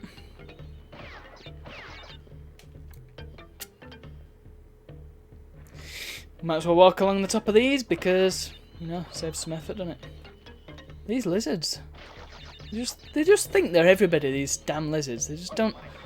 You see, he even took damage off me when I landed on top of him. That's just exactly what one of these green beggars would do. Not easy being green, yeah. Tell that to these guys. These guys have just got the run of the place. And I dislike them. Here we go. Right, bam. Up again. And bazoink. Let's see if I can do that great jump again. Probably not because I've burnt myself. I cannot believe I never do that and I've just done it. Grade A Wally right here. The Lost Goddamn City. I'm actually probably doing myself a favour here by doing the Lost City now. I've got all the awkward levels out of the way. It's just the lab is going to be tricky, but then the rest of them are going to be alright, I think.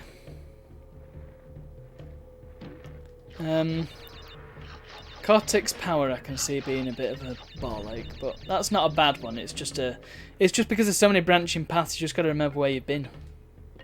But I do have a trick for doing that, so I'll see if I can remember the trick before I do it. That would be good, wouldn't it? But here's an interesting thing on my old save file that I loaded up. Just remembered. On the old save file that I loaded up on my PS1 copy, the save file that I had when I first played the game and got about, I don't know, not very far. I got up to Sunset Vista basically, and that's where I got stuck.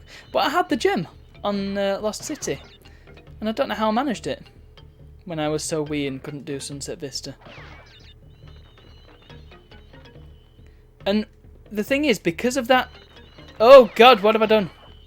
I'm going to take out the lizard first. I think I said that last time, didn't I? Because of that stupid stone wall trap that I died at last time, and I'm going to probably die at this time. This is actually harder, I think, than Sunset Vista. Because of that stone wall trap.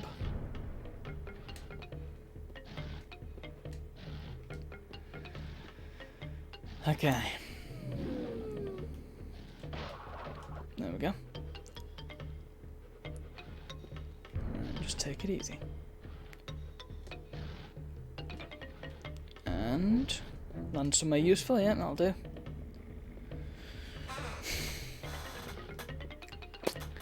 I've got to work out the timing on that stone wall trap. It's probably a better name for it, but stone wall trap is good enough for me.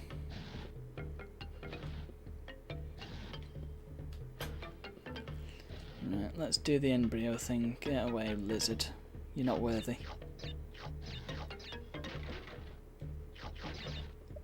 Where is it?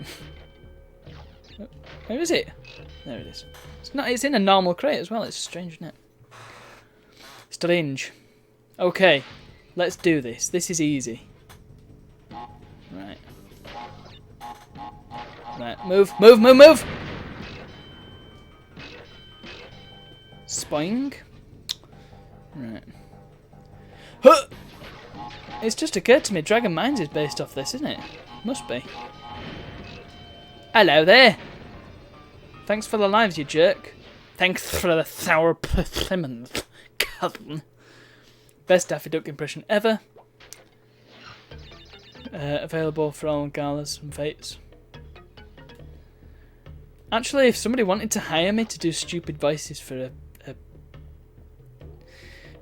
one of these stupid country shows that we have around here, then yeah, sure, I'd do that.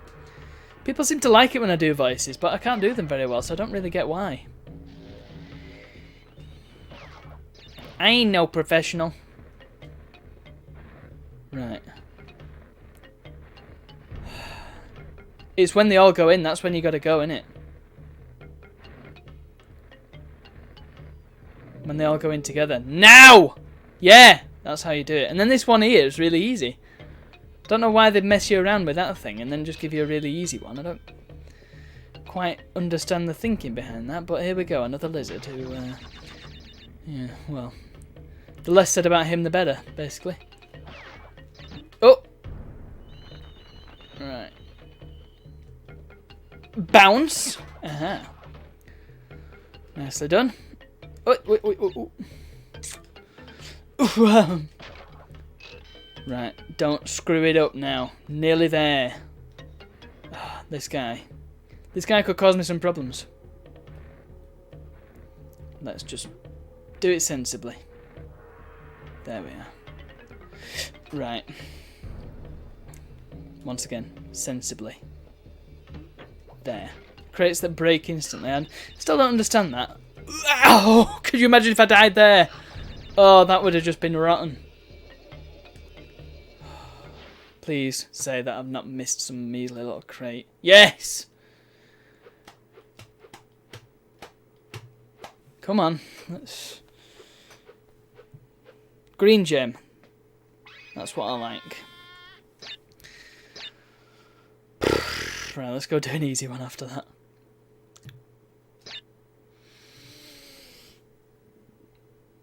Oh dear, pardon me. I'm still doing it, burping on stream. It's good, isn't it?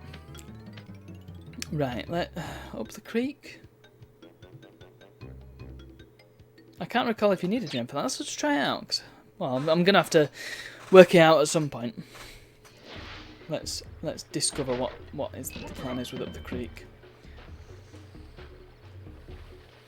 Maybe it's the green gem. That'd be nice, wouldn't it? I mean, I know what the cheeky little secret of this level is.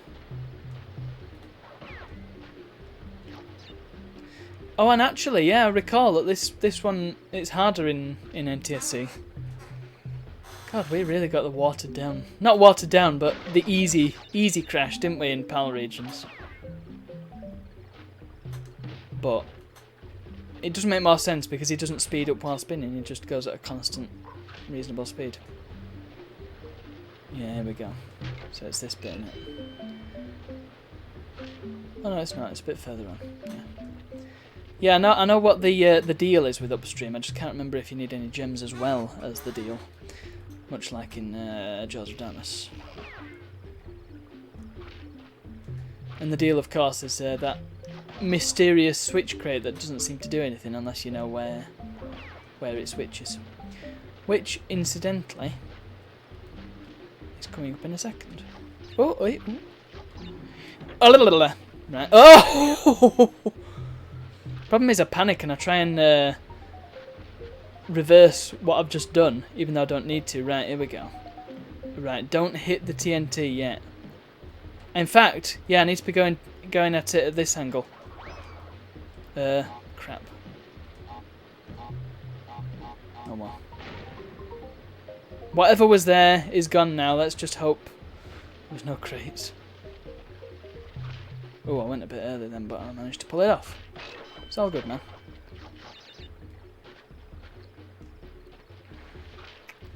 Yeah, that little leafy bit isn't there on Pal. It's just the 2 crates, the TNT and the bouncy. So I don't really follow. A badoo. Right, excellent. Bam. Oh, oh, oh, oh, oh. Right. Next time. No. Come on. Do me a favour. Oh, right, good. Yeah.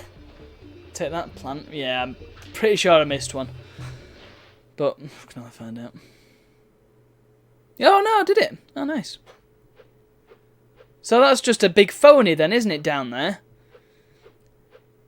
I reckon it was just a 1-up, wasn't it? Because I did spin something away. And they won't have just put 1 Wumpa fruit there, so it would have been a 1-up. But it's not like I'm wanting for 1-ups, is it?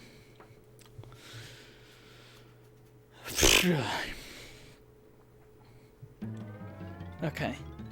So, where was I going to go? Hogwild Rolling Stones. That's Jungle Rollers. I don't know why I keep running backwards even though I know that there's nothing there. I should really have got the mask first, shouldn't I? Right, go! Oh. I always forget that it drops a mask in this, and the mask can be spun away as well, like the lives can, but in the later games, you just... I think in 2 it drops lives, but the mask is just given to you when breaking the crate. And I think in Crash 3 it gives you the life as soon as you break the crate. Early installment weirdness in this one. But it's fun weirdness. There we go, look, green gem pommoir. I could really do with crashing through this lot actually, yeah, there we go. Because I don't really need the mask for this bit. Satisfying as it was. Oh, you can land there. Okay. Right, and there we go. Fantastic. So that should... That was nice, wasn't it? I think if you chain enough of them together, you can get a 1-up really easily, but... Ah! Slightly too late on the spin there. Poor. Powie. And stuff. How many are we on? 84? Blooming heck. Flaming Nora. How have we got so many? There's another one, look. They just hand them out, don't they? Destroy. And then... Ploink. Have I done it? Have I? Yay! Still only got 1 key. The other one's in Jaws. Oh, I've got the red gem as well. I didn't even realise. Oh, sweet. I can do Native Fortress then. And then that's Insanity Island cleared, I think. What's the other island called? Crash Bandicoot Islands. I know they're collectively called the Wumpa Islands. And it is on Bandipedia. Don't really want to use Wikia though. Don't like it. Crash Mania, that's the one. Oh, that's just levels, isn't it?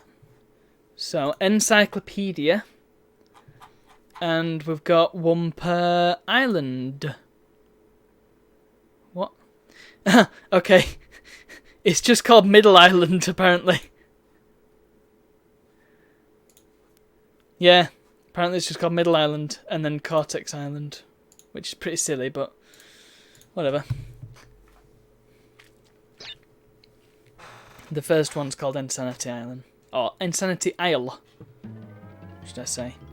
As bold as I've done. Rolling Stones. Let's try it. Can't remember what colour gem you need for this. Hopefully it's one I already have. I can't remember what you need the orange gem for either. Possibly you need it for...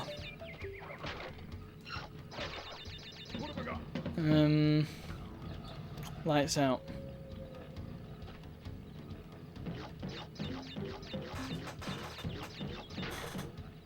Oh, there's an embryo head. Well, yeah. I remember being super excited seeing somebody else's head in this game. Like, I'd had all these Tawna heads and then suddenly there was an embryo head and it was kind of exotic. Hey! That was good, wasn't it? Ah, look at this. This is perfect. What do you mean, oh? Are you saying that I took damage from them? Well, obviously I didn't take damage, but you know what I mean. Oh, oi! Lovely. I've probably not got the gem I need for this, have I? Let's find out. Oh, cheeky. Let's grab that. I'm fairly sure. Oh, it's blue. Okay. Right, it's the blue gem. Don't got that one. Fairly sure it's from Cortex. I can't remember if you get the blue gem from Cortex Power or if you need the blue gem for Cortex Power. But I remember the secret in this being super cool. It's either this or Boulder Dash that it's cool. It's just this awesome, amazing, and kind of creepy secret. It's really nice. Native Fortress I can do though. Well, technically. Let's give it a whack.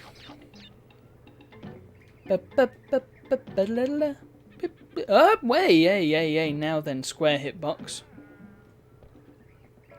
Yes, I'll go on then. Whatever not. Let's just cheese the whole level. Great. It's a shame it doesn't make you jump any higher. I'm kind of glad though that it doesn't speed you up while in the middle of a jump, because that would just totally throw you off. It's probably good that it ended there. I think there's another Aku floating around up here or something. Oh no, might be later on. Let's wait.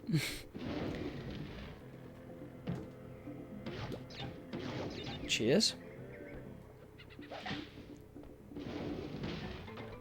Right, there we go. So at the end of this level, there's a really, really horrible bit of timing. Okay, hello there. Life. What? Oh. So here's the thing. Lives are the, basically how many goes you get, aren't they? But we always used to refer to, like, health or energy as life. So how much life have I got left? I still do on occasion. I've not got much life left. I just find that interesting because that seems to be localized to the UK. But I know that some people, particularly those who played games in the 80s on British home computers, but also, well, just anybody who played games in the 80s, they refer to it as energy, which I find interesting. I wonder how those terms came to be. Well, might as well get that. Or what? Oh, come on! Make me get that and then waste it. I couldn't move then. It just made me fall straight down. Well, what a pointless flipping. At least I get some nice effects. I might. Yep. It lasted long enough for me to get that thing. Oh yeah, I need to go over here as well. Don't I? Again, can't remember if there are any crates around here. But this is another situation where... Oh, hang on. That wasn't a crate, was it? Oh, crap. Ah, yeah. Oh, no. Never mind. Hello. Yes, good. Crates. Crates. Yeah, look. You can just go straight over here and skip. Never mind. When I said technically, I wasn't kidding. What a stupid silly man I am. Bam. Let's do this. Let's get it done. How the hell does he get from here to the other island? If he can't swim. And yet he can swim. Crash's physiology is, or his ability, would be more appropriate, is inconsistent. Because he survives all the way from Cortex's castle to Insanity Isle. Sure. I mean, he could have just been floating and whatever. But it falls in the water and upstream, dead as a coffin nail. Falls in the water. You could put that down to him being sort of swept away by the river. Yes, sure. He falls in the water in flipping Tomb Raider, or what are some of the other ones? Tomb Raider is a good example, but there's a lot. There's some river levels in Crash 2. Jump in the water in them and you die instantly. It's like, come on, Crash.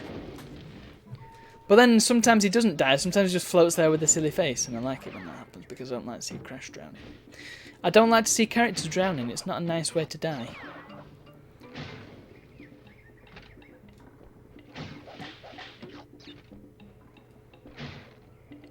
I think probably my favourite water death, and I know that's a strange phrase to be saying. My favourite water death in a video game is probably the one in Metal Slug. I can't remember. I think it's on this. I mean, there's a couple of good ones in Metal Slug.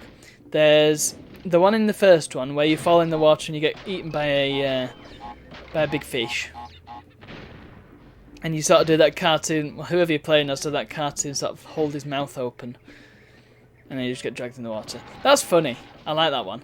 There's a good one in Metal Slug 3 where you fall in the water and then whoever you're playing as, they come up and do a thumbs up and they're like, yeah, I'm alright. But then a lot of piranhas come and eat them. And then they come up again and do a thumbs up, but as a skeleton.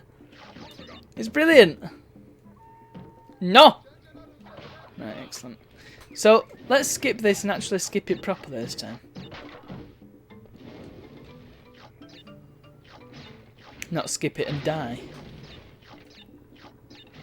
Of course, Metal Slug also has some of the more gruesome deaths as well. Like the death when you get hit by a seed. That one's one of the most horrible deaths I've ever seen. More conceptually than anything else. It's just gross.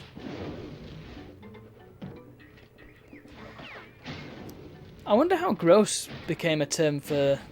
Oh, goodness! That was good. Well, yeah, I wonder how gross came to mean what it means now, because gross means sort of the total of something. So gross weight is the weight of something as it is, sort of. So the gross weight of food is the food without the packaging. It's just the food on its own. So I wonder how that turned into grotty, basically. Or dirty, or filthy, or nasty. By the way, this is one of the weirdest bonuses I've ever seen. It looks like it should be in Rayman or something. Oh, come on. Oh! Honestly, can you actually die from that? I would have thought you'd just fall down to the level. That's poor. But there's a way you can do it where you bounce off the bouncy thing, and then you land on top of all the stripy crates. And so you can just put the controller down, have a bit of a chill. I mean, you could do that anyway. Just stand around somewhere, but playing a game, damn it. You didn't play a game to just sit around not playing the game, you know? Oh, dodgy. Oh, nearly made it. I don't know that masks are actually much use on this because the main danger is just falling off. And, well, I suppose that's the case with a lot of the levels, actually.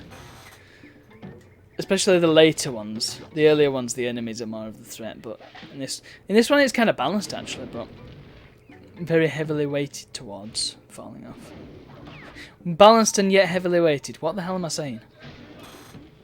Yeah, the enemies are a trouble. As well as the hazards. I mean, there's a lot of these spiky things which aren't actually attached to anything. That wasn't there when I was running underneath. Right, here we go. And that thing won't be there when I run over the top. It's all just a sham. Smoke and mirrors. Boing. It's a shame you can't... Why can't you spin that even though you're right on it? Might as well get the 3 Wumpa fruit that it gives me. Good lord. They give you that tricky thing and they don't even give you anything good. I know they give you a 1-up, but what's the point of a 1-up when I've got 93 gosh darn lives? How many Wumpas am I on actually? 62. Boing. Broing. Let's get the mask. I wonder why. I wonder why Aku Aku helps you, and yet these tribal people don't. I wonder where that tree is as well. I know that you see it when you do the bonus stage. That must be where you go. But yeah, this is definitely like the trials from Abe's Odyssey, when you run behind the stage and you get to see what you could have been facing up against. Right, tortoise. Let's spin them so they don't throw me off. Oh. The input lag is going to be the death of me. Kaplow. I did read somewhere ages ago that the input lag was put in there on purpose. And I've not actually followed it up since. Maybe I should look it up after I've done this. Right, I was saying about how easier this was than the other one. Let's put that to the test. Come on now. Cloud Cuckoo Land, eh? Bloing. Sploing. Ah, let's go and get that. Oh, hey, Shmarbo. Nice. Right, let's see if I can... Yeah! Maybe. Right, good.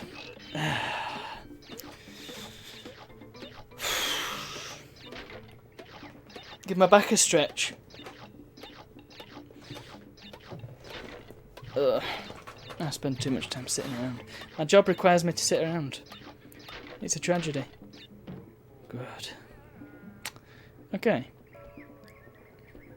Right. Let's walk across the wonderful little cloudy bridge thing. What? Who thought this was a good idea? Because whoever it was brilliant. Definitely a bit Rayman-esque though, with the gems and the clouds. Right. That was the awful thing I was on about, because you've only just got enough time. So you've got to really time it spot on. Yeah, I suppose you could cheese it if you had the mask, but then you might just end up falling off the end. And that's not something you want. Well, there it is, folks. 99 lives. Where's my achievement? Still 99 lives. Ah! Please don't fall off here. I don't want to prolong the inevitable. Come on, game. Ooh, where's Cortex? Could you imagine if I missed one? That is one of the worst things. To do all that, and then it say, great, but you missed one box. Excellent. I'm thankful that I've already done Whole Hog. So what was it for that one? It was blue, wasn't it? Let's try Toxic Waste again. Since I will be doing it with 2 masks. And then I'll go back to Road to Nowhere, because that one needs a red gem, does it not? But I'll do Toxic Waste since I've got access, potentially, to 2 masks. And, yeah, they'll be useful. And hopefully I can do it this time, then. Yep. I don't quite get why the gangsters are working here. Why are they sort of in charge of the hazardous materials? And why is there so much of it? I know that Aku Aku's whole deal is that, well, according to the Crash Bandicoot files, which is basically the Crash Bandicoot Bible, it says something like Aku Aku's helping Crash because he doesn't want Cortex polluting the islands or something like that. So it would make sense why there's a load of toxic waste here. But it still doesn't make sense why the tribals aren't helping him as well. Why they're, in fact, actively against him. It's very strange. There's something else that's strange as well. In Crash Team Racing, I know this is non-canon, let's face it. If it is canon, then it's very loosely canon. But Papu Papu gets protected by Uka Uka. And you'd think it'd be Aku Aku, wouldn't you?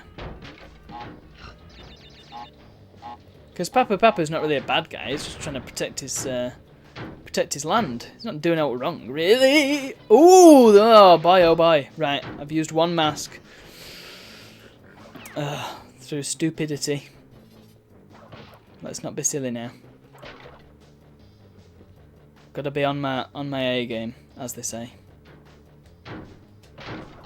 Right, let's not bother with that. Let's just let that detonate.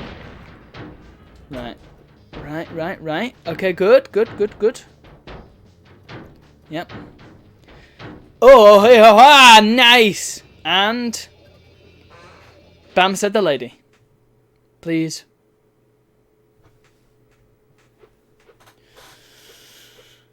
I think that calls for a mic drop. Except I can't drop this mic because it's on a stand.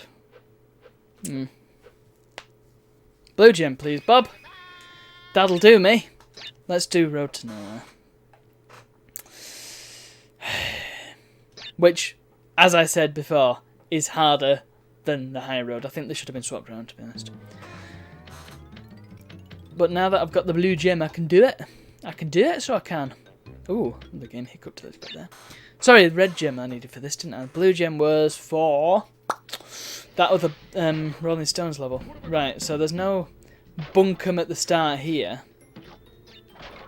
But there is bunkum later on. Right. Why can't I do that? Seems like I could do it sometimes. It's that input lag, I'm telling you. Right, look, there's a cheeky one up there. Whatever. Didn't need it. Literally do not need it. Especially since there's one there, and then another one there. For crying out loud.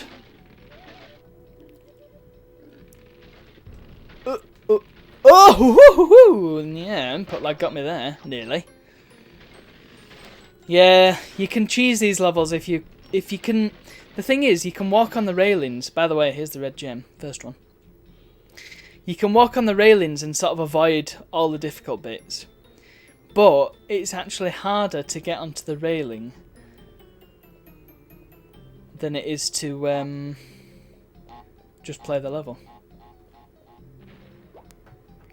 Right, here we go.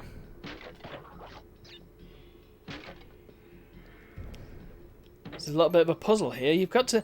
It's a tricky one, that, because you've got to work out the sort of timing for it. Not the timing, the right order to do it in. If you already know how to do it, or if you can work it out, then great, but... It took me a few goes first time I did it, and yeah, if you make one slip, then there's no going back. So you got to get it perfect. I know it's not the most difficult of puzzles. It's not exactly point and click adventure. Although a Crash Bandicoot point and click would not be a bad idea. Maybe not with Crash as the protagonist, but hey, there's some lore to be explored here. Explored. Right. Okay. Good. You see. I was about to say, you see, this is why this level is harder than the other one, because you got to do all the jumping, whereas the other one is just tortoises. It's easy. But yeah, if you can perfect being able to get onto the railing, I mean, you can do it. But it's trickier to do than it looked like. And yet I just did it twice in a row. How the hell did I do that? I don't know. I won't be able to do it again, trust me. But it just means you can avoid a whole section of the bridge. Which, yeah, if you can do it, then why the hell not? But, like I say, learning how to do it is harder and will be more time consuming than just getting on with doing the level. So, might as well just do the level. Plus, it hurts your gamer cred if you do it like that. And who doesn't want a bit of gamer cred? It's brilliant when I'm halfway through a sentence and I do a tricky jump and I'm like, it feels like all the jumps in Crash are tricky though. Hello?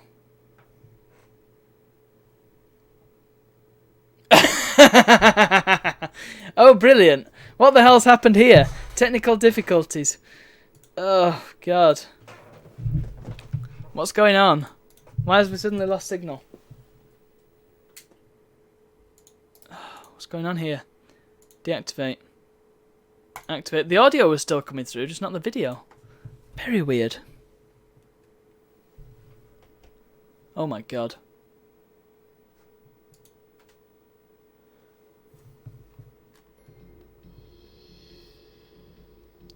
I swear it's just got louder. Has it got louder on your end? Well, I suppose I'll find out soon enough. Here we are, we're back again. Yeah, that's definitely louder. Unless I've just nudged my volume control on my mic. What the hell? I must admit to you that I am using I'm using the most basic of component cables coming from my PS2 here. So that is actually causing quite a bit of audio disturbance. What do you call it? Basically, there's a lot of feedback on the line. It's just buzzing, constant buzzing, and the audio's not as high quality as it could be. So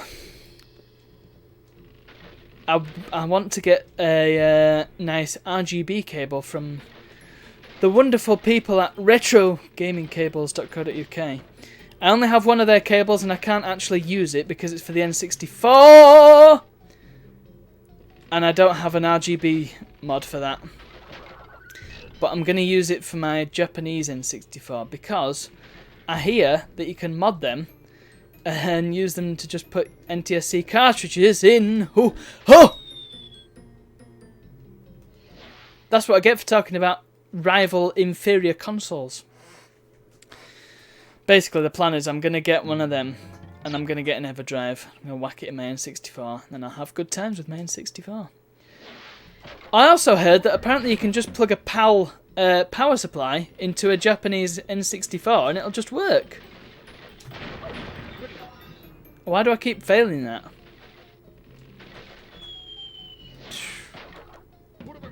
Needs to get to another guy.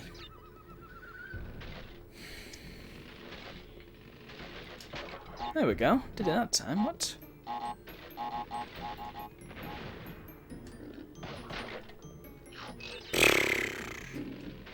By the way, the hogs, in case you're not aware, cannot be killed.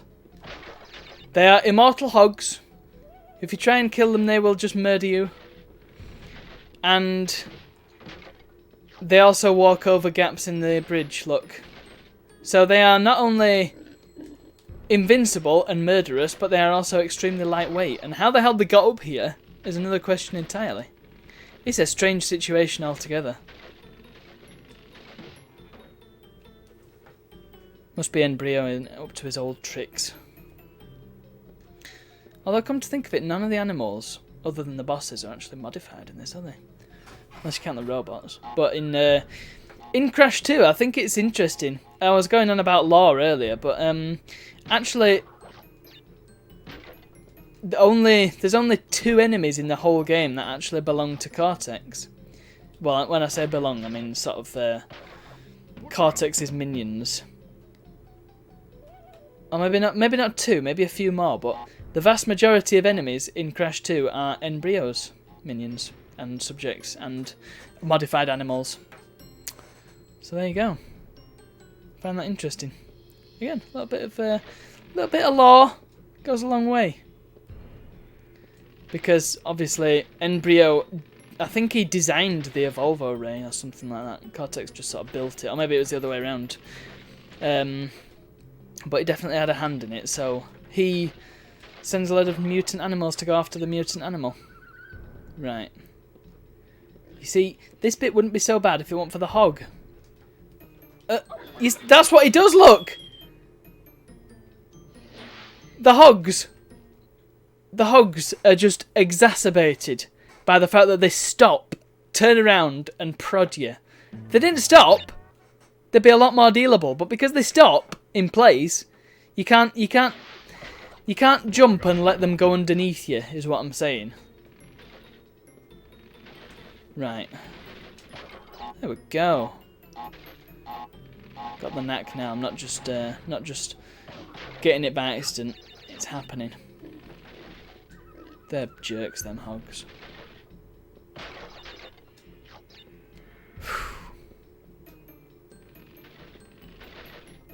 Alright, so let's just take it easy. Again, the concentration silence is setting in. Yeah, you can snort all you like, you stupid hog. I don't care.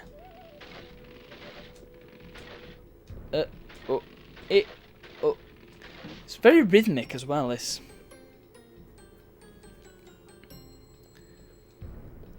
I like it. I do like these levels. I love. Oh. Just look at his nose when he's running. Man, I've never noticed that before. Also, you've got to be careful on this bit, because if you stand too close to the crate before it spawns, and then you're standing next to it when it does spawn, sometimes it can break because you're inside it when it spawns. Yeah, so you've just done yourself out of a gem there by being a bit impatient. Not that I'm speaking from experience or anything. Right, let's do it. It's just that goddamn hog. And yeah, even if you've got masks... Oh! Oh! Oh, I managed to... Can't believe after that I managed to die. Even if you got a mask, you just get thrown off the edge by the hog. Yeah, I can definitely see this level being the death montage in that old video. I'm wondering if I burnt through all 99 lives doing this.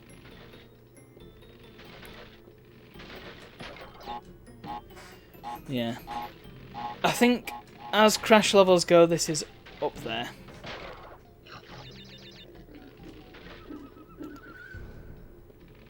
It's again, it's a timing game, but it's also the sloping bits of the bridge don't help, and the fact that you've just got this tiny little slat to land on.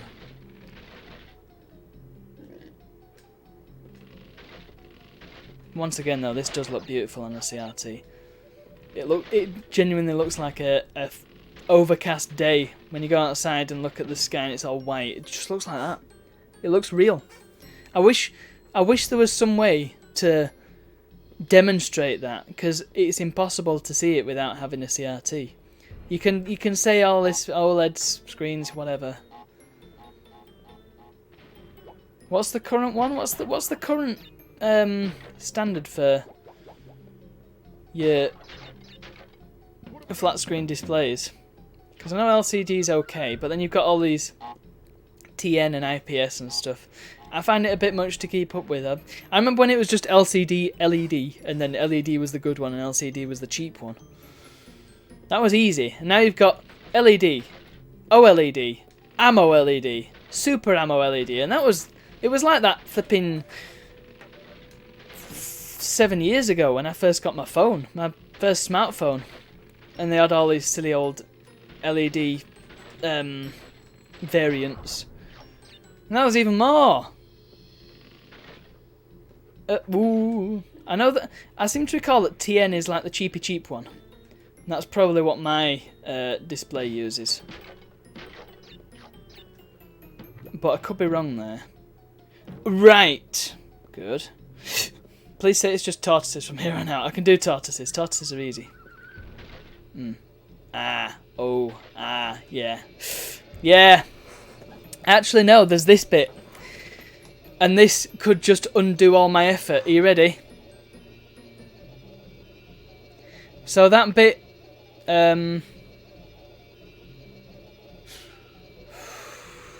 jump. Oh. That bit behind the high road at the start, it's like that, but you're jumping forward. But that first bit, you can't really see what you're doing. Oh. Because of the exit portal. So you've just got to... It's a leap of faith. Fortunately, it's not a leap of faith when you're coming back, because you can see all the slats. Please say I've done it. Cross your fingers. Phew!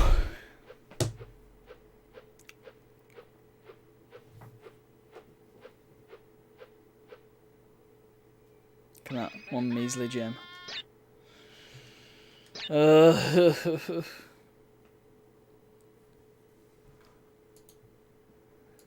Right, what's next? What's next? What should I do next? I've got the purple. Did I end up getting that? I'm forgetting which ones I've got. Boulder Dash, no. Vista. I'm getting all the colours before I go on to Vista. Let's do Cortex Power. I can't remember if I need a green or blue for this, but... Or if you get the green from this by using it. Oh, who knows. Right, so if I recall... Let's see if I can remember how I did this before. Ooh. Not handy at all. So, right, to start with, you need to go right initially. Yeah, whatever, man. Checkpoint, that's good, yeah, just what I wanted. Yeah. And right again, and you need to go right here because there's a switch crate up here. Or is there? No, well, just crates. Crates. Oh yeah, there is a switch crate, look. Did he just shoot me? Never been shot by that guy. Not to my knowledge, anyway. Right. Now I go left.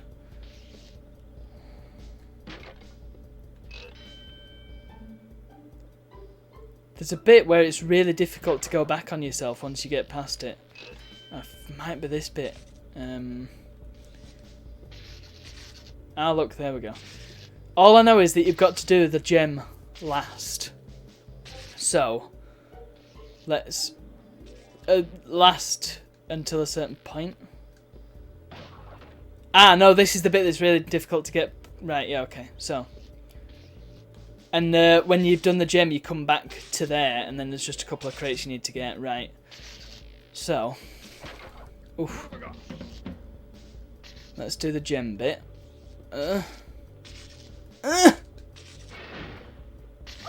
Really now? Oh, yeah.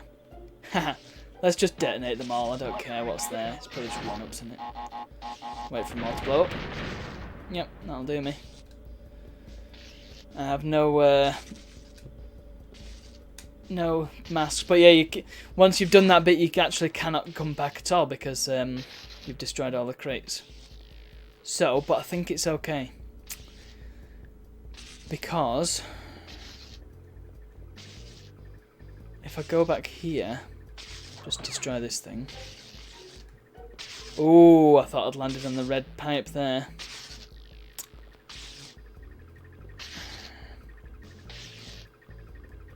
Right, I think this is the crate. Just check if there's any others. Yeah, and then this is the bit that you come to, so... I hope I'm right now. Oh, look, the timing's changed because, that thing about radius. Oof. Right, and then you come to this bit, and I think once again it sort of blocks you off after this bit. So you've got to hope that you've done all the crap you needed to do. By the way, one up. Ah, yeah. Yeah, when I was saying it blocks you off, this is what you need. Oh, boy. Right, okay, that was risky, but... Ah. There we go. I hope I've done that right. Let's not bother, come on, let's just get it out of the way. I wish to see my result, damn it. If I did do that right, I'd be very impressed that I've got a good memory. But oh, I did it! Nice! And that, friends, is how you... Oh, I've got the green gem, haven't I? That's how you do Cortex Power. I remember when I first did that, I had to draw a map for myself, because damn, but yeah. My brain is obviously a bit better than it was then, because I could remember what to do. So that's great. Now I've got video evidence. Evidence. I say evidence. Just checking that everything's fine with the old recording there.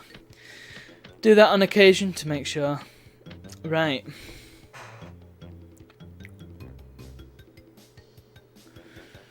Oh, I needed the blue gem for Jaws. Let's get Jaws out of the way. And then maybe I'll try Lights Out. No, I should try the lab next, after this. Listen to the music, but I can't hear it, it's quite quiet. Best bit about it as well, not the best bit, one of the good bits about it. The echoing. The echoing audio, like the footsteps. It's just such a brilliant piece of music. The whole soundscape of this level. Yeah, there's just too much percussion in the new one. But I would love a nitro field level based on this level. Right. And we've got our cheese tactic as well. Check it out. Yeah, oh, I didn't even need it.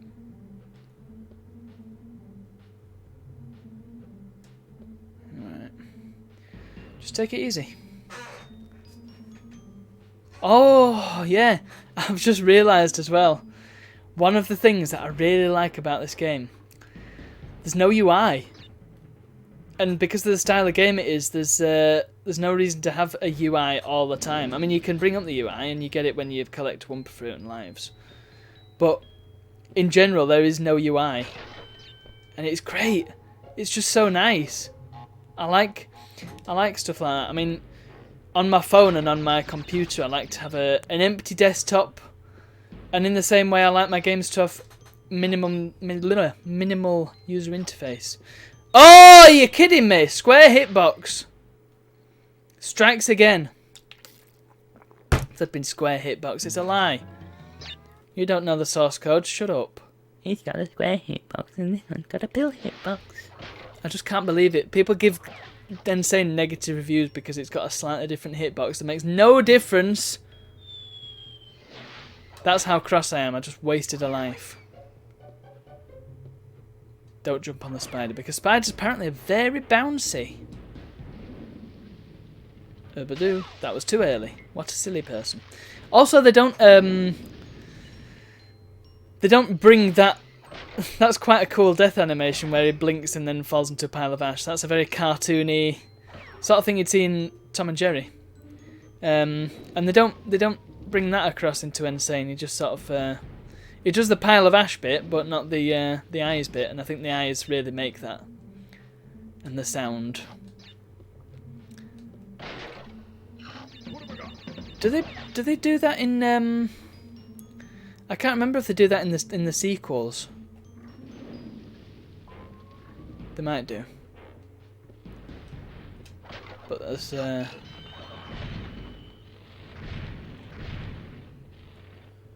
know there's the fire death in Boneyard when you fall in the lava. It just sort of gets charred fur and falls forward and then doesn't do it.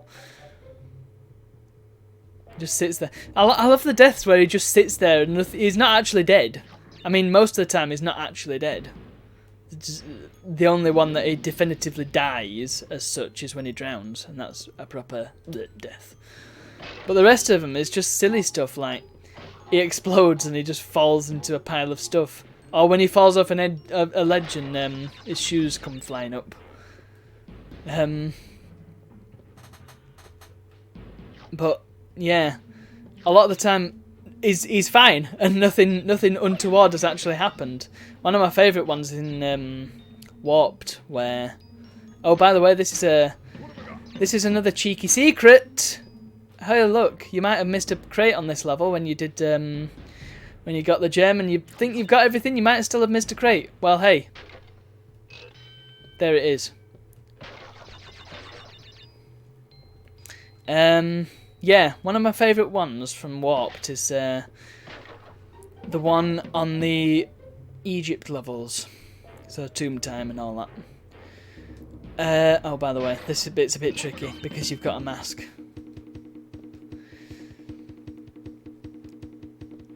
And you get the spikes that come out of the floor, you've got to dodge. Are you... What?!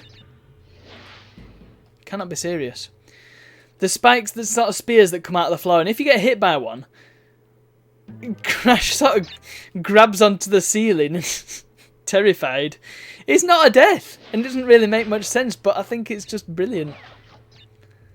And all these other non-deaths, like the one that I mentioned where he falls into the lava, but it doesn't. Nothing happens. He just gets charred fur, and then he just sits there. What's another one? I like the one in Insane where Coco on the jet ski. When she falls off the jet ski, she gives you the most mucky look. Like, come on, that's not my fault. You're the one who's driving the jet ski, you jerk. Yeah. And it's good that Coco's got some characterization in the new games, because in the original, if you won a race as Coco in Crash Team Racing, she just stood there. She didn't do it on the podium. I think she messed with her laptop when she came in second or third, and then gave the winner a mucky look. Although it might not have even been a mucky look, it might have just been a vacant stare. I don't know. Can't really remember. But, yeah, Coco was a bit pointless in the originals. And now she's an actual character. It makes me happy. Although, I think there's a bit of a mismatch between what she's like in Insane and what she's like in Crash Team Racing, because in Nitro Fueled she's more of a she's like she's taking selfies all the time, and she's always on her phone and stuff, and she's just like these weird millennial dances. And yet in Insane she comes across a bit of a dork. Now maybe in Nitro, oh man, I just realised how much bunk I'm talking, but whatever, I'm talking about it. Screw you, it's my stream. Maybe in... What?! Good grief. I can't believe I did that twice. Okay. Maybe in Crash Team Racing she's trying to be cool, because she's not a cool sort of character. She's a very dorky sort of character. Very nerdy. I mean, she is cool because she rides a jet ski, but she's not cool in the same way that Crash is cool. If you know what I mean. It's weird. In fact, oh, actually, no, maybe she is cool in the way that Crash is cool. I don't know, but see, her Crash dance, for example. I don't know. She's got a certain naivete in Insane that doesn't come across in Nitro Fueled. I don't know what I'm saying. Crash Bandicoot Studies 101. Maybe I should do lectures about Crash. That would be fun. If I could get paid to lecture about Crash Bandicoot, that would be my dream job.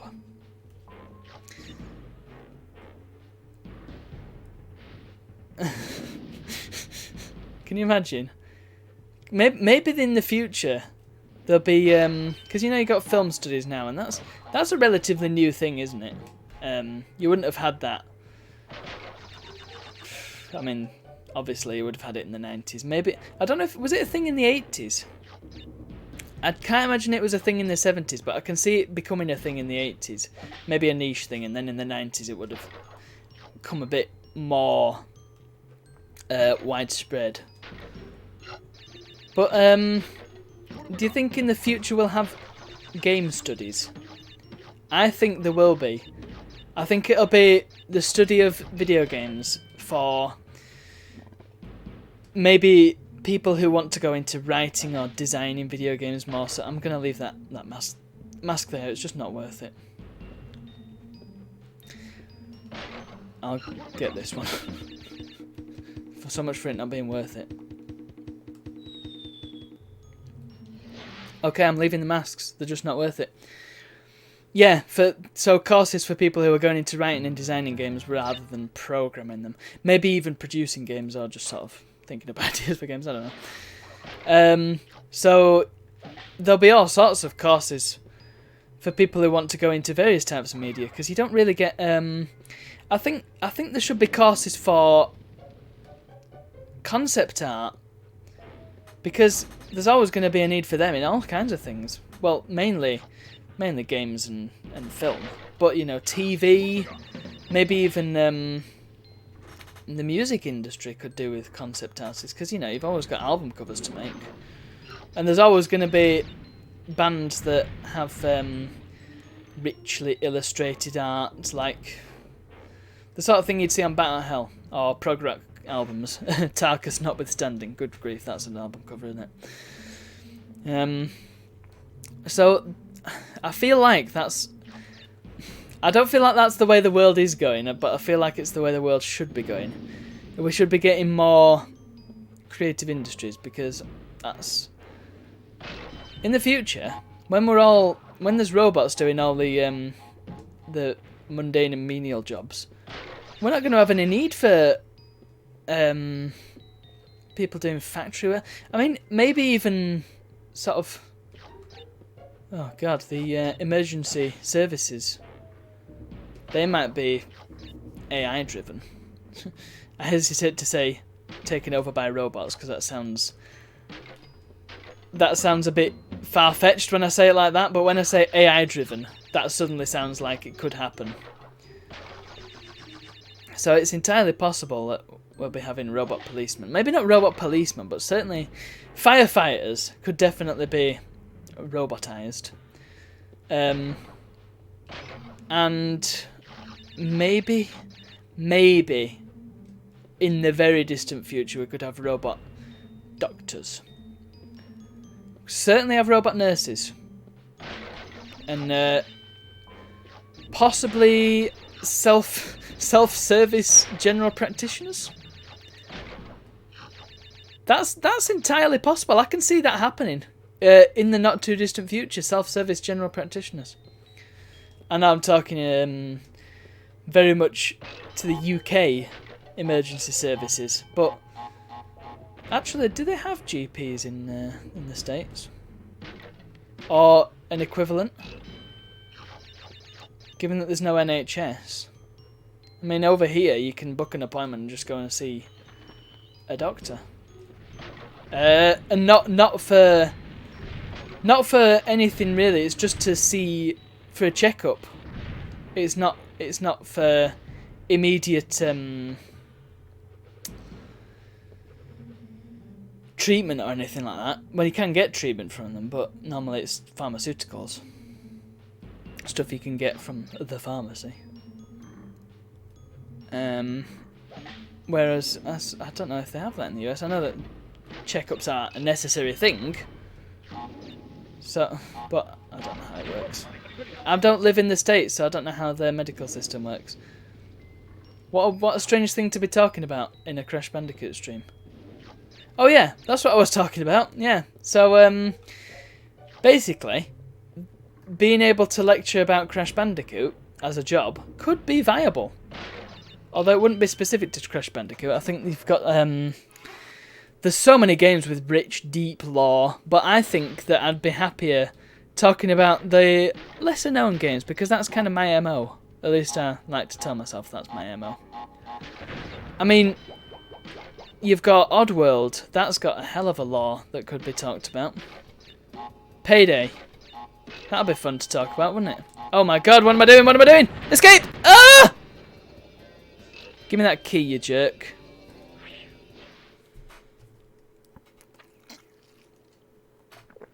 Key save.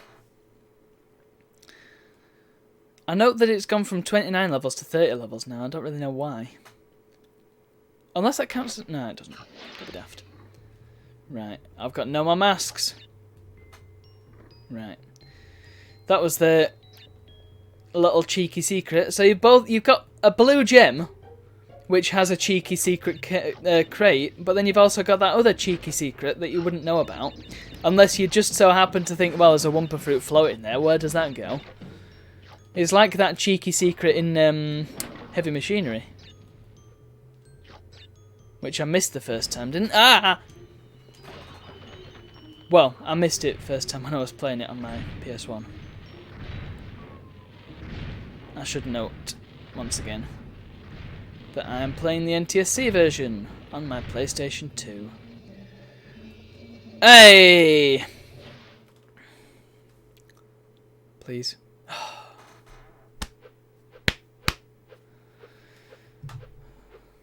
That completion percentage seems to be going up quite quickly. The gems. Da da da! Oh, God. Oh, I've got the other key. That's good stuff. So I should be able to do lights out now. Still haven't done the lab, have I? Oh no, I did do the lab! What am I playing at?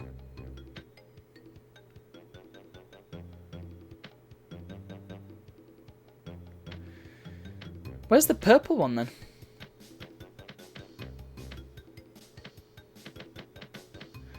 Might be lights out. Could be. Could be. And you've got lights out, and you've also got fumbling in the dark, which has another bunch of cheeky crates. Yeah, and the thing with lights out is that you really do have to speed along, because otherwise you won't see where you're going. Right. Do that now, and then I should be able to get to that!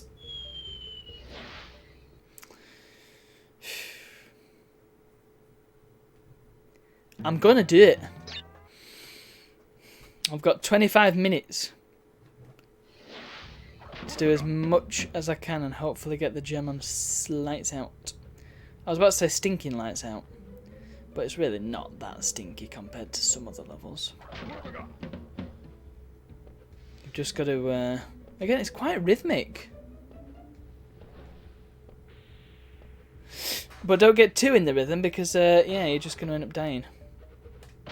Right, well, I didn't time that very well at all because I spun it when it was going away from me. Glud.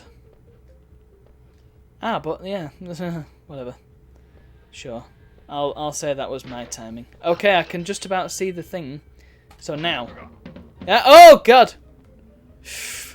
A little bit late. Thing is, I'm usually alright at judging where something's going to be when I can't see it.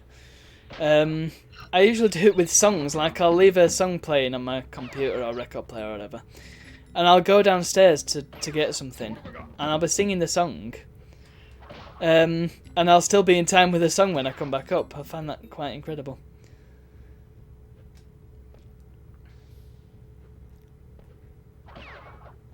Right. Now, when I last did this on PAL, I took the gem route, but I ended up missing a crate, so I'm just going to go forward a little bit. Actually, no, I can't really, can I?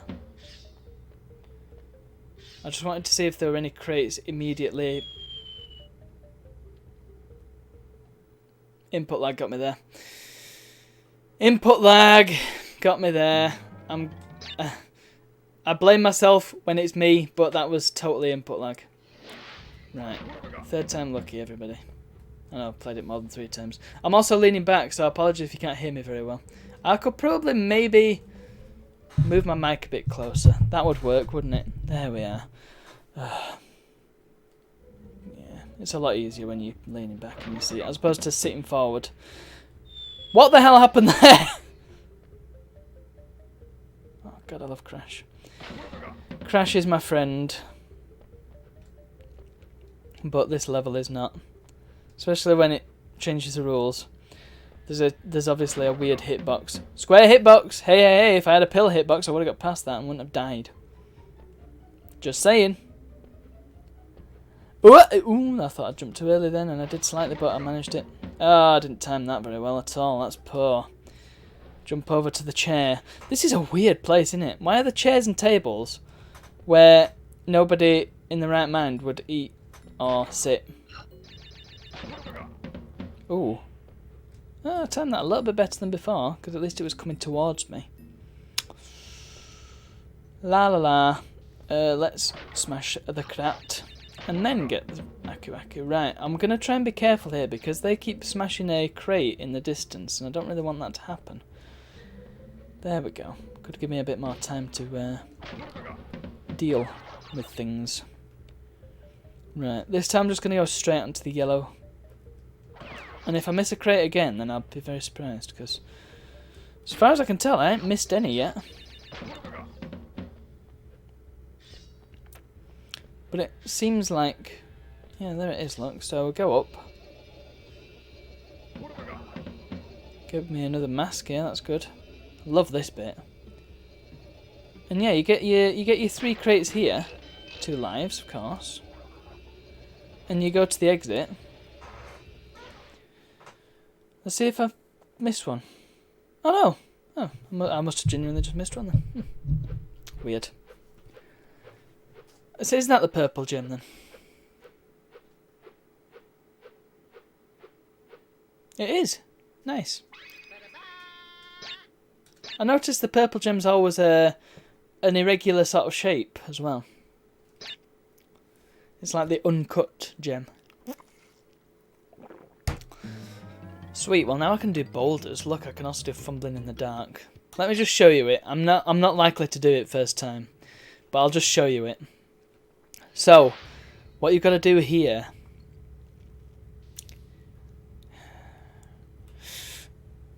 alright, I did it too early then, but... yeah, oh well, it's fine, it's fine. Doesn't count, does it? Yeah, look.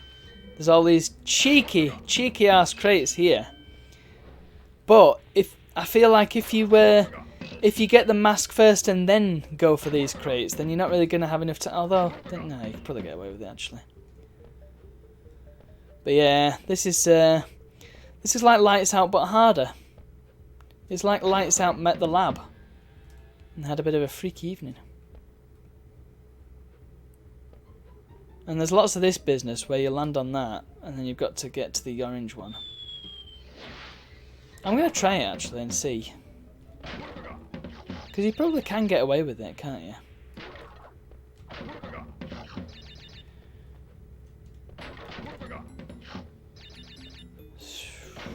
Because they're not even that far apart, so yeah. I'm probably just overthinking it. Making it difficult for myself. Yeah, there's some tricky jumps there. Yeah, look, you have plenty of time, man. There we go, I timed that one. Oh my god! I'm doing a Alec Plowman laugh there. Alec Plowman whenever anybody mentions a director's name in the sequel.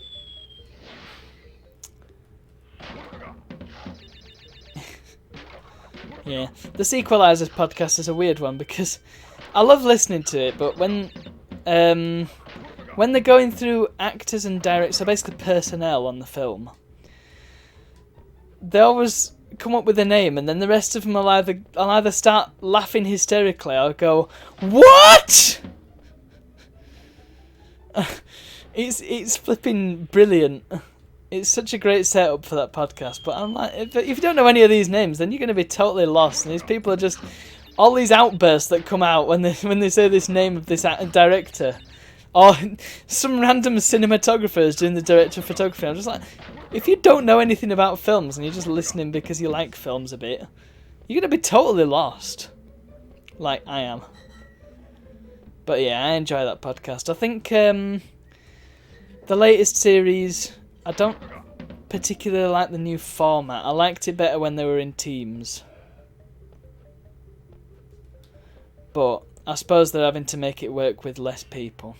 Damn Stuart Ashen leaving the podcast. What's that all about, eh?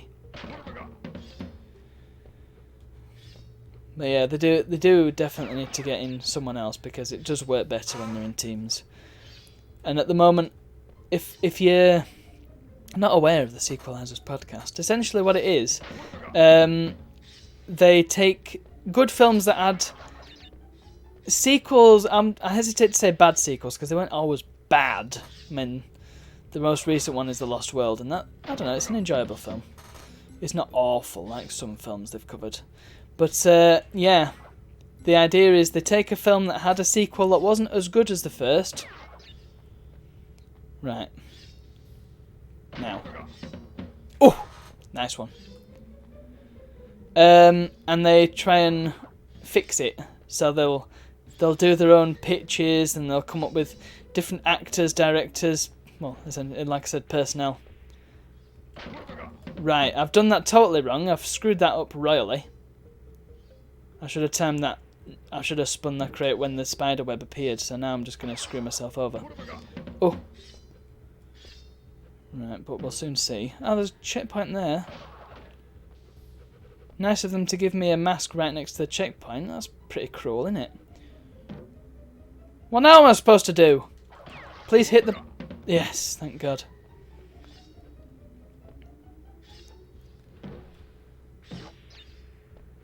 Yeah, Sequelize. It's a fun podcast, man.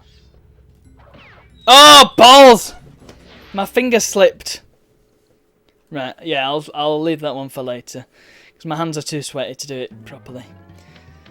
Which one was I going to do? I was going to do Boulders, wasn't I? Boulder Dash. Sunset Vista can wait. That one's an evil level. I'm glad I've done Whole Hog, jeez. Whole Hog being easier than I expected it to be.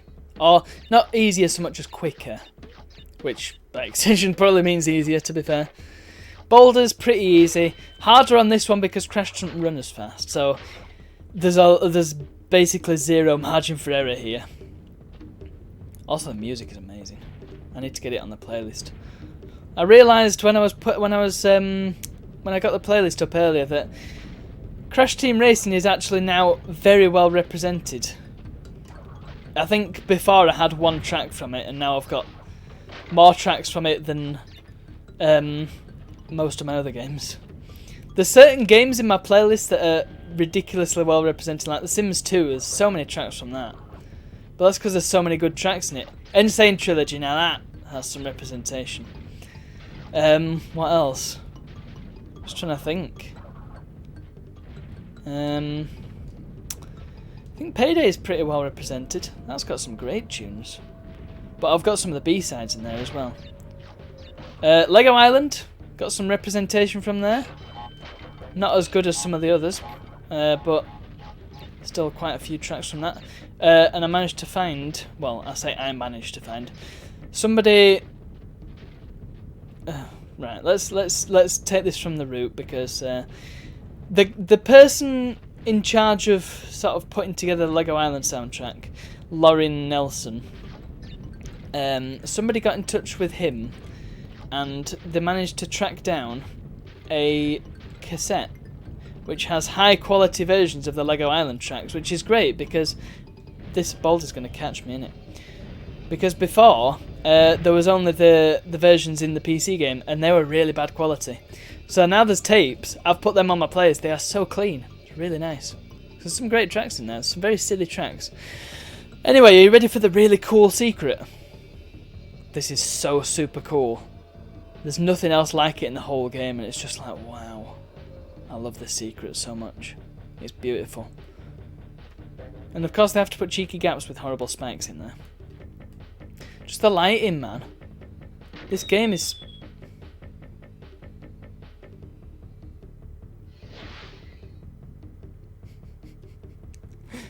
For God's sake.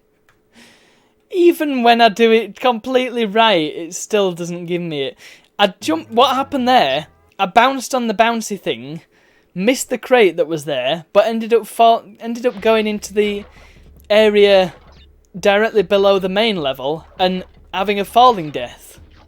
That is the most ridiculous thing I've ever seen. That's like what happens in that stupid Cheetah game. When you wrap through the bottom of the level, that's literally what happened there, pretty much. Or is it you wrap through the top of the level, end up on the bottom of the level and die? Something like that. Yeah, that's what happened there. Poor. That's so stupid. I've really got to make some clips of these videos because there's some great stuff that happens. But I think once you've highlighted it, because what I do is I highlight the streams so that they're always available in VOD format, because it keeps highlights and it doesn't keep past streams, which I suppose is fair enough. And I just cut out the music at the start and end, leave the actual gameplay. But I think once you've highlighted it, you can't really do much more with it. However, I do have the raw file, so I could just take it into Resolve and edit it. Bit longer to do, but takes up a bit my precious hard drive space, which is running thin. I really do need to do something with all my files, because I want to keep the files and I want to make them accessible, but I need space on my computer. So what I really need to do is put this hard drive into my server, and then I can still use the files, put them on a network share or something, and then jobs are good 'un. Right, let's not fall through the top of the level this time. Because look, I can see a 1-up crate there. Oh man! Oh! I didn't realise I'd jumped so far then. Right. There we go, that's one. Oh, and they've got the cheek to put a plant down here as well. Is this plant a palette swap? This is such a beautiful secret. It's almost as beautiful a secret as leaving Blackstar out in the sun.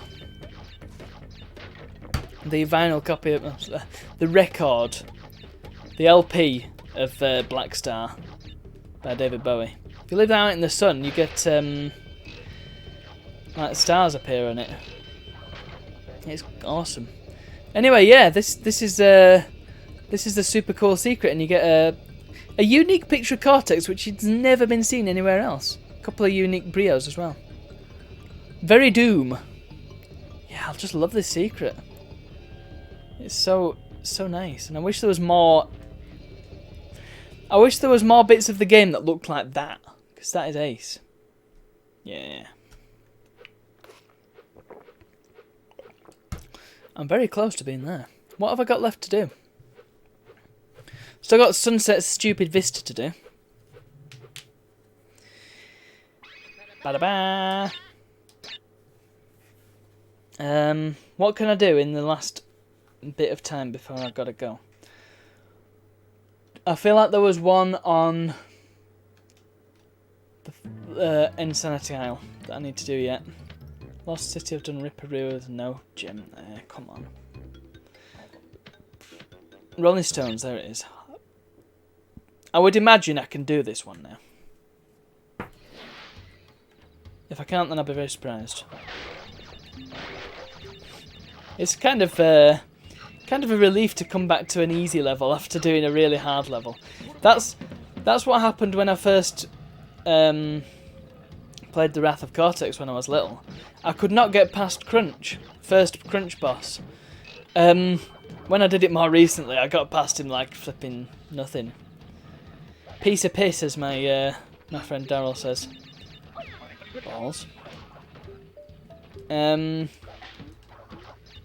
But beautifully done.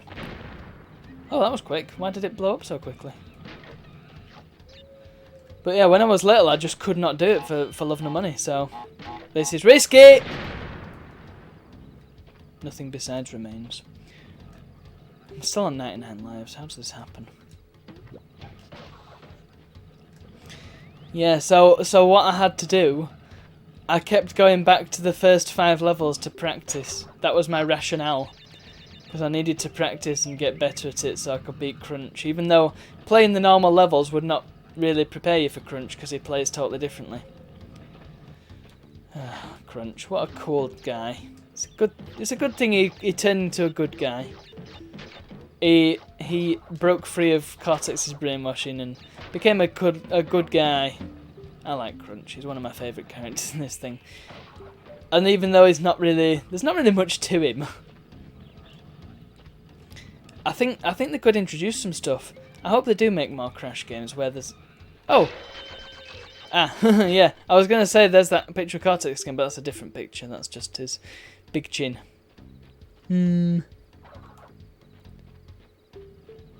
And there we go. That's the jungle roller secret. Oh, could you imagine? You don't need to imagine. It happened. That was a tricky little jump, that. I think I panicked. Sorry, Rolling Stones.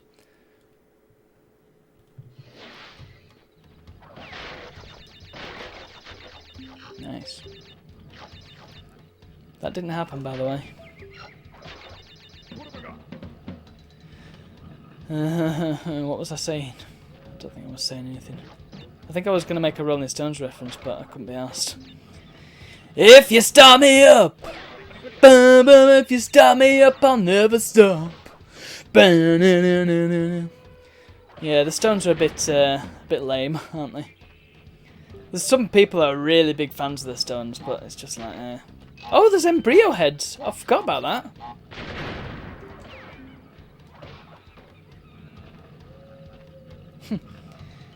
Yeah, they're not the most exciting of bands.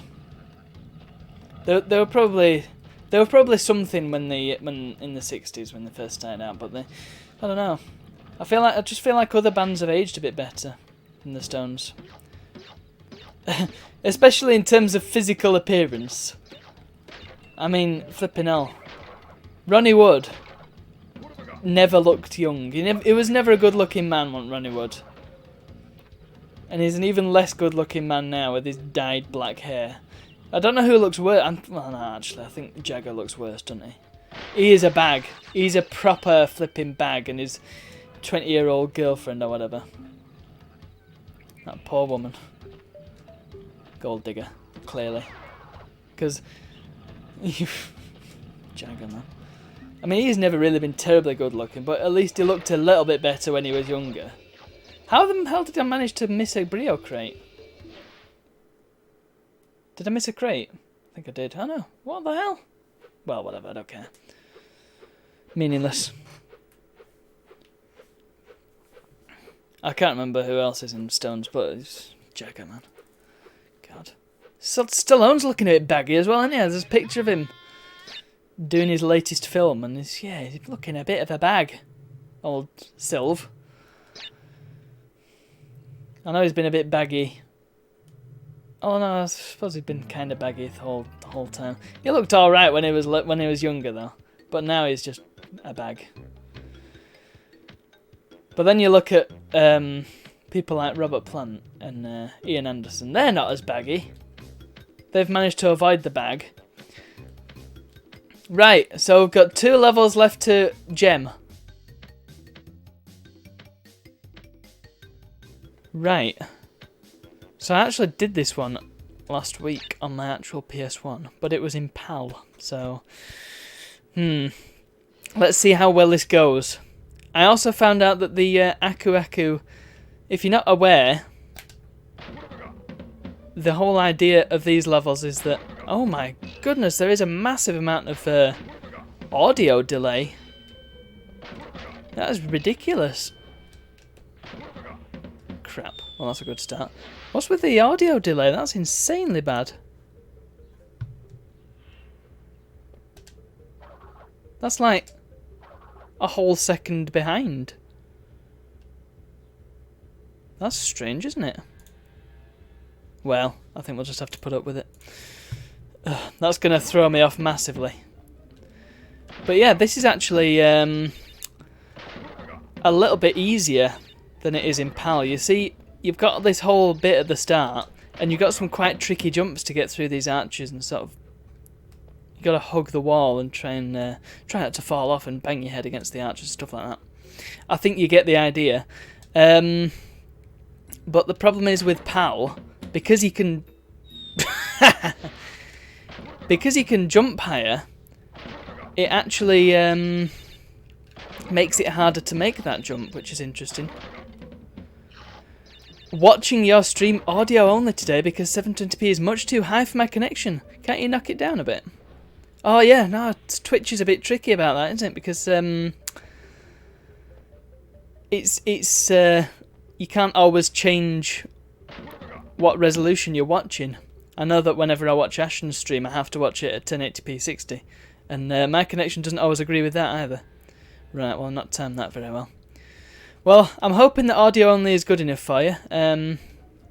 But just be sure not to miss the moment where I actually get the final gem, because that's the important bit. Now this bit's a bit tricky. This is all timing this. And the problem here, you see the other levels you can say don't take any unnecessary risks and take your time, stuff like that, but in this level you can't take your time really. Because if you do, then everything's going to go dark. Right, first checkpoint. This is a good start. Doing well. Just got to not die for the rest of this. Now I've got to be careful here as well. Oh, crimes. I forgot about the spiders. Got to be careful here because if you spin the spiders... That was bad! Why did I make that jump when I knew it was not going to go well? If you spin the spiders, then you end up... they will hit an Aku Aku that's further on, which means that you're essentially losing time. So you've got to be very careful about the enemies on this level. Same with the rats. Because if you don't time your Aku things right, then, well, it's just going to go dark, isn't it? Oh, yeah, I think this is one of the... I don't know if it's one of the hardest levels. It's just a case... Mostly it's a memory test. I mean, you've got to just time it right, and then you'd be okay. Like that, for example. That was actually... you can apparently walk between them two, that's fine. It stimulates the powers of imagination. Well, that's fine then. I'm always up for a bit of imagination stimulation. Ah, came up with that one on the spot. You can have that one for free. I do wonder what your imagination makes of my strange outbursts when I make tricky jumps, however. That will be an interesting one. Oh, that was close. Right. There's some very tricky jumps as well when you got some very thin platforms to land on. Like this little stone platform here, for example, right? Don't spin the spiders. Right. I think that looks good! Ooh, just did that at exactly the right time there. Cheeky spider. I think that's the only spider in the game. I mean, maybe there's one later on in this level that just runs at you. Oh yeah, there's one. They're scary looking spiders, aren't they? When you see them head on, they are quite creepy. Now you see that spider just hit an Aku Aku in the distance, so I've got to make a run for it. And you can't really jump on them spiders either because they jump around at you. Ooh, ooh, ooh, ooh! Yeah. That didn't go so well, did it? I think I might have to go on to another level just to get some more lives. Because I'm going to run out otherwise. Which one should I go on? Maybe I should just go on the early ones. Sunset Vista. I've not done Sunset Vista yet. I'll save that one for last. It's one of my favourites. Fumbling in the dark, not so much. But yeah, let's just hit an earlier level just to get some more lives. Insanity Beach. There's quite a few lives on this level, I seem to recall. Why ever not? No harm in doing so, eh? In fact, there's one right at the start. Pow. Now, I posted a post on Reddit saying that I'd 100%ed the PAL version, and somebody suggested to me to play the NTSC-J version because apparently, well, I say apparently, I have actually looked into this before, but there were some things that I didn't know about. There's actually quite a few changes, not in terms of Crash's physics like in the PAL version, but in terms of actual content for the Japanese version. Including some change-arounds in levels, some different music. It's funny enough hearing me this sounds well. Gee, thanks. I'm glad I can be entertaining. I suppose that's the whole point of the stream, isn't it?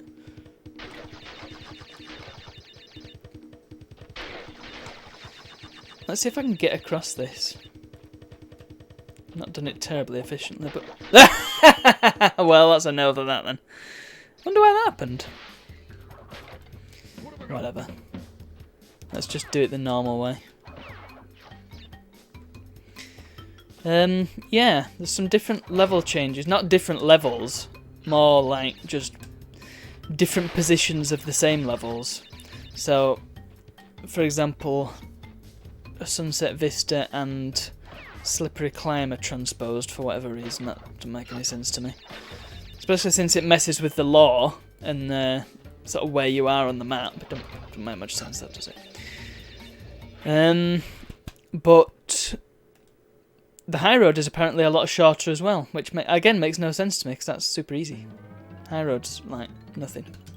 Jungle Rollers, there's tons of lives on Jungle Rollers. You can play this game and end up with 99 lives just by accident, so it shouldn't be difficult to get tons of lives. Well, whatever. I don't need to get 100% crates, I've already done it. Ah, but the problem is that most of the lives come from the bonuses, don't they? But yeah, the NTSCJ version. I probably won't do it straight away after doing this because I don't want to burn myself out on Crash. Because I want to try and do Crash 2 at some point, and so I don't want to get fed up of playing Crash games. But I think I will try it sometime. I mean, it was 3 years between this, pardon me, 3 years between this and the previous Crash Bandicoot playthrough that I did, so I suppose maybe I'll do it in 3 years' time. There are lives up here? Yes, there are. Look at all them. Tasty lives. I like lives. Lives are fun. Fancy having a question mark crate that's got one Wumpa fruit in it. Oh. That was a good shot, wasn't it? That's what you want. What else we got? Is this one alive? Yeah, it is. Look at that, 12 of the beggars. That should be plenty now, shouldn't it?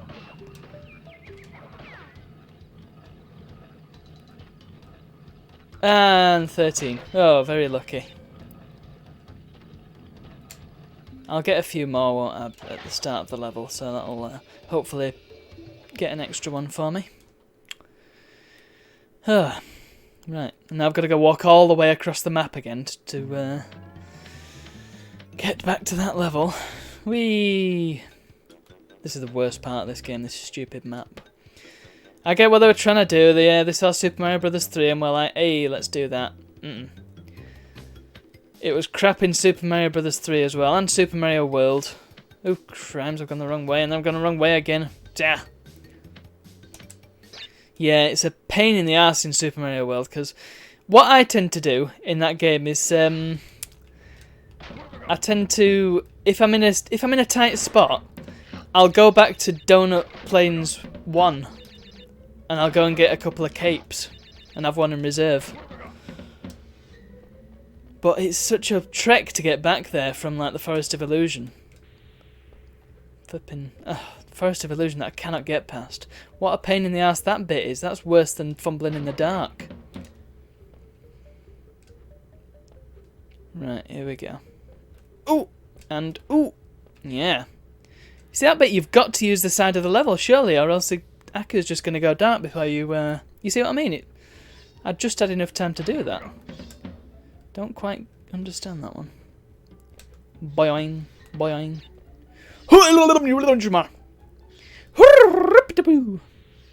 Yes, now. Right. Now. The sound is... What the hell? What?!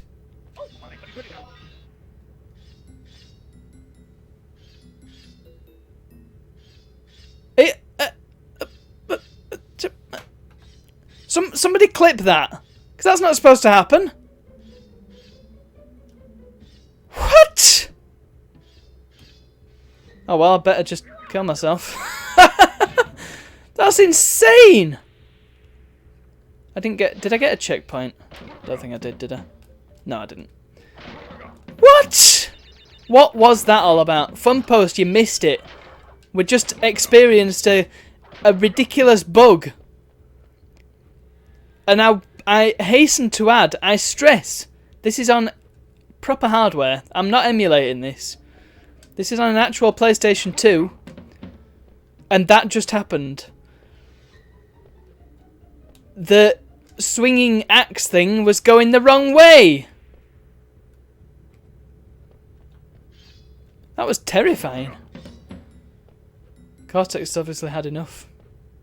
Taking matters into his own hands. Alright, now I'm going to have to wait for this. Hello. And right. It was just here. Alright, well, it's going the right way now. Yeah, cheers, axe. What the hell was that? Oh my goodness gracious. How does that even happen?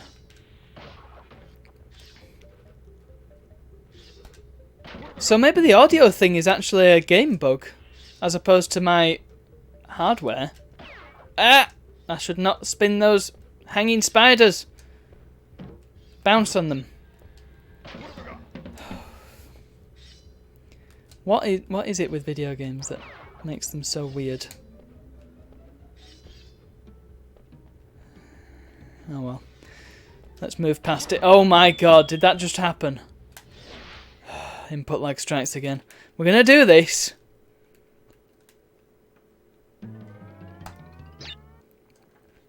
I'm gonna do this first because Sunset Vista is actually a nice level to look at. This one's just black. And it looks better on a CRT. It's gotta be said. Because on the CRT it actually is, it's like proper darkness. Whereas on my crappy monitor it's just like not proper darkness. It's hard to explain. It's like using a CRT is like playing the game with Vanta Black, which if you are a patron of the arts you will know what I mean. Of course our old friend Anish Kapoor wouldn't be very happy about me saying the word Vanta Black because it's his and nobody else's. Not allowed. Bad. Can't have it. It's mine. That was my Anish Kapoor. Improv. Available for all parties and art events. Crap. I can still actually see the green platforms. Oh. That's what I mean about it not being proper dark. Powie. Powie. Need to stop spinning him. You see, that's what just... I got the Aku Aku too early. Now I've got to wait for this thing. I'm wasting time! My time is being wasted by these spiders. Ah! Run! Run! Oh. I think I've got away with it! No, I haven't got away with it. For pity's sake, spiders just ruin my day. And that's not normal. Spiders are usually cool dudes. But not today. Video game spiders, not much fun. They are not friends. Maybe somebody should make a game where you, oh, actually, I've just remembered a benevolent spider in a game. Is it I think it was from one of the, it must have been from the Halloween event. There was a spider called Eek in RuneScape who was a nice spider.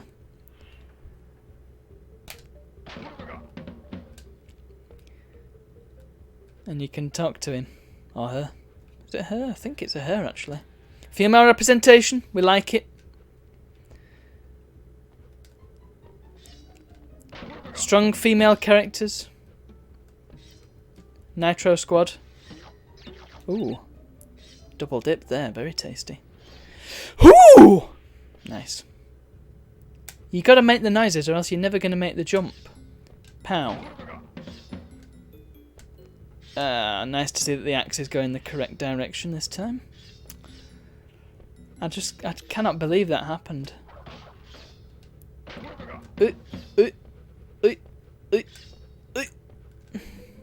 Right, I did it again. And I got the stupid mask again. What a dum-dum. Now I'm not going to have enough time. Don't spin the spider. It's not a difficult concept, you silly, silly person. Ah. Right, can I do it? Oh, he's just gone and done it, hasn't he? Nice one. Right, can I survive for the rest of it? Oh, I did it again! At least the mask was only there. I've got to spin the checkpoint because it counts, which is ridiculous. Right, get the spidder. Please give me another mask. Yep, I'll take it. Oh, that was a bad call. I'm rushing. I need to... But you see, you can't do anything else. You can't not rush. I need to not spin that spider and then I'll have a much better time of it. That's what needs to happen here. Don't spin the spider.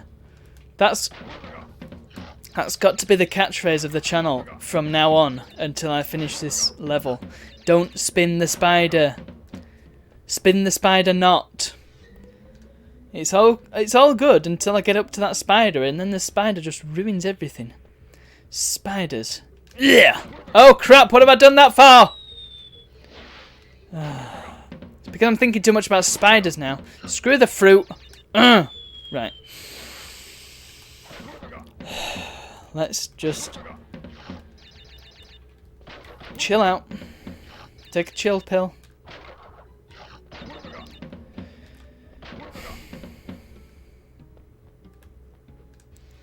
Right. Smooth. This tense music is not helping either. And the fact that the audio's off. Right, here I can wait. There we go. No rush. No rush. Rush not. Rush is only acceptable when it's a three-piece prog rock band who plays such songs as Tom Sawyer, Close to the Heart, Cygnus X1. Flipping brilliant bit of music. Progressive rock saves lives. Especially in this case. Boing boing. Right, wait and go. See, some of the axes you can get past really easily. You can just sail past them because they do spend... Like that one there, you don't need to wait for that one. Ah, did it again!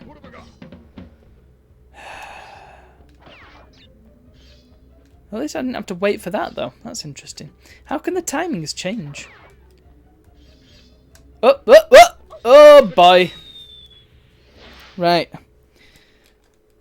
Need to follow my own advice. Don't spin the goddamn spider.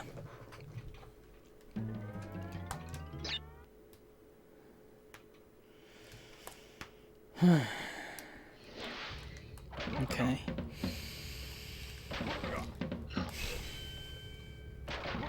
Deep breaths. Oh! You'd think I'd have them jumps nailed down by now.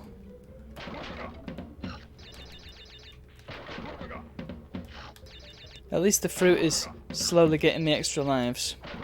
I'm down to 7. Which is a lucky number. So hopefully that'll help. Maybe. If I think it will, then it probably will. Right, okay, I've timed that badly. Now. That'll do. I'll take it. I'll take it. You can wait a second on that and then it comes to you, so you don't have to fuddle about with the standing on the edges, so that's fine. After all, I didn't have to do it on Road to Nowhere. Oh yeah, there's something else that came up on that Reddit post that I mentioned when I posted about the PAL version. People were wondering, why do you think the high road is easier than Road to Nowhere? And I was like, well, it's just tortoises. As I mentioned last time we played this and I played the high road, it is just jumping on tortoises, whereas Road to Nowhere is actually platforming. You have to really work hard at that. Right, don't spin the spider. There you go. That's how we do it. All these two little jokers. Right. And then I can time it correctly. There we go, look. That's how you do it. Spin this spider because you can't really do much else about it, but it's okay because it doesn't hit a crate. Oh! Oh! Ah, hello. Right. You can do this bit. Hang on. Whee! You can do it if you jump properly.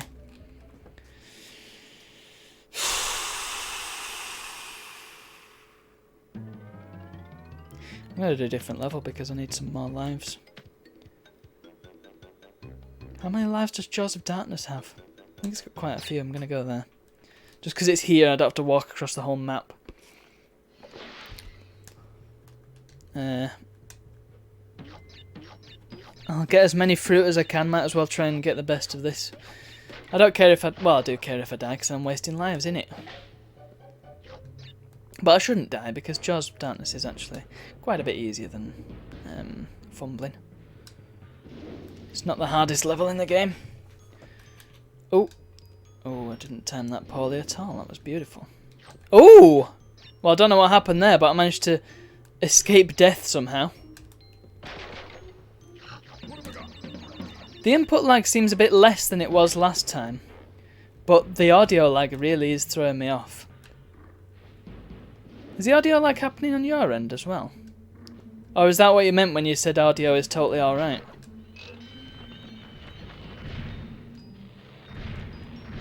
And if it's okay on your end, then that doesn't make any sense, does it? Oh, nearly squashed myself then. Very strange. My capture card was playing up a little bit before, actually. I had to reboot my machine for it to get recognised. Because it was just doing nothing. It was frittering. Right. Got to remember to take the secrets as well. Both of them. And not die constantly and repeatedly on the secrets like I kept doing last week. I just made some stupid decisions. I kept dying on the secret bits. But no, Powie. Oh. Well, that was interesting. Taking me with you. Might as well get that. It's a 1-up, so I need it. That might be another 1-up in the bag, nearly. Boink. Right. I'm sure I can get away with it. I don't want to be stood around. If I just take it easy, because it doesn't... Having Aku Aku, it increases your run speed. It doesn't increase your speed while in mid...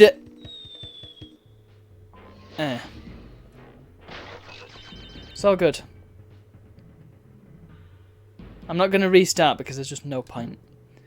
But it's another death on them, on the secret area. It doesn't make any sense. Why do I keep dying? It's such an easy bit.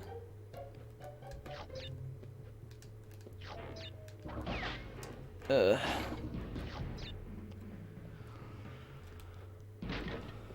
get quite a few fruits from that, yeah. Delicious. Oops.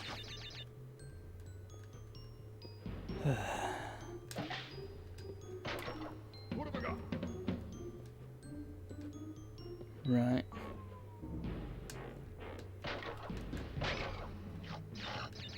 There we go. Spin away the Aku Aku, then I can't pick it up by accident. Right. This time, no messing around. There we go. Not difficult, Crash.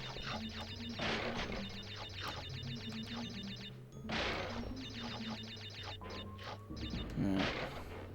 That's another 1-up in the bag. Beautiful. I'm still not up to the 12 that I was on before, but it's better than now. Ah, there's another one. And another one. Ow! Fine. It's all good. It's all good, man. There's another one here, I think. Yay! Back to 13. Great.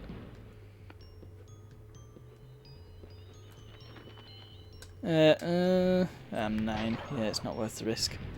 Hehehe, exploit, exploit, exploit. Hehehe. Boing. Whew, right.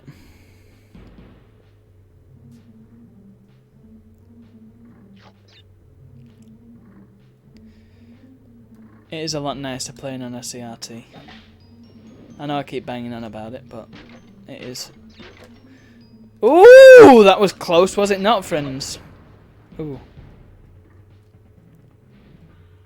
I killed him so hard, he only made half the noise that he usually does, so that's incredible.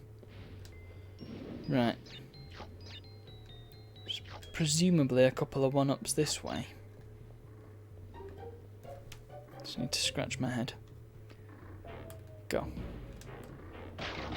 Actually, there's 0 1-ups. I know that that's where the Cortex head is. Oh! That was risky. Not risque though, that's not something you'd see in Crash. I know he's topless, but come on.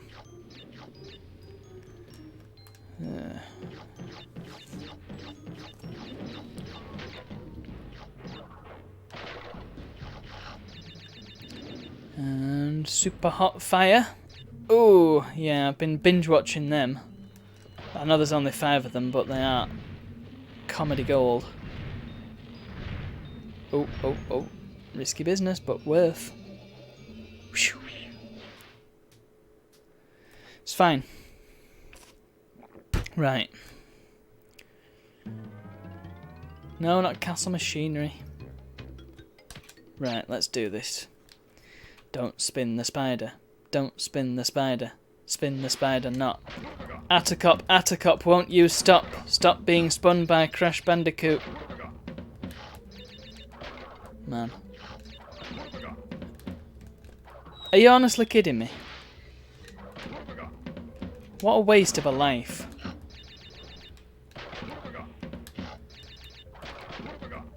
Here we go. Oh, no, no, no, no, no. Powie. Powies. It's because the jump height is not as high on as it is on old Pal. Right, good. A game's still region locked. Is that still a thing that occurs? I know it's mostly digital and the disc is literally just DRM these days. But it's still interesting to see if a PAL disc will work on an NTSC Xbox. In fact, is there even a distinction? The only distinction that I would say there is the power requirements. Right, you can safely spin those rats, that's fine. Because of course the US runs on different power to Europe. But nowadays there is no difference in screens. We can all have the same screens. So we don't have to make 50Hz and 60Hz compatible consoles anymore. So is there actually any distinction between a US Xbox One and a UK Xbox One? Very interesting. Probably not actually that interesting. Right, you've got to move here. Yep, good. You can see... Oh no, you can't safely spin that spider. Okay, that's good news. They never learn. Bounce the spider. Oh, oh, I got away with that one. Just about. Right. I think I'm getting towards the end now. That was tricky. Hey! Nah, just hold on a cotton picking minute. Isn't there supposed to be a yellow gem that takes you up to a different part of the tower?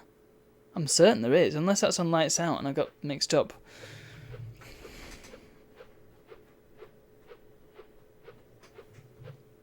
Am I misremembering there, or is it actually a thing? I can't remember now. I'm going to have to check my PAL copy. Because I'm Yes, overwrite it. Thing is, can I be asked doing... I'll have to look up another 100% playthrough and make sure, because I'm sure that level has a bit with a yellow gem that takes you up into a tower. And that's where the final few crates are, but it wasn't there on that one. And I'm sure it's not Lights Out, because I did it quite recently on PAL. That's strange, isn't it? I wonder if that's an addition for PAL then. Making PAL even more so the definitive version. Which is a shame, because it runs in a lower frame rate. I want to try and transpose the PAL changes to the NTSC ROM, but I have no idea of where to start. So that's that. Final one then, friends. It's here. Let's do it. Actually, I'm just going to quickly try something. It's not going to affect the game at all. I just want to see if I deactivate my capture card and then reactivate it, does it fix the audio issue? Let's find out. It does! Well, how about that? That's perfect. There's still a touch of input lag, but nothing I can't deal with. I mean, I've dealt with it for literally the rest of this game, but now I've got... Well, not the hardest level, I want to say. I think fumbling is probably harder than this. This is mostly timing, really. But it's such a beautiful level. Oh, oh, oh! Oh, that was risky. I think as long as I can keep a decent stock of masks, I should be okay. I should get away with it. Oh, there's one of them know-it-all lizards. Come here, jerk. Oh, and there's a couple more here, swagger. Look at them. Look at the state. Look at the absolute state. There you go, look. Right. This is actually where I got stuck when I was little and could never do this level.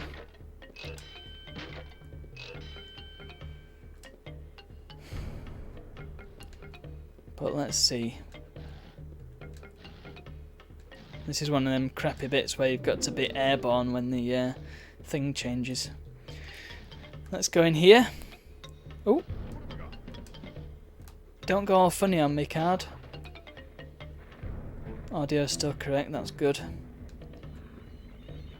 I just love the music as well, the music is fantastic. It's just the whole atmosphere of this game is brilliant. One thing I'm not so sure about is the oil water that you've got. Ah, here we are, look. Right, you jerk. Think you're all that, do you? Jumping around like you're flipping Spider-Man or whatever. Are there any superheroes that can just jump high and can't really do much else? Mario, maybe? Is he a superhero? Is Mario a superhero?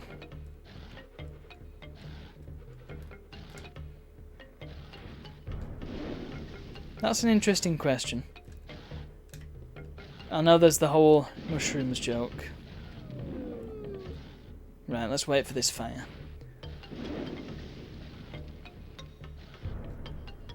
The sort of fire that I spit on a daily basis. It's a shame you don't get all the fruit out of one of them stripy boxes when it lands on your head.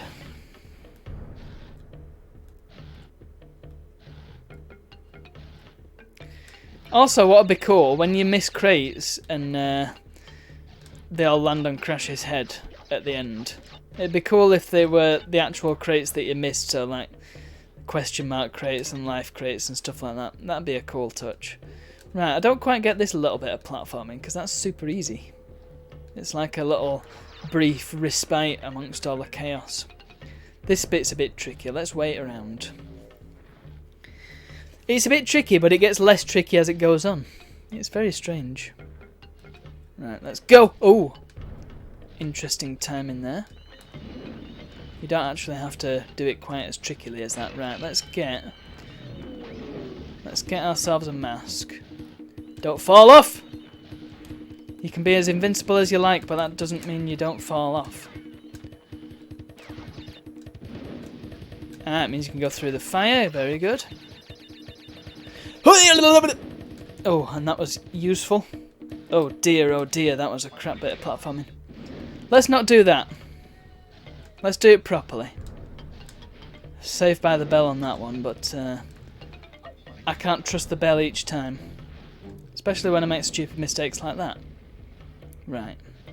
See, this is tricky because you have to jump for something that's moving away from you. So you can only just make it, really. And then the next bit is just like, whatever, man.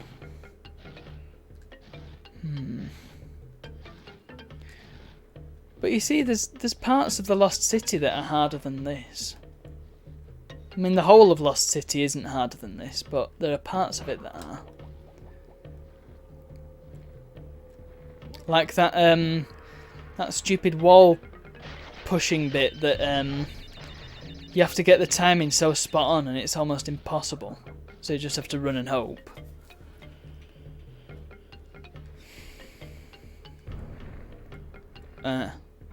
Speaking of,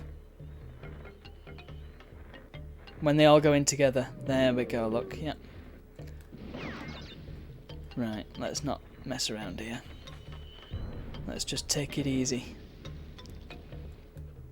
So much for that idea. Ha! The opportunity was there, you just gotta take some risks sometimes. Not unnecessary risks. Right, this bit's easy because they all just come out at once, so you just gotta huff it. Even easier if you were... Oh, hello, life. Right. Right now. Good.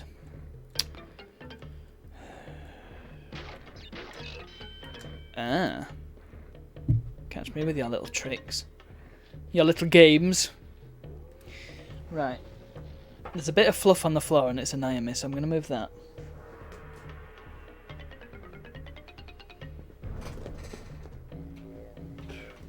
Right. Apologies. Let's move on. Right, that's good. That's probably going to kill me. It's because it makes you run faster, but you also have a little bit of momentum, it seems. Yeah, I'm not even going to attempt that bit with this mask. Okay, I am. Hehehe, psych. Right, don't let myself get crushed by the iron crate. So far, so good. When's it going to happen, folks? When's he going to fall off? Oh, I thought that was going to be it, but it wasn't. Oh.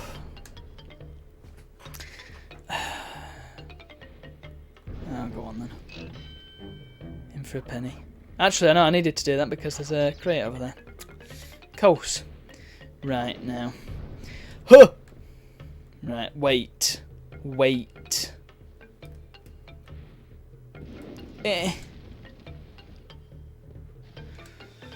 Okay, we've got more of this bunkum to go now. This is quite a long level, isn't it?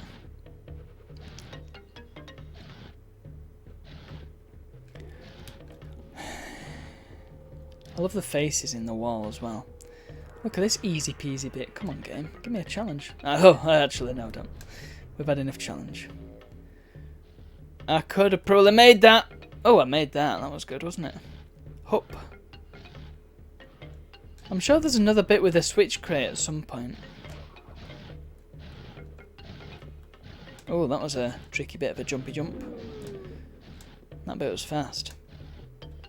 Right, yeah, there's nothing over there. I can safely reveal this. This is the level that Road to Ruin in Crash 2 wants to be. Right, are there any cheeky floating crates? And why can he jump in between the pillars, but he can't jump beyond the pillars? That's interesting, isn't it? It doesn't appear that there are any cheeky floating crates. However, there are 2 lives there. Right. Have I got them all?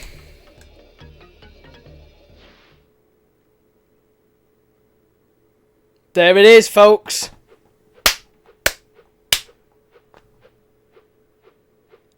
Super hot fire. Me. Moi. Ultimate Crash Bandicoot fan. Me. I. Myself. Where's my phone? Let's take a picture of that. No, I need to take a picture of that because I'm recording it, but who the hell cares? I've done it. I'm going to put it on Instagram. Not the was. Go and find me. Where's the bot? I'm going to put it on the bot. Where am I? There.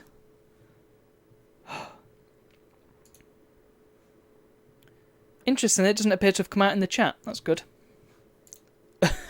Why has that not happened? Is my bot broken? Oh well, I'll do it myself then. Maybe it got blocked because it was a link. It's entirely possible. But the bot posts links anyway, I think. Huh. That's a confuzzle. There you go. Go forth and follow moi as I post this. There it is. Oh, what filter should I have? Hashtag no filter? I think so. Alright, let's post it. And there it is. Done live. Posting an Instagram post while streaming. I'm sure that's very entertaining. Maybe I should do it while the cutscene's playing, actually. Yeah. Yeah, that seems like a wiser idea, doesn't it? Update that save game. I've got the picture now, so just do it whenever. Complete. Right, and now just need to make my way over to the actual true ending. Are we ready? I'm in entirely the wrong place on the map. By the way, I don't know if you noticed, but you can't actually save your game on Dr. Cortex unless you 100% the game. Interesting that, isn't it? Otherwise your save game is at the lab. Or the Great Hall if you've got the gem on the lab, I think. Not sure. So, on normal playthroughs, if you go onto the Great Hall, you just jump across there and there's not really much to see. However, if you've got gems, you can follow the gem and you just have to do another final bit of stupid platforming. Cortex was nice enough to put a big banner of Torna in his castle, which is rather good of him, isn't it?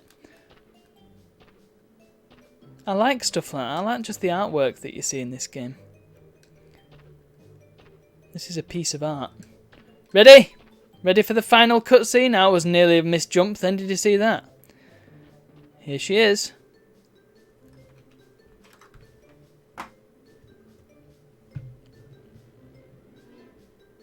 And now I shall tweet. I shall post my Instagram thing, which will automatically tweet actually. So, Crash Bandicoot completed.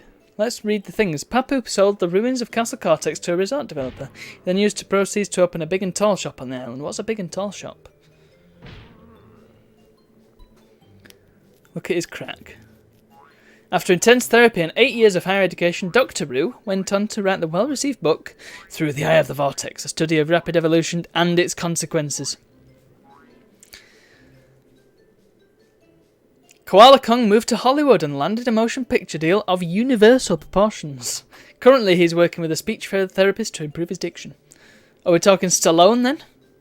Is that supposed to be a Stallone parody?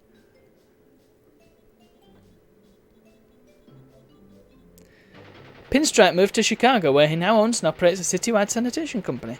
He is saving money for his upcoming gubernatorial campaign. What is gubernatorial? That's made up. After the disappearance of his mentor, Dr. Nitrous Brio rediscovered his first love. Tending bar. I can see it. He's a bit wee though, isn't he? You'd have to have a crate to sit on. Or indeed to stand on. The world... Oh, ready for the face? There he is.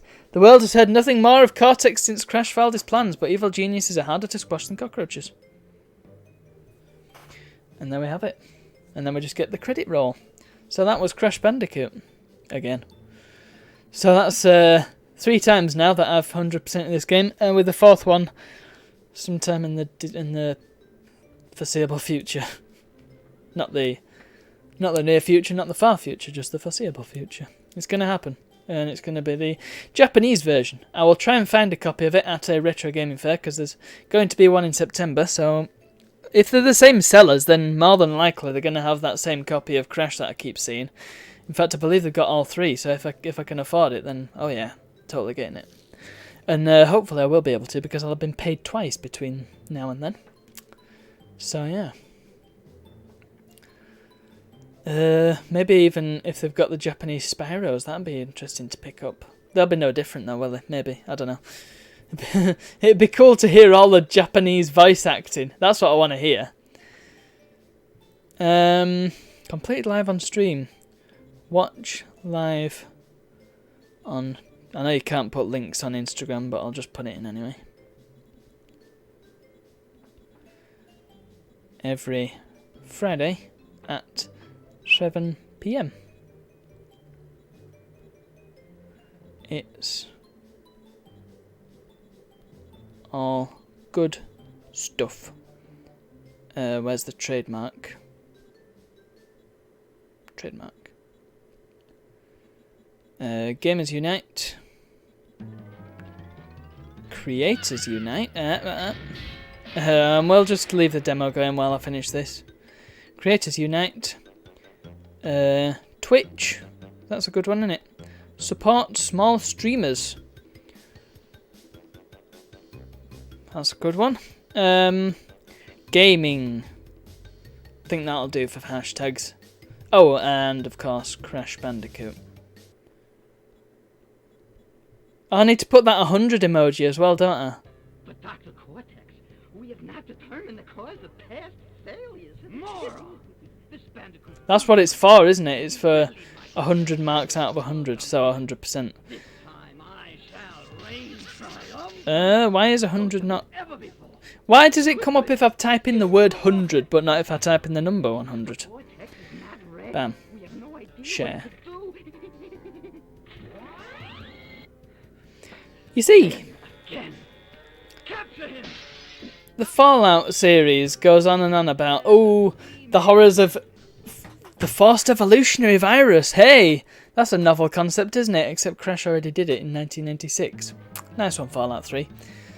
In fact, it was kind of a thing in Fallout 1, though I don't know if it was the same thing. It don't matter because it was still a year after Crash. Crash was the forerunner of the horrors of forced evolution in video games. Ha ha ha ha ha ha ha ha ha ha ha ha. Crash did it first. Actually, Crash was being developed before Mario 64 even came out as well. So Crash is the real pioneer.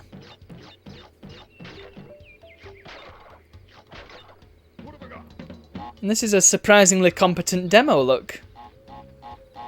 Look, this is how TNTs work. This is how it's actually taught you how the bouncy things work, how the spinning works, how the TNTs work, how the Aku Aku works, all within like 30 seconds. This is great. This is a very educational demo. How you can destroy crates with things flying. How you can jump on things. This is a great demo. More demos should be this educational. And of course it's good for keeping your CRT for going funny. So there you go. Right, well that was Crash Bandicoot. What the hell am I going to play now? That's a good question. Let's just switch to the Amiga Boing Ball and reset my PlayStation. I'm going to play another PlayStation game. Of course I am. Just which one is the question.